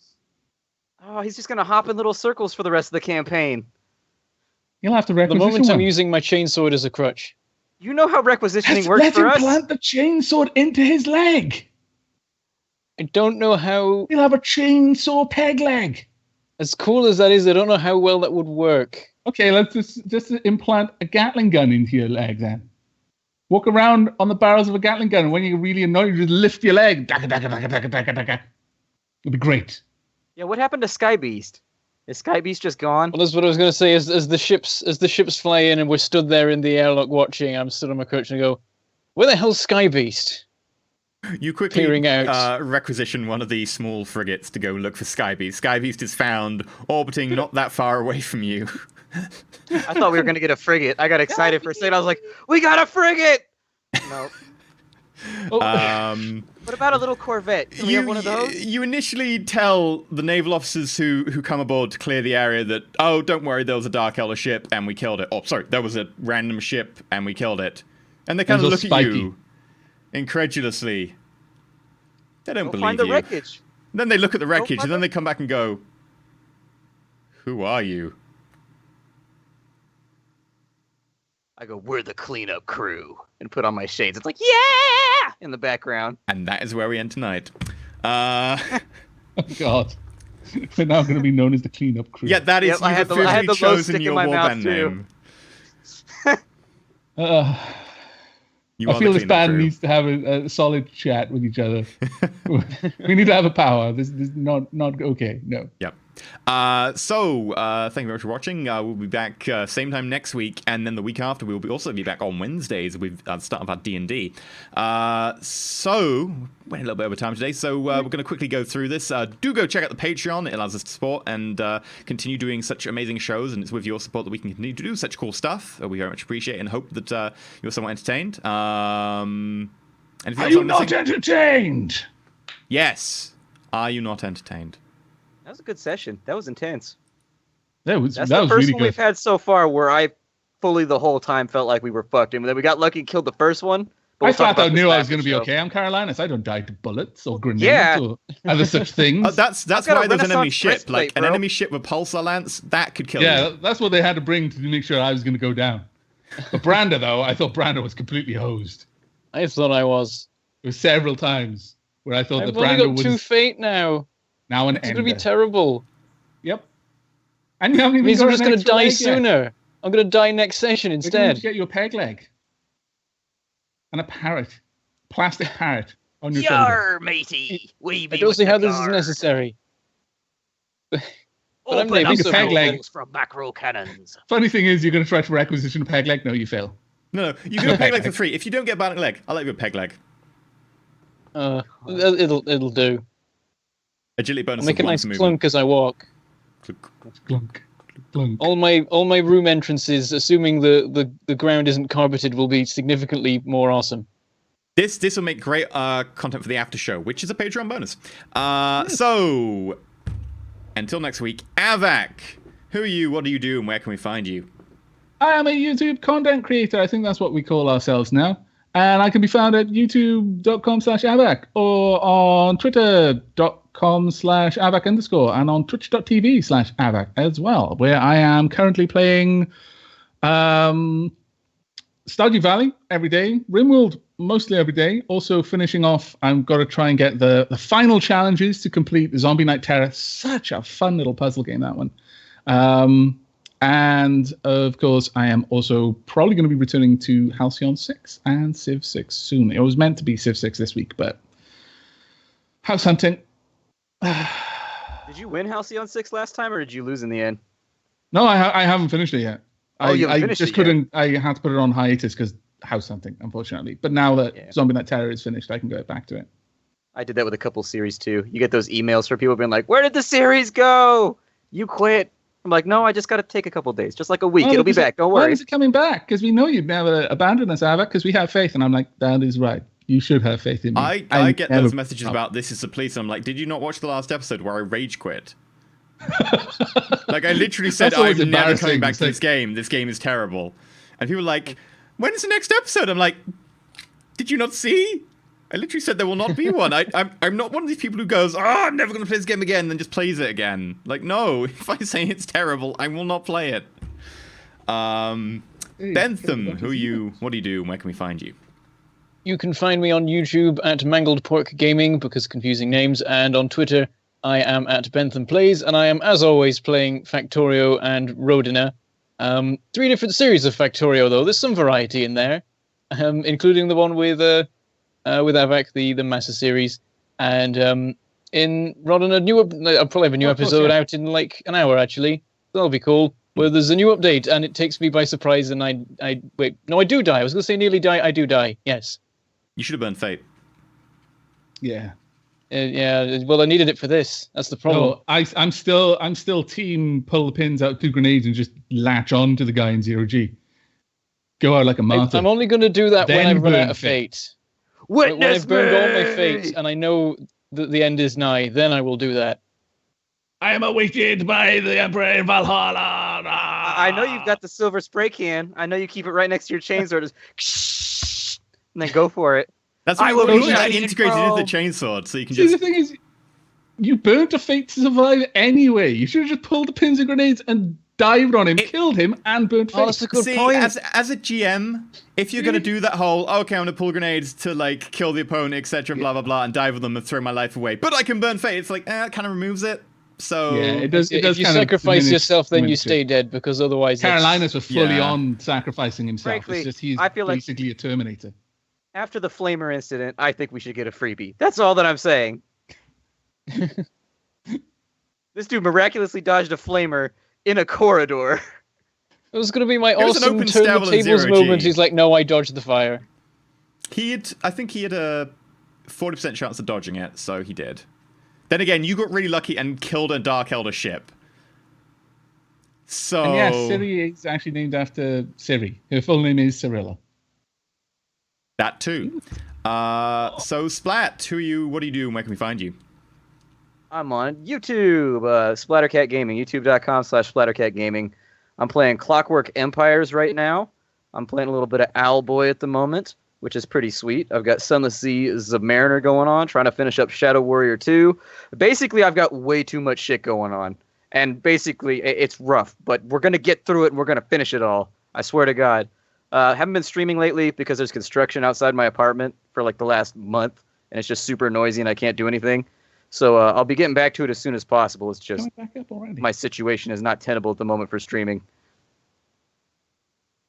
Fair enough. What about you, Ian? What about you? Oh, me. I'm Enterelysium. You can catch me at twitch.tv/Enterelysium every Saturday. Twitter.com/Enterelysium, where currently I'm explaining nuanced legal points about democracy and constitutions. And also at youtube.com/Enterelysium, which is where I spend most of my time. I have videos going up at the moment. I think I've just finished Political Animals, where you elect animals to be politicians. Also, Hearts of Iron. I think the last episode of the series is going up tonight as World Conquest is Mexico, because why not? Then you don't have to build a wall, because Mexico owns everywhere. In addition, I have a couple of other things going up, and I'm going to be starting some new series soon. It's going to be really fun. Also, Stellaris. But yes. Also, Shen is available at Shen on Twitch, and also at Shen2 on YouTube. You should go check Shen out. Shen's been really great tonight, and hopefully we'll be back next week. He was pretty effective. You saved my life, to be fair. You did. Wasn't even here. That's how awesome he was. That hot shot I like charge CPU back. Shen. CPU Shen did a good job. That sort of sailing through 0G. Like, it's like firing. a talisman. If someone drops out of the game and the NPCs take over, they start winning. It's like, oh, damn it. No. NPC talisman player is always best. Yeah. I think if it had actually been Shen, I would have died. Shen would have been like, nah, fuck Branda. No, I'm saying you're with Cassius. Branda's gone. By the way, this list of people down here are people who have Patreoned at like a particularly high tier. Thank you to them, and thank you to all the patrons for making this possible. So Absolutely. You guys have been fantastic. Like, the Patreon has gotten bigger than we ever expected. Like, we're like, oh my God. I did that. I looked at the Patreon earlier, and I was like, Oh my God. Did you hyperventilate at the expectations? I was just like, oh my God. How will I ever live up to it? I'm not worthy. Emperor protects. We're hitting goals Did and you just everything. say Patreon, Chan? yep.